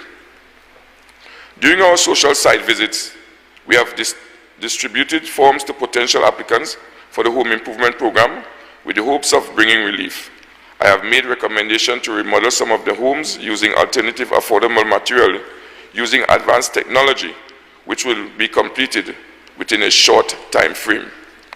As we are on that, we have had discussion with 3 different companies about constructing homes using alternative materials and advanced technology, where a home could be delivered in between 6 weeks to 12 weeks. The last company we have dealt with, a Tobagonian born from Lambo, they said they could deliver a house in 6 weeks, 2-bedroom, 3-bedroom, really nice. They have a waiting list of almost 3,000 Tobagonians because they have been in Trinidad for a while. So we are working to see once we could have these homes delivered to Tobagonians. The prices range from $270,000 to at least $400,000. So if we could bring some of these homes or have some of these homes constructed in the community where we have persons living in dilapidated condition, this will be a real win-win situation. Because they could do the financing and they could finance you up to 12 years. So we are working to have a mortgage payment of between $1,900 to $2,700 per month so that the family's salaries could be tied into that mortgage payment and take the ease off of the Division of Settlement and by extension, the Assembly. Our social relief program, like I said earlier, we have distributed thus far $13,152,500 since taking office. Some of these programs and the numbers are home improvement grant. We have assisted 567 households at the tune of $4.2 million.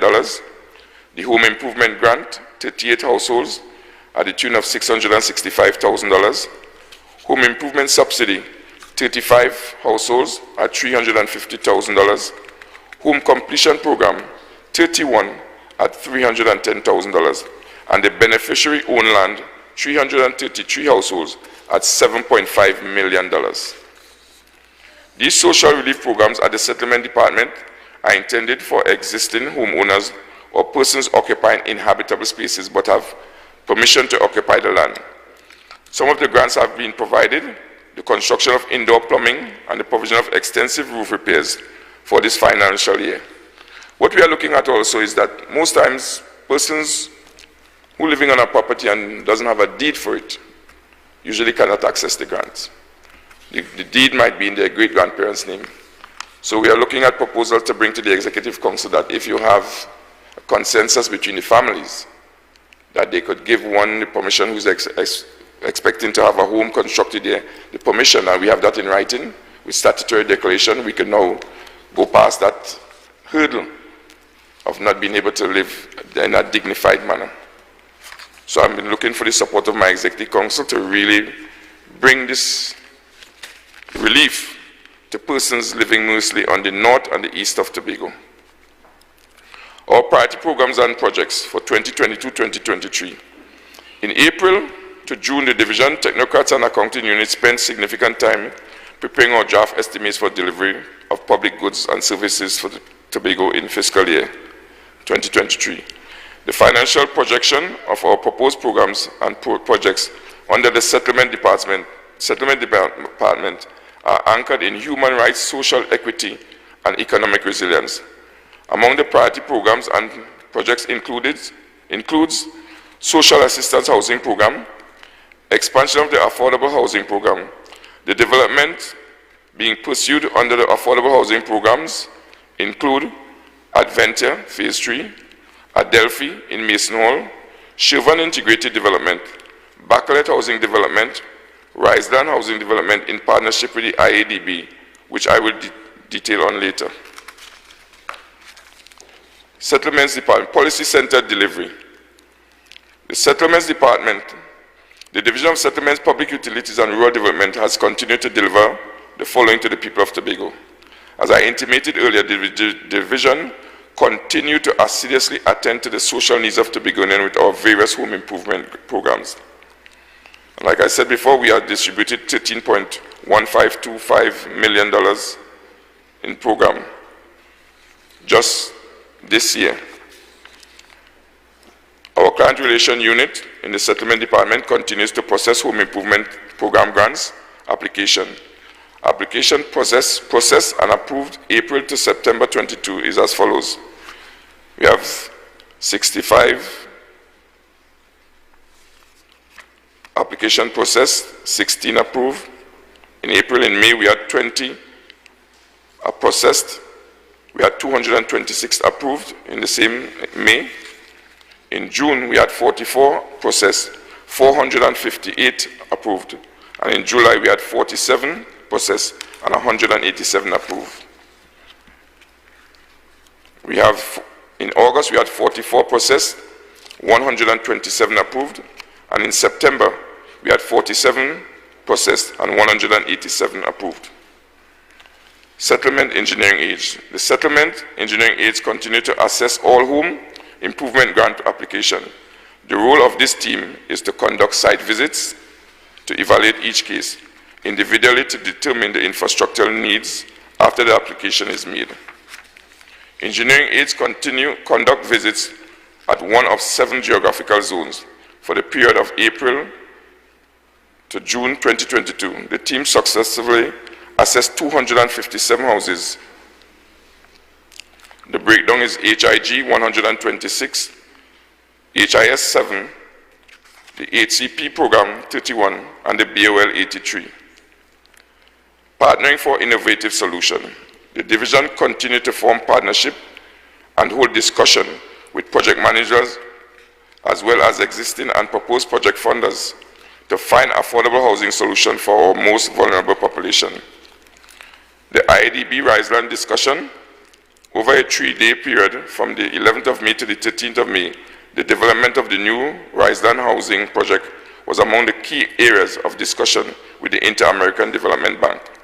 The Riseland development is among the THA's project funded by the IADB. Thanks. The talks were fruitful. We move on to the public utilities. I now turn to the achievement under the public utilities and rural development. As I noted earlier in my presentation, Assistant Secretary George spearheads the policy direction under the rural development portfolio. Assistant Secretary George also continued to hold stakeholders discussion with the various public utilities agencies based in Tobago. The THA does not provide policy direction of these agencies, but strictly oversight.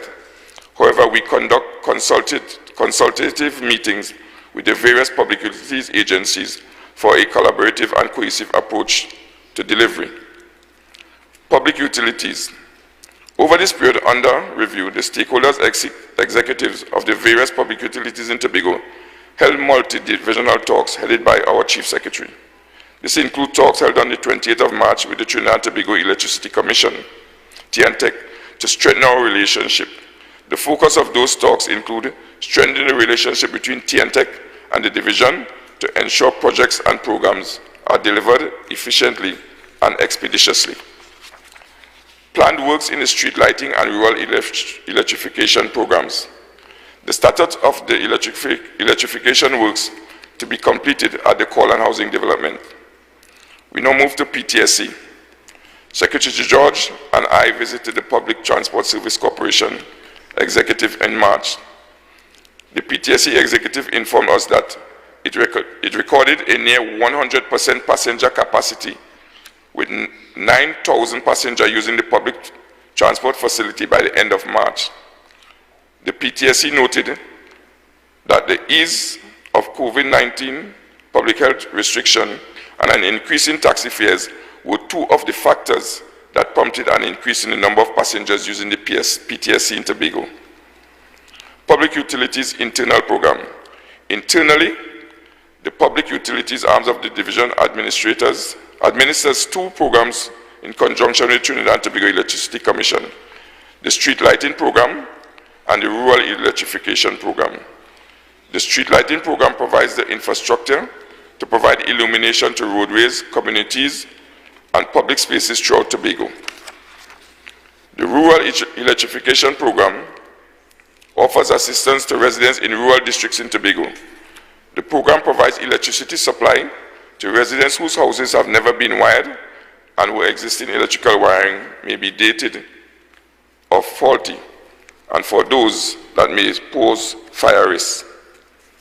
The rural electrification achievements for April to June 2022, Jiga Hill, Lescoto, Castara Village, and Google Patch Trace, Lescoto Road, $181,000 to 20 families who benefited.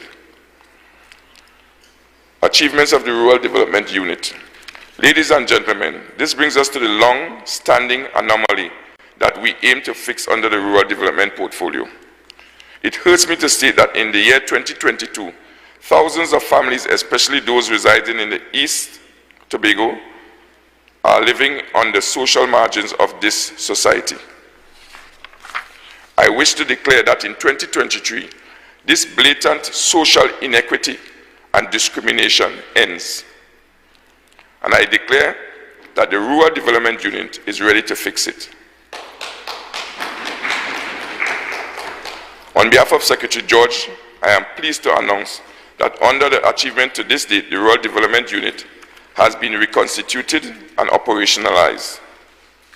It is the unit aimed to narrow the existing socio-economic disparity between Southwest Tobago and Northeast Tobago. The unit is charged with the responsibility of driving the process of rural development in Tobago to improve the quality of life and socio-economic well-being of citizens through improved opportunities, access to public service, and social networks that support a high quality of life. Its first mandate is to develop and implement an integrated rural development action plan. The plan seeks to provide a strategic, visible, cohesive, and coordinated approach to rural development. Simultaneously, the Rural Development Unit is tasked with developing short-term projects and programs with the intent of providing immediate improvement to the livelihoods and quality of life for all residents and stakeholders within the northeast of Tobago. To achieve this, the Rural Development Unit has undertaken key policy reviews, as well as begun extensive rural project appraisal aimed at developing programs to mitigate some of these challenges. These projects will be conducted in collaboration with relevant divisions and agencies throughout the Assembly. The Rural Development Unit has also developed 7 pillars by which it is often operations will be guided. The 7 pillars are as follows: supporting enterprise and employment, improving rural infrastructure and connectivity, promoting sustainable agriculture and fisheries, maximizing rural tourism and recreational potential, fostering cultural and creativity in rural areas, strengthening social infrastructure, and supporting sustainable communities. The bedbug of our division is the Electrical Inspectorate. As you know, we have citizens of Tobago having to traverse from the east and the west, come down to Crown Point, fill out a form, go back up to Victor E. Bruce, pay the bill, then take that form back down to our office at Crown Point. So we are trying to, or we're in the process of, as I may say, relocate and bring some ease to the traveling public of people in the north and the east of Tobago. But I must commend them. They have been working understaffed for a long while. They should have a complement of 7 or 8 staff. Many times they're operating at either 2 or 3. Our 2 electrical inspectorates, one have since retired, and the next one will be retiring in the next month. And unfortunately, we only have electrical inspectorate 2 as the highest position in Tobago, and the 3 top positions in Trinidad, the electrical inspectorate 3, are held by 3 Tobagonians. So why would I want to leave inspectorate 3 level to come back to Tobago to go at a lower level? It's something that we have to fix, and we have to fix quickly, because Mr. James should be going on pre-retirement within the next month or so. So that is something that we have to work on.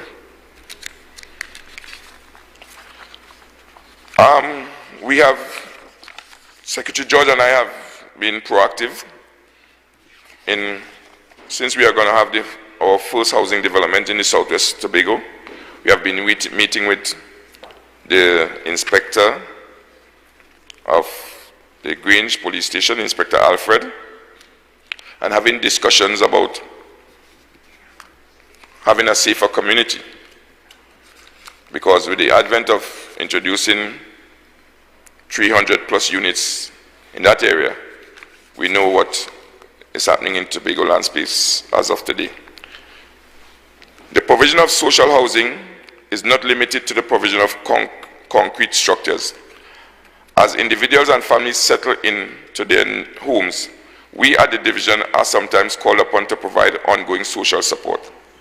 Assistant Secretary Niall George and I have held a meeting with the Shervan Police Station to have a clear appreciation of the crime-fighting initiatives embarked on in the Shervan district. Inspector Anderson Alfred and Sergeant Emmanuel York at the Shervan Police Station met with us on the 5th of April, where they appraised us of the measures being undertaken to address reports of larceny in the district. The discussion focused on policy measures, as the call on housing development is being readied for expansion, and the Shervan housing development is due to come on stream and adventure.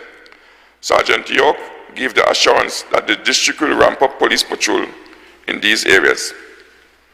Now, the homeowners at Chauvin have been recording numerous losses because the former regime have not completed that project, and I'm certain that project is almost 10 years old. So persons are bringing in their materials by day, and bandits bandits are moving out with them at night. So it's a really task for the owners of the lands at Colon. And while we're on that, I must let you all know what I found out just this week. These lands were given out in a haste in 2016 at Colon. And you have persons who have made deposits of $3,000 since then, and not another cent has been paid. And the contract clearly stipulates that you have to show proof that you have to construct within 2 years. I know that the development have been plagued with all kinds of problems. In some cases, you have persons who haven't even paid a cent, but were awarded parcels of lands. So that is something that we really have to look into, because there are lots of problems in the Colon development. Lots of problems. Community weather damage assessment. As I'm about to wind up my presentation, I must highlight some current areas of work we have been currently focusing on in September and October. Following the passage of the active tropical wave over the period, the 5th to the 7th of October, I was involved in preliminary community damage assessment in the Mason-Moria district, which was the hardest hit area in Tobago. My area was among the villages severely affected by the weather system. The incidents included landslides, flooding, blocked roadways, and displaced families. The impact of this inclement weather period highlights the vulnerability of the infrastructure integrity of many of our houses. Opportunities for development. As we try to overcome these hurdles, I am pleased to conclude on a positive note. Last week and early in September, the Rural Development Unit held a public consultation with the residents of Louis d'Or and environs. The purpose of this meeting was to engage the residents to identify areas of the Louis d'Or Beach and Bay for development. This area has potential to be a tourism attraction which will bring economic value for the people in the community. Social housing initiative. Internationally, governments have taken the position to invest in its citizenry via low-cost housing initiative.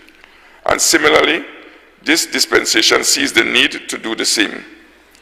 In keeping with the Comprehensive Economic Development Plan 2.0, priority number 5, which supports social development and resilience, this priority purports that housing needs will be addressed through the development of low-cost housing solution.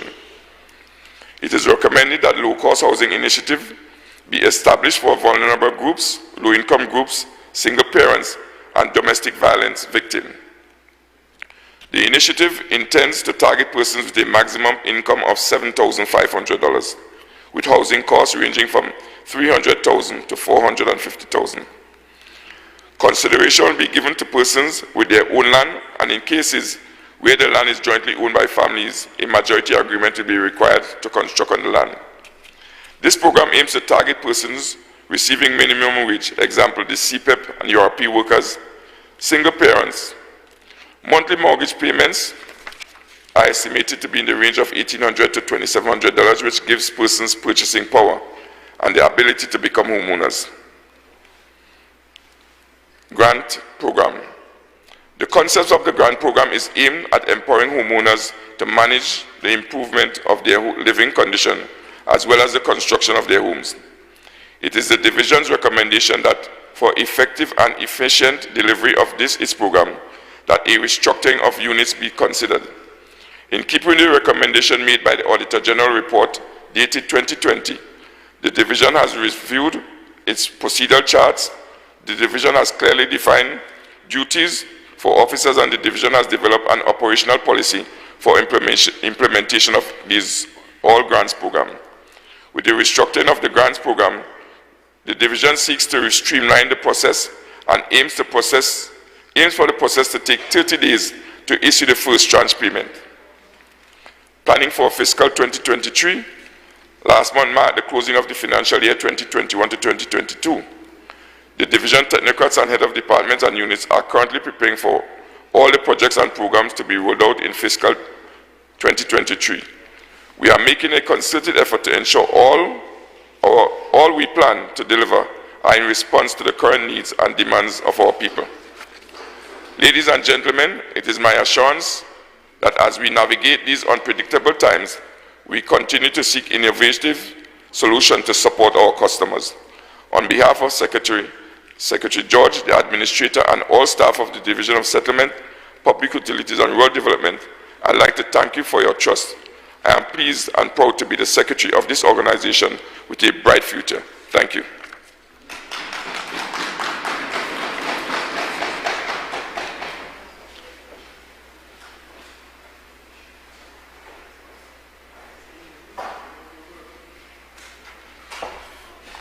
Thank you very much, Secretary Pollard, for your comprehensive presentation. I do note with quite a lot of concern a number of the discrepancies found by that internal audit report, and certainly we will move to have further investigations and actions where those are concerned. Some of the things sound unbelievable that someone could get grants for work to be done in Tobago East, but different set of materials showing up by a house in Tobago West. Unbelievable that people whose salaries are way above the threshold are receiving grants, while those who are within the threshold are being denied. Unbelievable that we have applications dated the same day as checks. Well, if that isn't efficiency, I don't know what is. Because in this space, we have invoices dated months, years, and still waiting to be paid, and you have to beg and push for accounts to pay.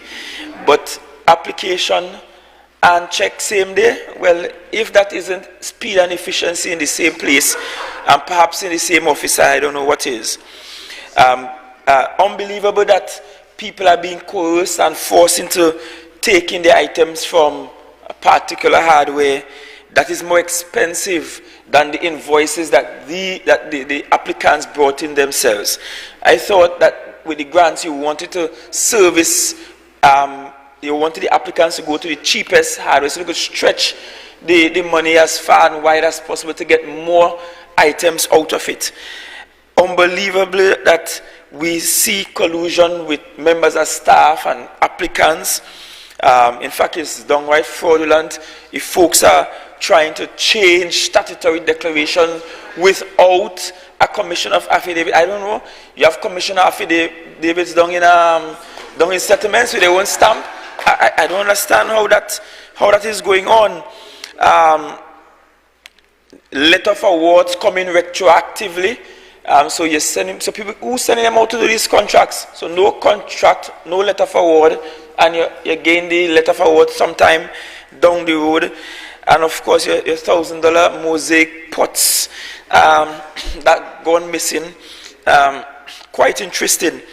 With regards to the Adelphi estate, there is some element there that is already owned by the THA, and I know land settlements have moved to regularize those who are currently squatting in the area there.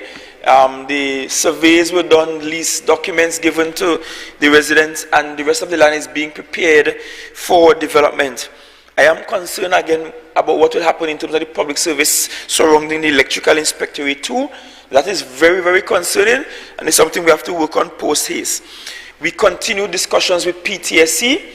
In fact, I spoke with the chair of the board sometime earlier in this month, and we're looking at ways we could create efficient stops around the tongue of Scarborough until we get the transportation hub completed. And that transportation hub, I am advised, will be completed within a year or so, a year to 18 months max. So certainly that's a project we're moving quickly on. In terms of rural development, Assistant Secretary George informed me that soon there will be scheduling of town hall meetings all across the island of Tobago, where I will be requiring that members of the executive join me in going and listen to communities. So not only will you get a chance to see what's happening at the divisional level, but we're coming down to your village so that you could interact. And I mean, you may even want to come to Customer Way, but we accept the criticism as part of the governance process. We want you to be engaged in the process. If there are things that you think we're not doing well enough, fast enough, let us have a conversation about it, because it might just be a communication issue that we will have, and we look forward to that. At this time, we go to our final divisional report, and that's the Division of Education, Research and Technology, led by Secretary Hackett, and he'll be assisted by Assistant Secretary Kerr. Let's welcome. Thank you, Honorable Chief Secretary. Good afternoon, colleagues. Good afternoon to members of the media and of viewing and listening public. I am Assemblyman Zorisha Hackett, Secretary with responsibility for education, research and technology, and after a long morning, probably I should say the chief saved the best for last. The focus on education is critical to the development of Tobago and its people. It is cross-cutting and intersecting as it influences all aspects of social and economic development on this island, and therefore sets the stage for the policy view of education, research and technology to this administration and by extension or division. DIRTEC's vision is to be the supreme educational district that delivers quality service to all citizens and unveils the potential of the people to fully participate in the process of sustainable development. And as such, the strategic direction is as follows. 1, to provide support to special education by creating an inclusive environment for the differently abled. 2, to create and sustain a healthy school environment that will promote physical activity, healthy eating, emotional and mental fitness. 3, to partner with other divisions in the Tobago House of Assembly towards the advancement of education on this island. 4, to improve the holistic academic and co-curricular development of all learners in the education sector. 5, to develop a technical vocational sector that will recognize that technical vocational is both desirous and significant. 6, to execute a robust school repair, maintenance, and expansion program. 7, to improve processes and systems to effectively meet the human resource needs of the education sector. And finally, to introduce revolutionary systems and structures for ongoing research and scholarship distribution to reflect the priority areas of human capital development. I will now start with inclusive education. It is important for me to share our plans for inclusive education, which focuses on our special needs students. To date, our efforts have materialized in the form of consultations held with staff and organizations that represent the differently abled. Site visit conducted at Signal Hill, the location identified for the construction of a new inclusive facility, and infrastructural upgrades to our current facility, inclusive of the Happy Haven School and the School for the Deaf, Speech Impaired, and Language Impairment. Our schools need to truly become inclusive. I'm talking about the schools on the island right now, all 57 of them under our purview. And for decades, the other administration has identified funds to construct a special needs facility, but this has not been achieved.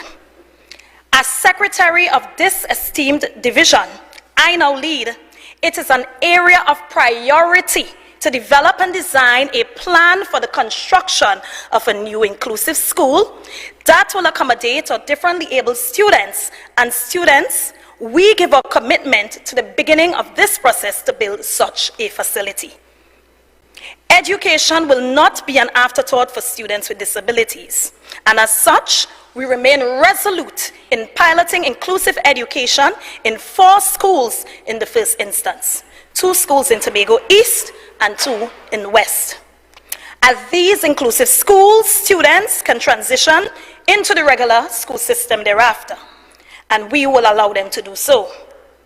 DIRTEC has therefore been engaging in extensive discussions with our stakeholders to ensure that the schools are not only physically safe, but a supportive environment for students with disabilities. Inclusion means that we must also integrate families of special needs students into our discussions. And to this end, we have taken our commitment to the next level by establishing a committee to develop a detailed approach to offering students with disabilities an educational experience characterized by quality and equity. I now wish to move on to sports in education.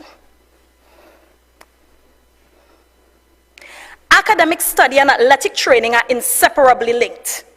They are the 2 sides of the same coin, if I might say so myself. And while many subjects at school are taught exclusively in the classroom, sports and physical education give an excellent opportunity for students to get outside, to be active, and to work on a variety of skills. At DIRTEC, we understand the importance of physical education within the wider curriculum, and the need to ensure that we provide students with opportunities for a diverse and enriched educational experience. Teamwork makes the dream work. And last Mandate Monday, I highlighted DIRTEC's collaboration with the Division of Health, Wellness and Social Protection to develop the Infectious Disease Management Plan. On this occasion, I wish to report that we have continued our collaborative approach by partnering with the Division of Community Development, Youth Development and Sport, specifically the Department of Sport, and I want to say thank you to Assistant Secretary Clark for always coming to my call at such short notice as we promote healthy living and healthy lifestyles amongst our students. To this end, I convened a meeting which included the Assistant Secretary, Wayne Clark, principals, vice principals, and physical education teachers at our 9 secondary schools. And this meeting was aimed to identify opportunities for improving physical education approaches in schools and an increase in sporting activities to foster the holistic development of our students. At DIRTEC, we also acknowledge the importance that sports plays at the primary school level. And at this time, I wish to publicly congratulate our schools who recently participated in the 15th annual Godric Alfred Tournament. Congratulations to champions, the girls team, Wim Anglican Primary, and the boys team, St. Andrews Anglican. Similarly, the division wishes to congratulate teams currently participating in the secondary schools football and netball tournaments, as well as the primary schools football tournament. The 2022 Sports Diplomacy Program, funded by the United States Embassy, has supported us along the way, and as such, a one-day football clinic in Tobago on Saturday gone with 2 American professional football players. We're here to train 100 secondary school students, 50 males and 50 females, and we appreciate this collaboration. I wish to now move on to Project Impact. Following the apparent decline in student performance at the 2022 secondary entrance examination, DIRTEC proudly presented Project Impact. Impact is a year-long performance enhancement project that strategically focuses on improving the holistic, both academic and co-curricular development of all learners in the education sector through quality and equitable teaching and learning strategies that would unveil learning potential and provide varied learning experiences. 774 students stood to benefit from this project, which targeted 3 tiers of students. A, those who scored between 0 and 30% at the 2022 SE exams. B, those who scored between 31 and 50% at same exams. And C, prospective Standard 5 students who are deemed at risk based on their mathematics and English language arts scores at their end-of-year exams. The Division of Education, Research and Technology recruited 50 of the best teachers from primary and secondary schools across the island and offered competitive remuneration packages as compensation for their time and effort. This effort ensured that the division's strategic direction to incorporate TechVoc as a viable track for students was reflected in the approaches used in the program. Over a 4-week period, approximately 400 students were exposed to lessons in physical education, numeracy, literacy, creative writing, art, language, Spanish, and etiquette and other basic life skills. They were also exposed to drumming, electrical installation, table setting, baking, preparation of meals, tie-dye, tablecloth, manufacturing, dancing, journal writing, plumbing, culinary arts, and other areas that would enhance their life skills. Classes commenced on Tuesday, 26 July at 20 centers across the island. And this Thursday, 20th of October, 2022, Cycle 2 of the project will be launched at the Shore Park Complex right there as we continue our work to positively change the current trajectory of underperformance on our island. I now wish to move into the school repair program. Wow. After a 2-year halt on all infrastructural works at schools across the island, we at the Division of Education, Research and Technology took on this Herculean task to execute a robust school repair program to treat with the extensive structural works at our schools. In this administration, we understand the value that adequate physical facilities adds to a healthy and effective school culture. At DIRTEC, we have realized the negative impacts of the period had on structural maintenance and decided to implement strategies such as our artisan team to assist with year-round routine maintenance in order to reduce the likelihood of major structural damage in the future. The school repair program awarded 96 contracts to 67 contractors at a cost of $41 million. I am pleased to announce that 50% of payments have already been made. I wish to now move into Scarborough Secondary School and the issues faced there. The ongoing challenges that have been plaguing the school is no secret. Coastal erosion has threatened the structural integrity of the school for decades. And although we have expended upward of $3.4 million on 9 repair work packages in the last 3 months, this is still not adequate to treat with the issues affecting the 61-year-old institution. These works included AC works to the staff room, vice principal's office, food and nutrition room, safety officer's office, visual arts room, moral ed room, sick bay, and dean's office. Electrical works, both of high and low voltage. Replacement of 2 multi-stage water pumps and pressure vessels. Pumping of the sewer system. Cleaning out of grease traps, service to pumps, and the reconstruction of the grease trap cover. Replacement to water pumps on the Agri plot. Rehabilitation works to Block I staircase. Installation of roof members on Block I. Replacement of galvanized sheets on Block E.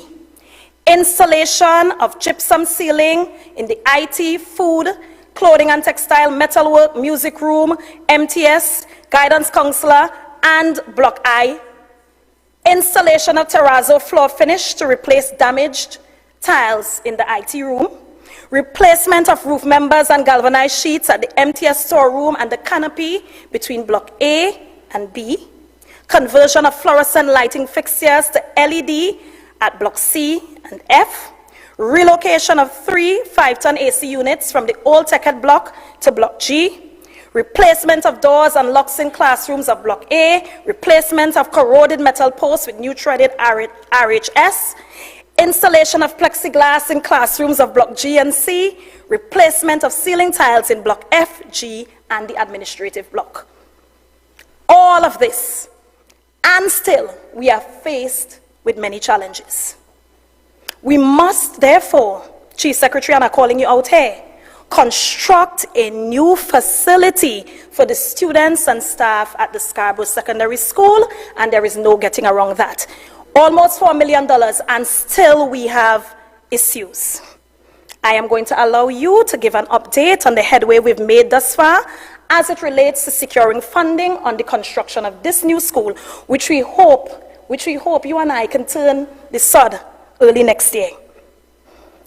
To address the ongoing issues at the school, various meetings were held in the last 2 to 3 months with key stakeholders, including the principal and staff reps, members of the PTA, tutor, and our very own USH and PIU, which forced us to make some tough decisions, tough but necessary. This included the rotation of the lower school.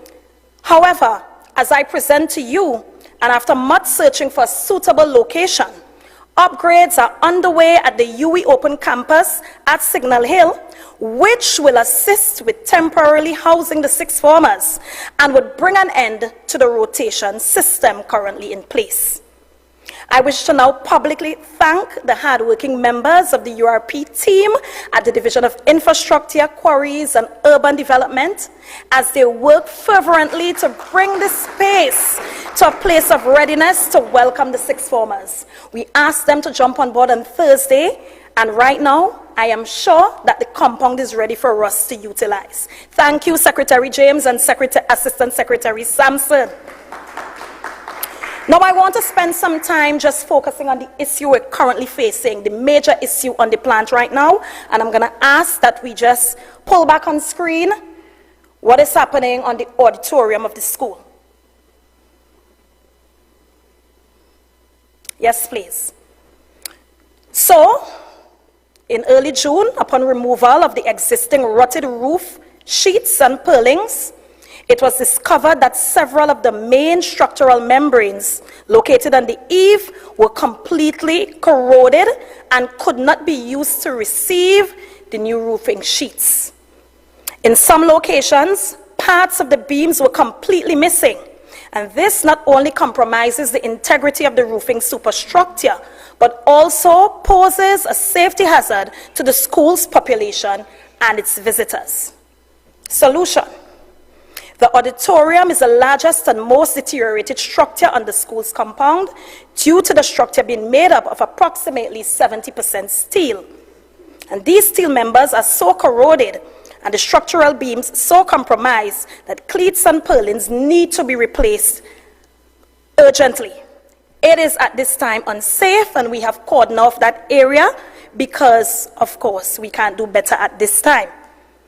Due to the continuous exposure to adverse weather conditions, the school stage in the auditorium will also have to be replaced. Plans moving forward.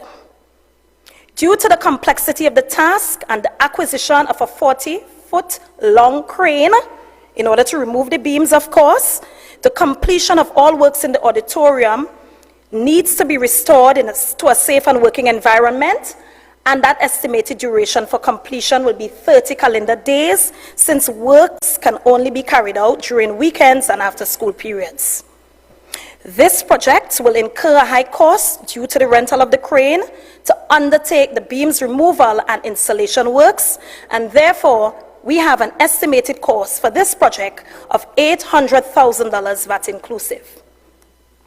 We have convened meetings with the technical staff of the division, PIU, USH, and student support, the school's principal, staff, and representatives of tutor, and conducted site visits for proposed locations identified for Island's first ever smart school.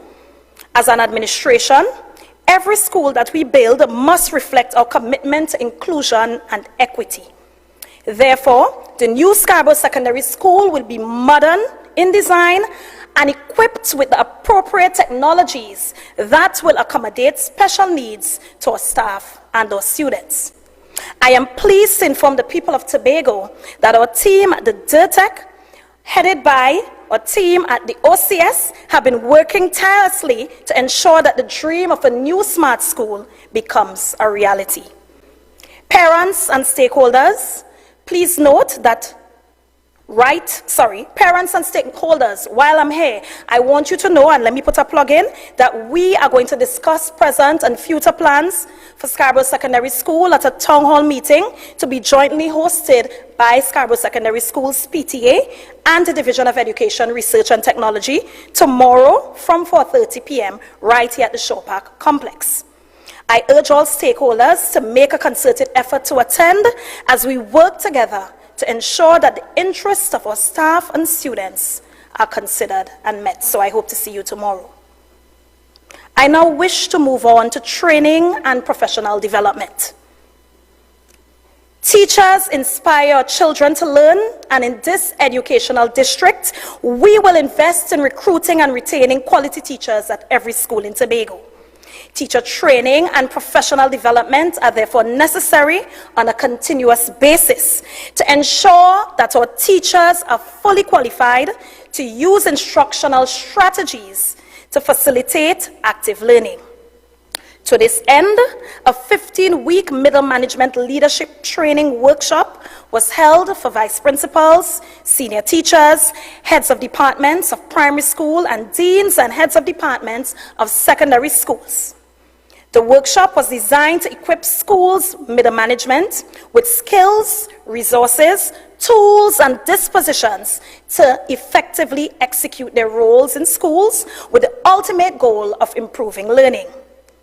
The conceptual frameworks which undergird the course included human development pedagogy, triple loop learning, and developing innovative learning environments. The learning that schools provide is for the future, and as such, both educators, learners, and stakeholders must be innovative, collaborative, and community-focused to create innovative learning environments for the 21st century. The purchase of 10 smart screens at a cost of $615,000 was also completed. These new boards will ensure that our teachers are on par with global educational approaches. Training on the use of these smart screens will be conducted to ensure that the screens are effectively used. Our teachers must also be culturally competent in order to adapt teaching and assessment methods to meet the varied learning styles of our increasingly diverse classrooms. Teachers must have a high sense of efficacy in technological integration, modern pedagogies, and must not be afraid to be creative and to dare our children to dream their biggest dreams. In this regard, a professional development workshop was held for early childhood educators under the theme, Equipping to Embrace Change. The training workshop aimed at retooling our early childhood educators after the prolonged period of being away from the physical setting of the classroom occurred over a 5-day period and included the following training areas. 1, healthier you, healthier me, total health and safety. 2, teamwork makes the dream work, leadership and management. 3, too much or too little, curriculum planning and delivery. 4, streaming, live science and technology in ECCE. And 5, stronger together, the way forward, building bonds and building teams. 40 ECC educators benefited from this workshop, which will significantly enhance the quality of early childhood care and education on this island, and my assistant secretary was very instrumental in pulling this program together. In his absence, I would love to tell him thank you. In curriculum development, teachers benefited from a professional development workshop in the cultural art form of stick fighting. The objectives of the workshop were to increase the knowledge and understanding of the cultural form of stick fighting, to increase the level of competence in teaching, playmaking process with inclusion of a cultural form, to improve the quality of drama and dance, practical performances by students of the CSEC Theatre Arts exam. The cultural form of stick fighting will be examined for this year's CSEC Theatre Arts exam, and therefore teachers' exposure to the subject area would mean that our students can effectively can be effectively taught, giving them an equal advantage to their counterparts in Trinidad. I now wish to move on to the wins up there at THDI. The Board of Directors of the Tobago Hospitality and Tourism Institute was installed and given the mandate of human capital development and the delivery of full undergraduate and postgraduate degrees that can be the envy of the Caribbean. To date, the board and CEO have been working fervently to ensure that this mandate has been met. The Institute can now boast of being in the final administrative process of developing a Bachelor of Business Administrator degree. Let me just drink some water. Additionally, a significant development that will impact the public was widening access to THDI via the implementation of the Preparing Adults for a Transition to Higher Education, or PATH program. This program enables persons with almost no qualifications to access the associate degree program. By pursuing this qualifying program, persons will now access multiple entry points and options based on a diagnostic placement test. Other developments include, but are not limited to, the construction of a new training kitchen to offer improved practical experiences to students, the purchase of 50 new stores, 3 new ovens and 3 chillers, upgrades to Google Suite for education platform to access 100% of Google's education functionality, the strengthening of relationships with international tertiary institutions, such as the Business and Hotel Management School in Switzerland, St. Thomas University, Florida International University. The execution of the Tobago Industry Customer Service Training Program, something that I'm looking forward to, and Secretary Boris, we'll have some discussions on this. This is excellent, in collaboration with Uplifting Services on behalf of the Tobago Tourism Agency Limited. Short courses currently offered: the art of laminated pastries, digital skills to business, introduction to bookkeeping and accounts, introduction to bird watching, agribusiness production, mobile photography, menu planning, the art of cakes and quick breads, and entrepreneurship essentials. Please note that the THDI student dinners are also back on after a 2-year hiatus due to the pandemic. Dinners will take place each Thursday and have been scheduled from October 6th to December 8th. The dinners are designed to take you on a journey around the globe. Discover an unmatched hospitality and service experience in a world of delicious delights, specially prepared by our innovative culinary arts students who are guided by our esteemed chefs and food and beverage instructors. I would now like to take our attention over to what's happening up there at TITL. You all call it 211 for short, the Tobago Information Technologies Limited. Over the past 4 months, the board of TITL has been working diligently to ensure that they achieve the mandate of advancing the deployment and use of ICT on the island to take Tobago into a place of digitalization, and digital transformation. The company's focus has been 2 strategic objectives of digital government and human capacity. TITL has been providing web solutions to divisions within the THA, statutory companies, and private businesses. TITL has partnered with stakeholders to facilitate STEM programs that will be offered to the public. The company's STEM Academy graduated over 35 students during its July-August program, and the topics covered included animation, innovation technologies, robotics, and programming. Additionally, 125 students registered and trained in the computer literacy at the July-August camp via the company's business centers.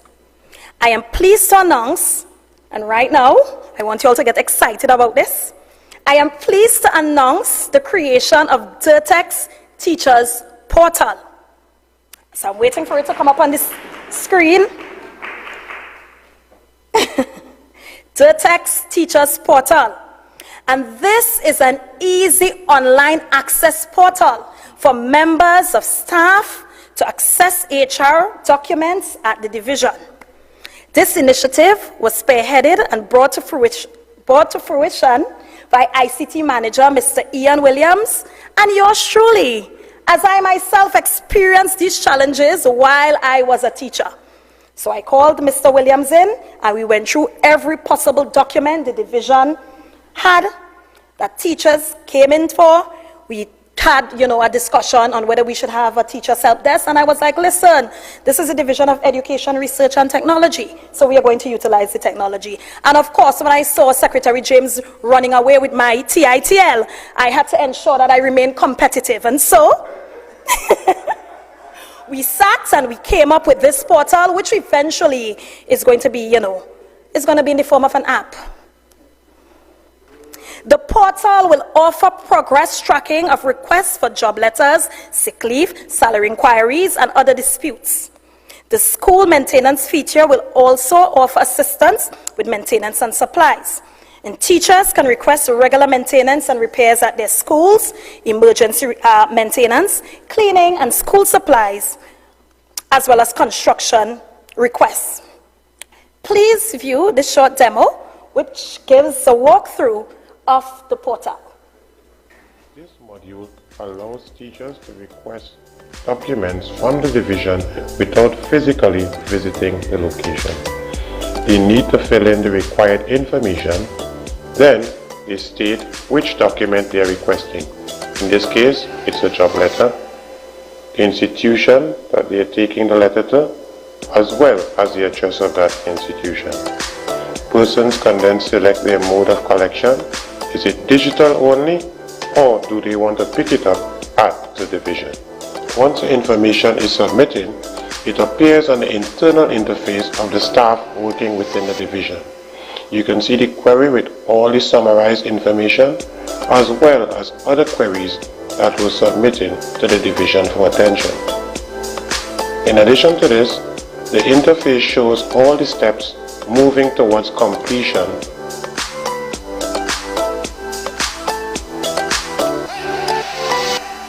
A list view was also built out on the interface. This will show all historic queries which were submitted, as well as the information such as the person who created it and the responsible person within the division, as we seek to bring an age of accountability. All other information relating to this is listed, and also filters can be applied so that searches and criteria can be used to find specific queries. The officer within the division who is responsible for the query at this stage can now address it. Entering the ticket, they will see all the information such as salary, date of employment, and all the fields which were requested by the teacher. On the right hand side, there is a historic event chain of actions taken within this query, from start to finish, and it also highlights the person responsible at that point in time. The top of the design interface also shows the stage towards progression which the query is at. The person responsible, such as the Senior Human Resource Manager, will then select if all the information is correct and approve. Once approved, we would see that some changes would have taken place on the historic side. The current stage would have changed, as well as a document would have been automatically generated by the system. That document, once opened, we realize is a job letter that has been generated. It has the division's logo, header, date, the institution and address, as well as all the pertinent information on the person that is required for the job letter.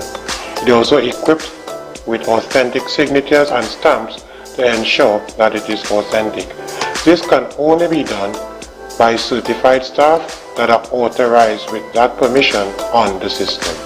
Because this user chose the option to receive their job letter digitally, the system will then automatically send an email that will alert the person that the job letter has been done, and it will also attach that job letter within this email so that the person could then print this and delivered to the institution or can download it and forward it securely via email.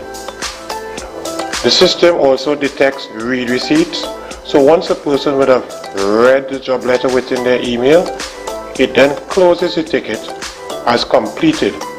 If, however, they do not read the email, it will be marked as unread or not received, and this will stay in the system so that persons can call and follow up to ensure that the customer experience is perfect. The system is set also to inform persons via text message after 2 working days that their job letter was dispatched via email and has not been read.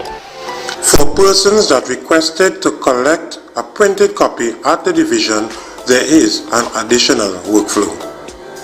After being approved, the process is then assigned to someone within the registry or the HR department to prepare the document. Again, all tasks do have a back-end time to complete, after which it is escalated to a supervisor in a bid to ensure that all tasks are completed within set time frames.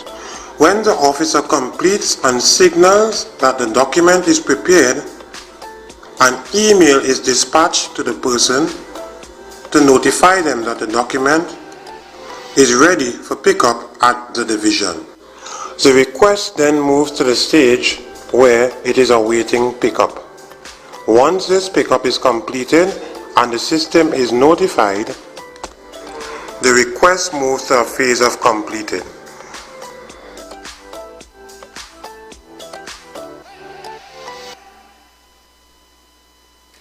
The system creates historic reports as well as dashboards so that persons and decision makers can see in real time pertinent information relating to these requests. All right, and so I'm pleased to announce that training for the use of this system would begin immediately, and we expect the utilization of the system from as early as November. I now wish to move on to human resource challenges. Let me now provide a quick update on some of our HR developments. We have finally completed the regularization process for ECC teachers, many of whom were on short-term for upward of 5 years. These teachers have been awarded 3-year contracts, and I'm very happy for that development. Yes, I mean, being on short-term for 5 years is a travesty. Additionally, we have hired 6 new ECC teachers, and 10 have been upgraded to new positions, having qualified themselves within the 4 to 5 year time frame. Let me also now publicly declare that all educators have been receiving 3-year contracts, and this is major headway for DIRTEC, as I myself and your Chief Secretary were only privy to 1- and 2-year contracts while we were teachers, and that is something to be very proud of.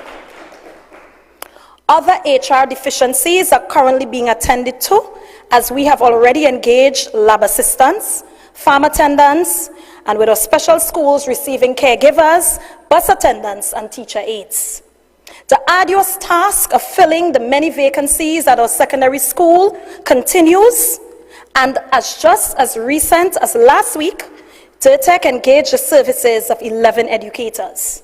Of course, this is not sufficient to fill the gaps in the system, but we will continue to engage the Teaching Service Commission so that this age-old issue can finally be resolved. I now wish to move on to financial assistance and human capital development.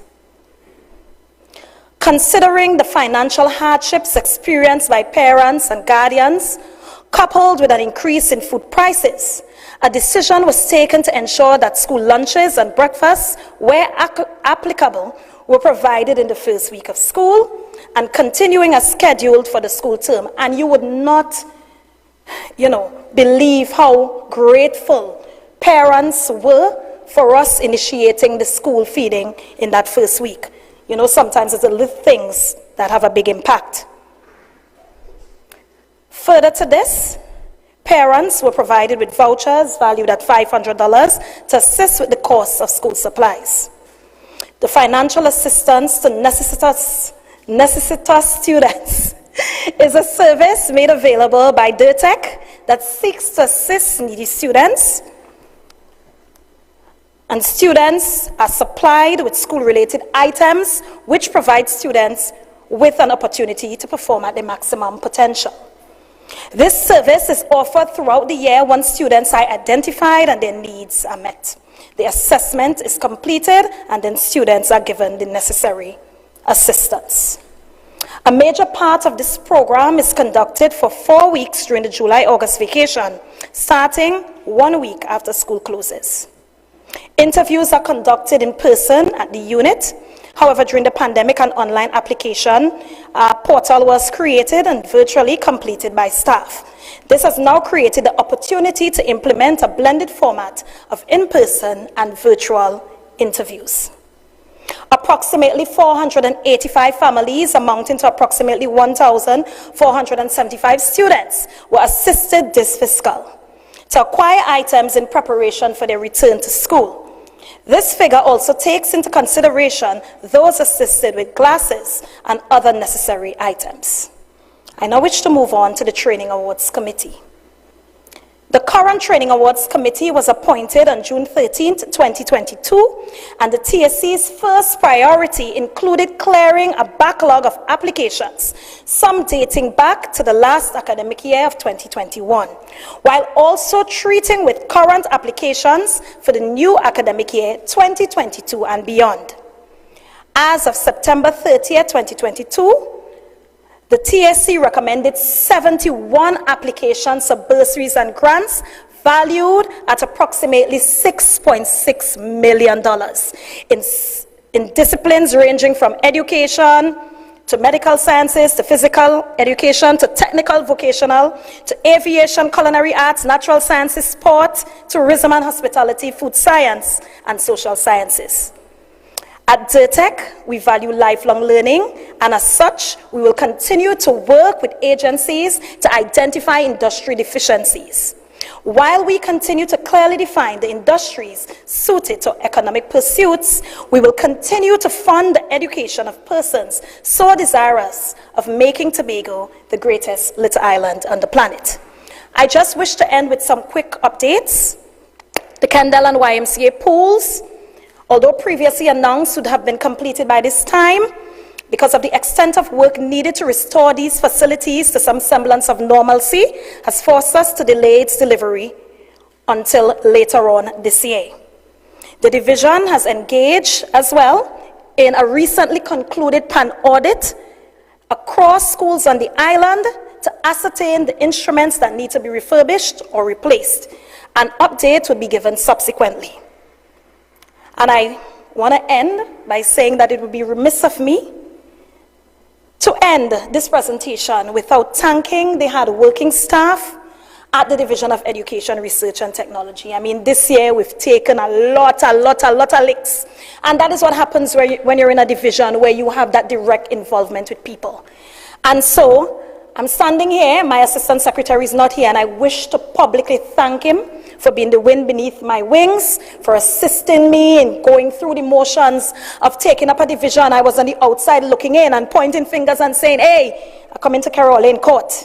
And now I am here at the helm, leading this division through the issues I face as a teacher and the issues many of our staff, whether internal or external, continue to face. And so it's no easy feat. However, I remain steadfast, and with the support of my administrator and staffs in all our units and our special purpose companies, we are here bringing the vision of education to a reality.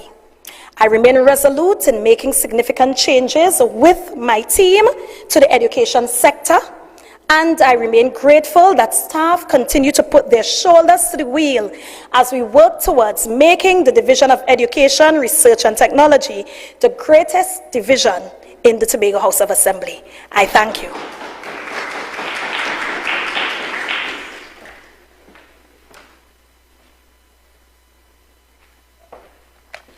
Thank you very much, Secretary Hackett. And that brings the curtain down in terms of all of the divisions reporting. There are a few matters arising that I just wish to bring to your attention quickly. the matter with the facility for the differently abled, special needs facility, and that's coming in addition to an inclusive education policy whereby we are preparing the regular schools to accept students or pupils that are differently abled based on where they fall on the spectrum. Not only was the site visit done, but a committee was installed to spearhead the planning and, of course, the execution of that project. And we are hopeful that before the end of the year, we will be able to have the entire land space fenced so that we could begin to prepare the land for the construction phase. Secondly, some special mention must be made of Roxborough Secondary School. Roxborough Secondary School perhaps has the record for the most requests for transfers out of the school post-C exam results. And we decided as an executive to pay some special attention to Roxborough Secondary to ensure that the facilities are up to par, that we could support what the staff there, they are doing an exceptional job with the students, and we're seeing them shining in athletics, for example, and we want to support them, support their co-curricular activities. We are looking at replacing some of the old equipment that they have in the tech voc areas, so that parents can be comforted in knowing that if a child passes Roxborough Sec, it is a good school, and they are doing well. It is a good school. Leave your children there. Scarborough RC has some honorable mention, because I received a letter in last week. Well, it came to my desk late in last week from the PTA at Scarborough RC, from the president, Ms. Keisha Jack, sharing some concerns, where she indicated that there may have been some conflict with the Division of Infrastructure, and we will have a conversation with the PTA. I don't think the conflict they perceived actually materialized. Notwithstanding, we will have a conversation, because I'm advised that notwithstanding the fact that Scarborough RC was built some time ago, the facility was never vested in the Catholic School Board or in the Catholic Church for that matter. The facility is still with the THA. That vesting never happened, and so I am going to do all that's necessary to have the facility vested in the Catholic School Board and the Catholic Church, as I think is necessary. The THCI was mentioned, and one of the programs that was missed, in fact, there was a meeting with THCI, ACTT, not ECCA, ACTT, the Accreditation Council, and NTA, the National Training Agency. And one of the programs NTA has is a program whereby if you are skilled, you're a good plumber, you're a good mason, you're a good carpenter, you have the skills, but you have no certificate for it at all, they have a program that THCI is going to engage in, whereby you come with your skill before assigned experts, and you can be certified for that skill that you already have. So we're not asking you to now come and go through a program to get the skills that you already have. You're asked to come and demonstrate those skills so you can get certificates for skills you have. And we all know people like that. You come out of school, you apprentice under some experienced person in the village, you go and you work from project to project to project, and then you become the top carpenter in the village, the top plumber in the village, but you have no paper to your name at all. And so through NTA, in partnership with THCI, we'll be able to resolve that matter, because certification allows for several other benefits as well. The words gratuity and increments weren't mentioned at all, but I will mention them because I inquired recently, as in this month, about the status of gratuity and increments, and to date there is a significant sum that's there already audited and awaiting payments.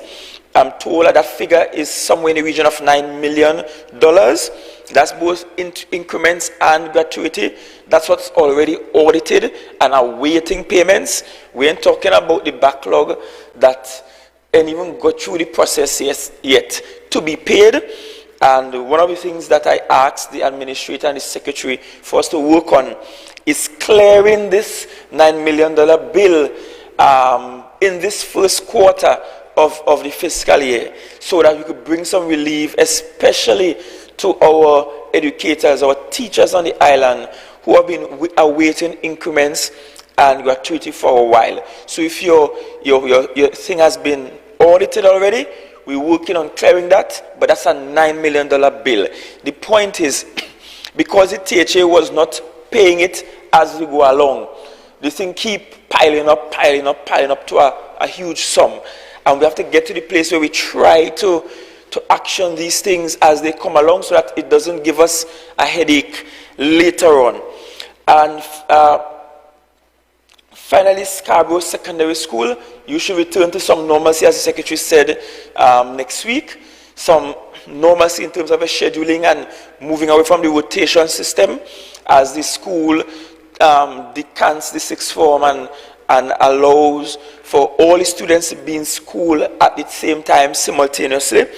But Scarborough Secondary School is a much larger issue. We engaged the CDB, and the CDB made a proposal to the Ministry of Planning to fund the new Scarborough Secondary School to just over $500 million, TT dollars. That proposal, which got some sign off from the Ministry of Planning and was sent to the Ministry of Finance, was turned down by the Minister of Finance, because, as he indicated, the average cost for building a school in the country is now around $250 million, and he could not justify doubling that to build a single secondary school.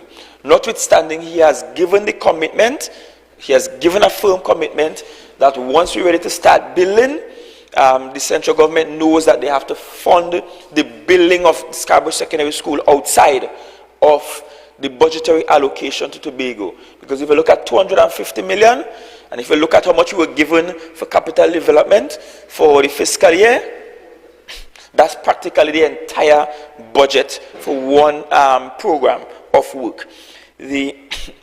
Notwithstanding, I am adamant that we should be able to break some ground by January.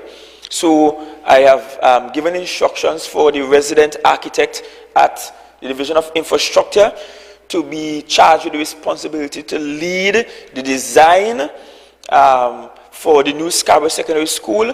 She has already been furnished with all the terms of reference, the end user briefs that we got from the teachers and students and alumni of Scarborough Secondary.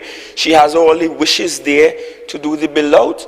There's just one piece of the puzzle that we're hoping to settle within this month of October, and that's the where, in terms of the location of the school.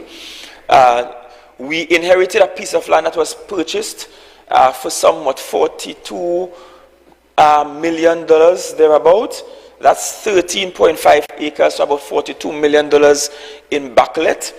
And the teachers and the stakeholders, they are expressing serious concerns. They feel if we build this school there, the school will flood.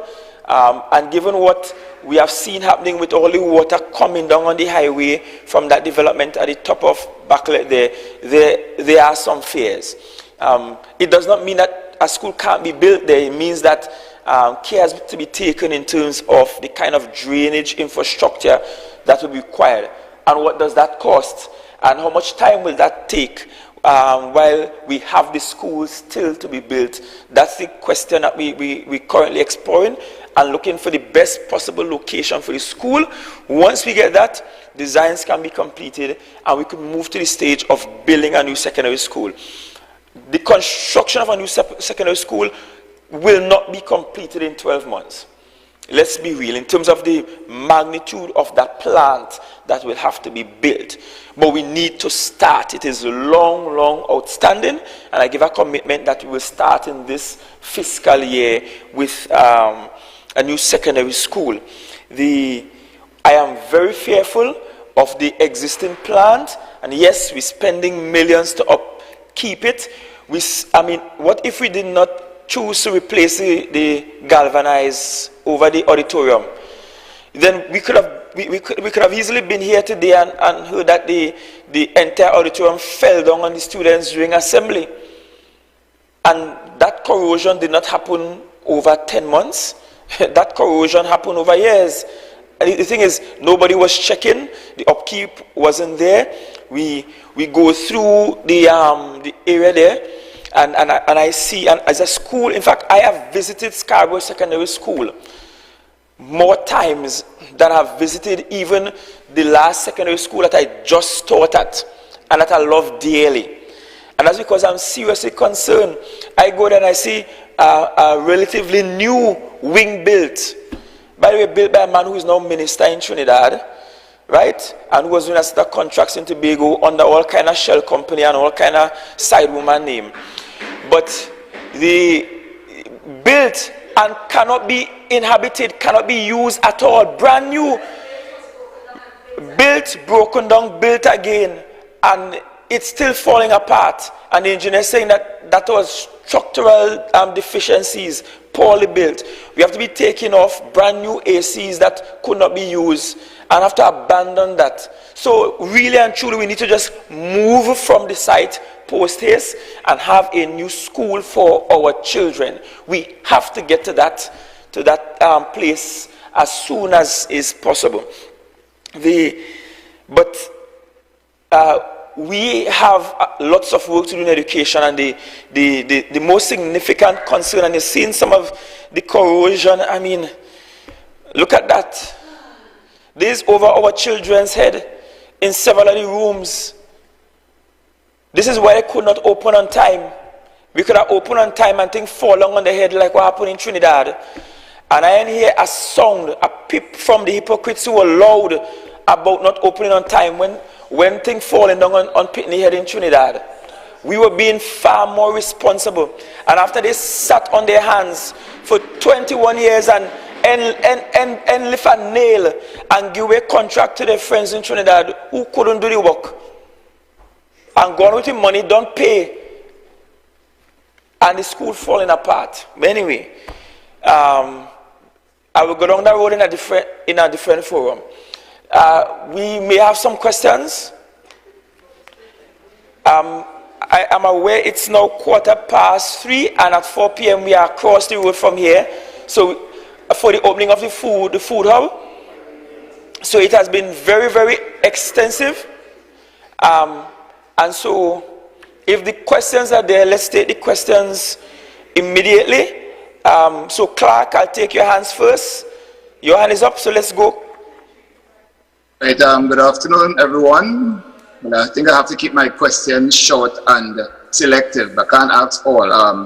My question is regards to the Secretary of Health. You're talking about the plans to digitalize the health sector on the island. You lamented the state in which we are in, everything not digitalized. When is this, what is the latest with the plans, discussions? When you expect that to roll out? How dire is the need to digitize the health sector? Right, first question. My second question is for the Secretary of Tourism. You mentioned the CAL situation, increased flights. Is THA happy with the number of flights and the plan for inter-island air transport for Tobago Carnival? You also mentioned staff in the division had to be redeployed to statutory boards, resulting in staff shortage. How severe is the staff shortage, and what are the plans to retrain or reassign persons to alleviate the staff shortage? And final question again to the Secretary of Tourism Transport with regards to the Tobago Barbados flight. I don't know if you are aware that it costs more. It costs less, that Tobago Barbados flight, it costs less if you go to Trinidad, take the same flight, come to Tobago and go to Barbados. I had an issue the other day, I'm asking Carl about it. Why is it costing more if you board the flight in Tobago? Or if you go to Trinidad, it's cheaper. That same flight that comes to Tobago to go Barbados. There's an issue with the price there. And the final question to you, Mr. Chief Secretary, a lot of activities happening in all the divisions across the THA. I'm speaking here now as the Assistant Secretary of the Media Association. Sometimes we find out about these events after they have happened, whether it's a press conference, a conference or visits. We are hearing about them after, and as a result, we don't have a chance to do any preview or attend the particular event. Sometimes we find out about these events while they are going on. It's not in all divisions. This may have happened in previous THA divisions. It's not unique to you all alone, so I'm just asking how we can improve communication.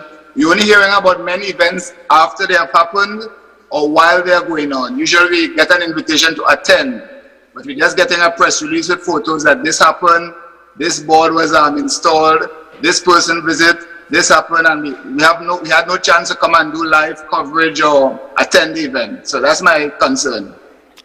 All right, thank you very much. So health, then tourism, and then I'll come back. Certainly. So the question about digitalization, the digitization is one that is ongoing. The Tobago Regional Health Authority actually already uses a form of digital data management in the form of SELMA, but we only use a very small percentage of what SELMA can do. So the aim is to look, I've asked the IT folks both at my division and at the TRHA to let us know what it would actually cost to roll out SELMA completely, to use the SELMA fully. We are also going to be working very closely with TITL 211 again to see whether we can pull together what 211 can do with what SELMA is able to do. And all of that is part of the process that we are going through. So I cannot give you a timeline now. We are going through the assessment to determine where we are, to determine what it's going to cost to get us to where we want to be, and then we can roll out that project a little later. I thank you, Secretary of Tourism. Yes, thank you. Thank you, Mr. Clark, for your questions. To answer your last question first, which was concerning the CAL Barbados flight. From what I understand, CAL utilizes a service of dynamic pricing so that the price is not a standard price or a static price like what is used on the domestic air bridge. So I cannot speak to what happened when you decided to travel, but certainly it will be priced differently at different times depending on the demand. With respect to the staffing at the division, I did indicate that we formerly had staff that were assigned to the division that will redeploy to our companies, whether they be TTAL or TFCL. What we are trying to do the first half of this fiscal is to complete our reorganization and realignment with MSU so that we will understand the positions that we currently have vacant, whether they be on the public service establishment or the contract establishment, and then put out for persons to apply for these jobs. As I indicated, our challenge here is space. We can't hire people and we don't have places to put them. So once we solve our space issue, we would be able to be in a better position to hire persons and have persons come in the division and do the jobs that they get paid to do. And the final question was with respect to the carnival. Could you remind me, Chief, what that was? The carnival. If you're happy with the flights. Yes. With respect to what CAL was able to do, now I don't think that people understand what CAL's position is. CAL let go a number of their pilots and their ground handling staff and crew during the pandemic, and they are now coming out of that. So they now have to rehire persons, they have to rehire pilots. That is not a situation that you simply bring a pilot back on today and he begins flying tomorrow. From what they explained to us, it takes them more than a year to bring back a pilot into the system. So that in spite of the fact that we have been operating, or they have been operating flights since restrictions have slowly been lifted, they will take another year at least to get back to operating capacity to pre-COVID numbers. What they have been able to do is give us flights on the level of what they were able to operate pre-COVID, even with their pilot shortages, even with their staff shortages. And I think that in light of all of that, their efforts need to be commended in terms of being able to put on those extra seats. Thank you. And to your concern about the media being invited to events, there are about 2 or 3 different types of events that the THA will have. There are public events that might be large, and those are always placed online and in the public space as happening. So even if you don't receive an invitation specific to you, if they are happening, you are, like the rest of the public, invited. So for example, at Blue Food yesterday, I don't think anybody needed to send the media special invitation to attend. Those are public events. There are is happening, the food hub is happening. Those are all in the public space for everybody, the parish and the parish, to attend. And so the media is, of course, always welcome. There are some other events that are really small, literally 10, 15 minutes, if so long. The process to install a board after an executive council note becomes a minute, meaning it's passed and approved, is literally the secretary issuing a letter, a physical letter saying you are now appointed to this board. This is your contact information. This is your liaison with the division. I don't know that the media need to be there for such a simple exercise. And then, of course, there are some that are even smaller than that. So, for example, I have had in the last 10 months perhaps more visits, more diplomatic visits than previous chief secretary would have had in a 4-year period in 10 months. And so having, I don't know that that's an event for the media to be in.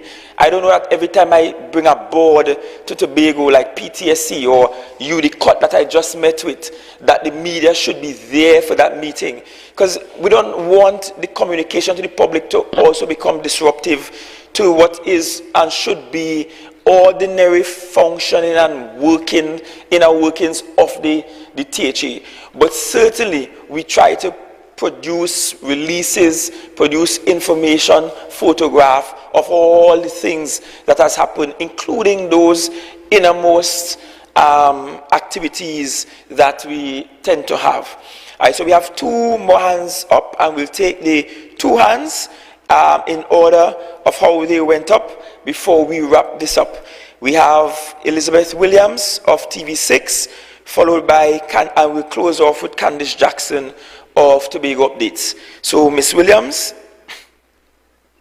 Good afternoon, Mr. Chief Secretary. I don't know if you can look into this. Some of the landowners at Poland, they said that they went through TTMF to secure finances for home construction, and some of these loans have been approved since last year, which makes it 1 year already to date for some. However, before disbursement can take place, TTMF has requested an indemnity from the THE. And in the absence of the indemnity, the financial institution is not releasing the finances until such a document is received. So I don't know if you can look into that. In terms of the stage and the C that you spoke about in Scarborough, we are hearing that no EMA approvals were given. And what is the cost with respect to that? Also, I know you spoke to the Scarborough RC issue. Is it that the new, I know that you're saying that the THA is doing things in a new way. Is it that the Tobago House of Assembly will be going to various educational institutions, removing items, equipment, etc., without letting the school institution know? Is this the new way?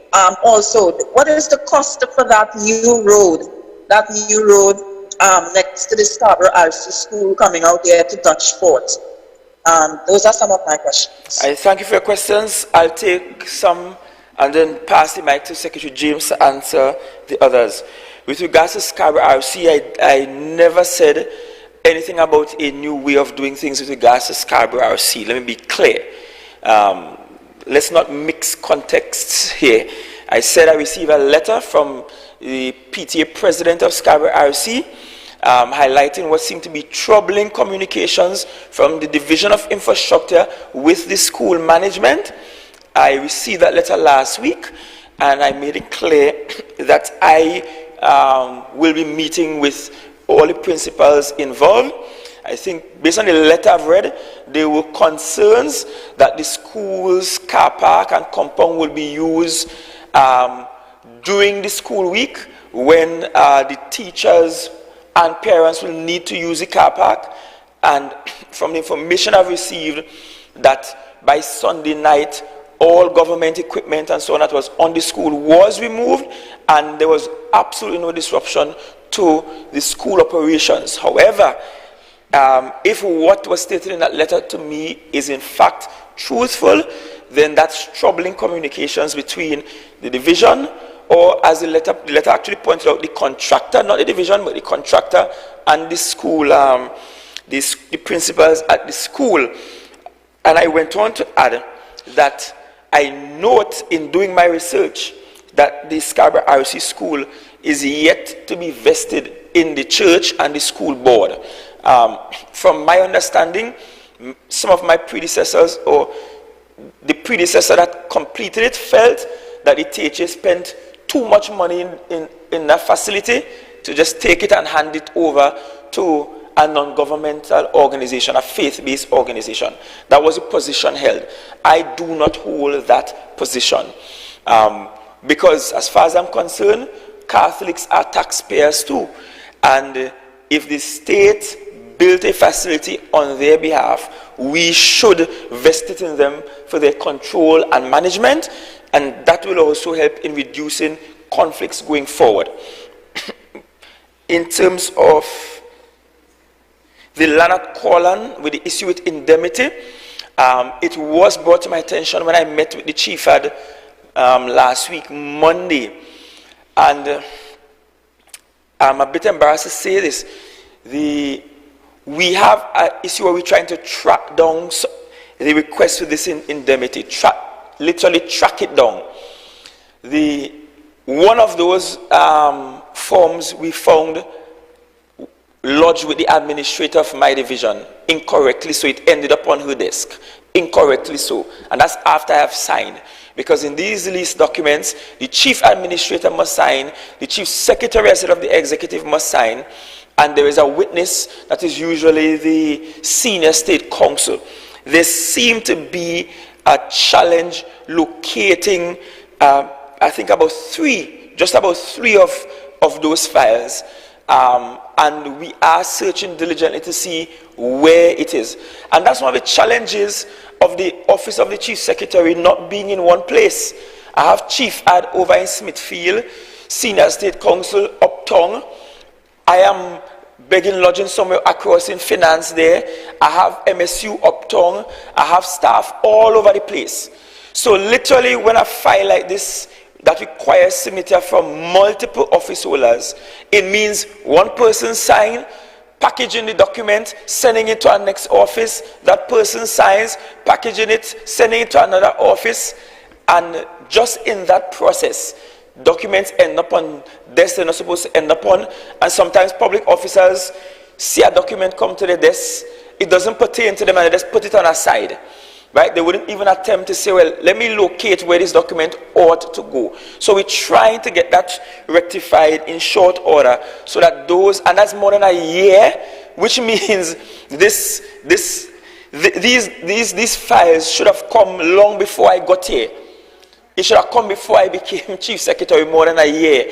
And really trying to see if we could help those folks in Corlan out, because they have been there far too long without getting the opportunity to finish building. And the secretary pointed out, people only stealing their materials. It's difficult for them to get all the approvals, and it's just very troublesome. I'll ask the Secretary James to give a response about the stage in Scarborough, some more information about that. The road in Scarborough, connecting Smithfield, coming up from Marida all the way across to Dutch Fort. Yes, those two issues. Hi, good afternoon. I'll try to make my answers brief. We were asked to build that stage area. What we are trying to do is host a carnival in a few months, and well, in a few weeks. We are therefore, when we decided to host the carnival, but we at the Assembly are trying to execute these works in short order, and sometimes as a state agency, we believe that might be challenging to go through every single step that is required. If that has to be done, then we won't be able to accomplish what we set out to do. Notwithstanding that, my staff reports that they have contacted the Division of Environment and the EMA, and discussions are on the way. The cost of that contract I am not aware of. In terms of the road from Smithfield to Dutch Fort, my information is that the contract was awarded for $19+ million. It is supposed to be finished before Carnival. It includes building 2 bridges. If I am not mistaken, as a comparison, the bridge at Kokowati, which the contractor did and which the THA put down that Bailey Bridge, those 2 abutments cost $2.7 million, just the concrete abutments alone. So imagine if we are building 2 bridges spanning 2 rivers, plus the road drains all along. I don't see that to be an exorbitant price, given that we are also paying interest on monies that don't belong to us. Thank you, Secretary James. I'll ask that you check in with the folks at procurement and supply us with a final costing for the stage area in Scarborough. Will do. What we attempted to do or are attempting to do as we have the bill out for Carnival was to treat with 4 road projects, road infrastructure projects that are needed beyond the Carnival. The one in Scarborough means that you can connect from Mount Murray all the way across to Dutch Fort without ever having to come down on Milford Road in front of the Esplanade. So it provides a parallel road towards Wilson Road that will take you out of Scarborough, which means that if, just like for Carnival, or what happened for Independence, if for any reason Milford Road is blocked off, the folks in where call it Paradise Store, Sangsters Hill, that only has 1 entry in and out now, can actually exit Sangsters Hill. As we speak, if there's an accident in front of Sangsters Hill Junction and you live in Sangsters Hill, you can't get out. At this moment, you can't get out at all. No community should ever have 1 entry point in and out. So it assists there. The road going to the airport through Friendship, that was unable to be executed because of the time factor and tendering issues, and the tendering will continue for that. But that road is desperately needed in terms of movement of traffic down into the western end. The one happening, that is with 4 roads, down by Calvary Road Church, someplace in the back there. Center Street, all the way down. We're not doing the phase that will go anywhere near to the wetlands in the back down there. We're not doing that phase there at this moment. We're just doing, and I did explain much earlier that that project will be phased because we are aware that the piece that it will be closer to the wetlands, that will require going through the wetlands, that will require seriously engaging the EMA. We're just doing the piece from Center Street to connect across to, what's the name of that street? Help the country boy out. It is going down into the Mount Pleasant development in Cronk.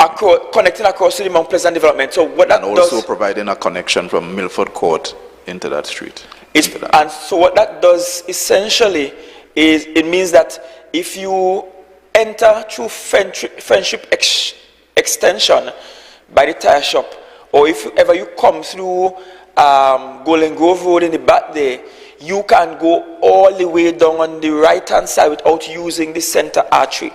And then the final roadway, which was the one in Lamy Road, if you ask the people in country, they will tell you how much needed this road is, that Lamy Connector Road.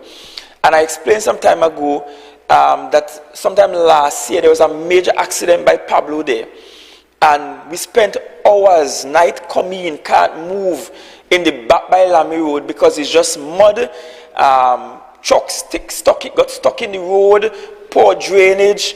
We have lots of land in the back, the THA that is. We have a cooperative in the back. We have farmers in the area there, and the road was only done partially. And given the hospital location there, this route is necessary as an emergency access in and out of the Roxborough area. It also means that, forget Carnival for now, it means that one could go through Lamy and exit out all the way out by the gas station, the old gas station in Roxborough, coming down Station Hill, because you will come out from Lamy, come out by Roxborough Secondary, and turn left by the Roxborough Police Youth Club field, and go over the hill by the old police station in Roxborough, and descend after the gas station, again providing an alternative route, because Roxborough is one of those areas, if you have any major incident between that gas station and Roxborough Secondary Junction there by Sid Gray, then traffic car pass, traffic car get to Scarborough or back any which way. So doing this road also facilitates that. And while Secretary James was speaking about the feasibility and having a team exploring the possibility of going through Miss Mill Trace across to the north, we talked about the Mount St. George into Mason Hall and so on. You see what has happened with the few days of rainfall? We have to begin to open up all of these alternative routes. And one of the reasons why we have to audit this agriculture access program, because that program going on for years, and I don't know what really they were doing. And I have my suspicion that some ghost roads were being done. These alternative roadways are absolutely necessary to ensure that if the main arteries going on the coast, most of our roads are coastal roads, if those become disrupted, then people could move in and out. And I could tell you, as somebody who experienced 2004 flooding in Speyside, we were blocked off for days from getting to Delaford. Shallaville blocked off on one end, Hermitage Road in a mess, Delaford blocked off from us, helicopter to be moving out, women who were looking for delivery. We on boat in the rain, trying to get people around to Kings Bay to be picked up. And then we have a road called Murchiston on the top there, for years just left in a state of disrepair. And I'm hopeful that the division will be able to complete that road, that we'll be able to have an alternative route down into the Kings Bay, Delaford area. We cannot, as an island, be contented with just one route in and out of our communities, because that means that November could come right there, and we could see communities being marooned because of rainfall. There are two things we have to learn to live with. We have to learn to live with the sea, which means that at some point we may have to do like them people in Dubai and other places and go out in the water and build, because the sea taking all the land. So we have to take back some from the sea. And the second thing we have to learn to live with is a mountainous terrain, a main ridge running through the spine of the island and being sandwiched between the main ridge and the sea, which means mudslides, mud flow, a higher runoff, trees falling down, power lines going. We have to figure out ways of living safely with the sea and the hillside and volcanic rock type. But Secretary James will provide the information not now available to you, Ms. Williams, as we move on these issues. Ms. Jackson, final questioner for the day, and you can join us across at the Food Hub. Will that be going live? Will the launch be going live, Secretary? The launch for this Food Hub will be going live. So, secretaries have not eaten all day, but that's fine. They will survive. Yes, Candice Jackson. Good afternoon, everyone. Good afternoon, Chief Secretary and all the secretaries there. So I only have one question, and that question has to do with the Office of the Deputy Chief Secretary. You did not mention anything about that in your presentation, and I was wondering what's the update? How would that be reconfigured going forward? I thank you, Ms. Jackson. I purposefully did not mention anything about that division, and that's because I I want the appropriation bill to be finalized at the Parliament before we reorganize that division. We are already in the process of doing some reorganizing of the division. The key mandates of the division will be executed. They will be executed. There is a broader plan for the executive that I don't wish to make mention here. If you note carefully, we are at 8 secretaries and we're entitled to 9 and so on. So there will be some reorganization that will happen in tandem with us approaching the 1-year mark. But I would prefer to wait until the beginning of November to share with you strategically. So based on strategic reasons, to share with you how we reorganize those portfolios. But in the meanwhile, the responsibilities there are both Dr. Faith and myself. We have been managing them and organizing the instructions as the case may be. Before we wrap this up, there are just 2 things I wish to share that I did not mention. Number 1 is that we're currently working on an investment prospectus for the whole of the THA. You see, we have been complaining that other people elsewhere determining the investments for us and then handing it to us. So we complain about Sanders. Somebody else down the road decide to put Sanders where they want to put Sanders and come and say, hey, Sanders go in there. People complaining now about Marriott in Rocky Point. Rocky Point? Down Back Bay. Down Back Bay. Let me call it one way. Down Back Bay. Right? Again, somebody else took the land, give it down to E-Tech. Somebody in Trinidad decide the investment portfolio, hand it to somebody. And I'm saying, we can't just complain when that happens. We need to develop our investment portfolio and say to the world, the entire world, not just Trinidad and Tobago, but the entire world, these are opportunities for you to invest. And so we're looking at different spaces around the island, different types of investment, and yes, we want everything to be tourism driven. So yes, we are indeed looking at some hotels, boutique hotels, some slightly larger ones, but we're also looking at some other things. We're looking at sport tourism, sport facility. We're looking at medical facilities too. We're looking at other creative facilities that are needed in the space. And so even as we have this mandate Monday, if you are listening and you feel like you want to invest in this piece of paradise, you want to by all means, design your portfolio and come to the Tobago House of Assembly. Come to us. We'll have you sit down with the executive, share it. We will ask the experts within the division to go and investigate your proposal, to look at the merits and demerits of it and so on. And we are willing to partner with you and invest in your dream by way of utilization of state lands. And the second thing is, in tourism, the World Travel Market is coming up in the beginning of November. From November 5th, that second week in November, but the first full week in November, November 5th or 6th, somewhere around there. And I have been asked to accompany the team. But one of the requirements I have is that the team should not just do the bill out, but the team must come to Tobago like this and provide for all Tobagonians a snapshot of what the engagement will look like. What's the strategy?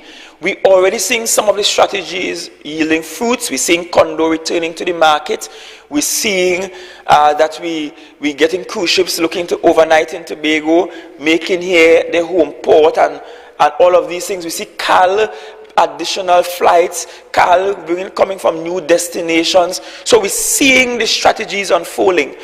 But the public needs to be aware of that larger strategy. And during that week with World Travel Market, several other potential investors and airlines are being lined up and are lining up to talk to Tobago about investing in this space. And I'll end on this note. For us to make it out of here, we can't close our doors to investments from outside. Tobago Space does not have all the capital it needs to do the development. No amount of rich people in Tobago is enough to do the amount of work required on the island, because we're behind, which means we have to carefully and responsibly engage investors from elsewhere. And we are opening up the space for investors, and we are saying engage us directly. And as I said in June, don't go wrong so and come wrong so to get to us. Just come to me directly. Come to the THA directly and engage the THA directly, and let us partner for building out Tobago, the greatest island on the planet. I wish to thank all the secretaries and assistant secretaries. Thank all of you who have listened diligently throughout the broadcast. Some 200 plus of you were there throughout listening. I hope you still had a productive day while you were listening. I don't think the administrators will be kind if you were listening and not delivering your work for the day. I hope you were able to multitask. I will be seeing you shortly, well, in a few minutes, with the launch of the food hub. And agriculture is doing quite a lot. We have the food hub today. We have Lur tomorrow. Let me also give you one little piece of warning. Lur is off the beaten path. It's literally off the beaten path. It will be an adventure. Prepare for your vehicle to seesaw up and down the road, getting into Lur.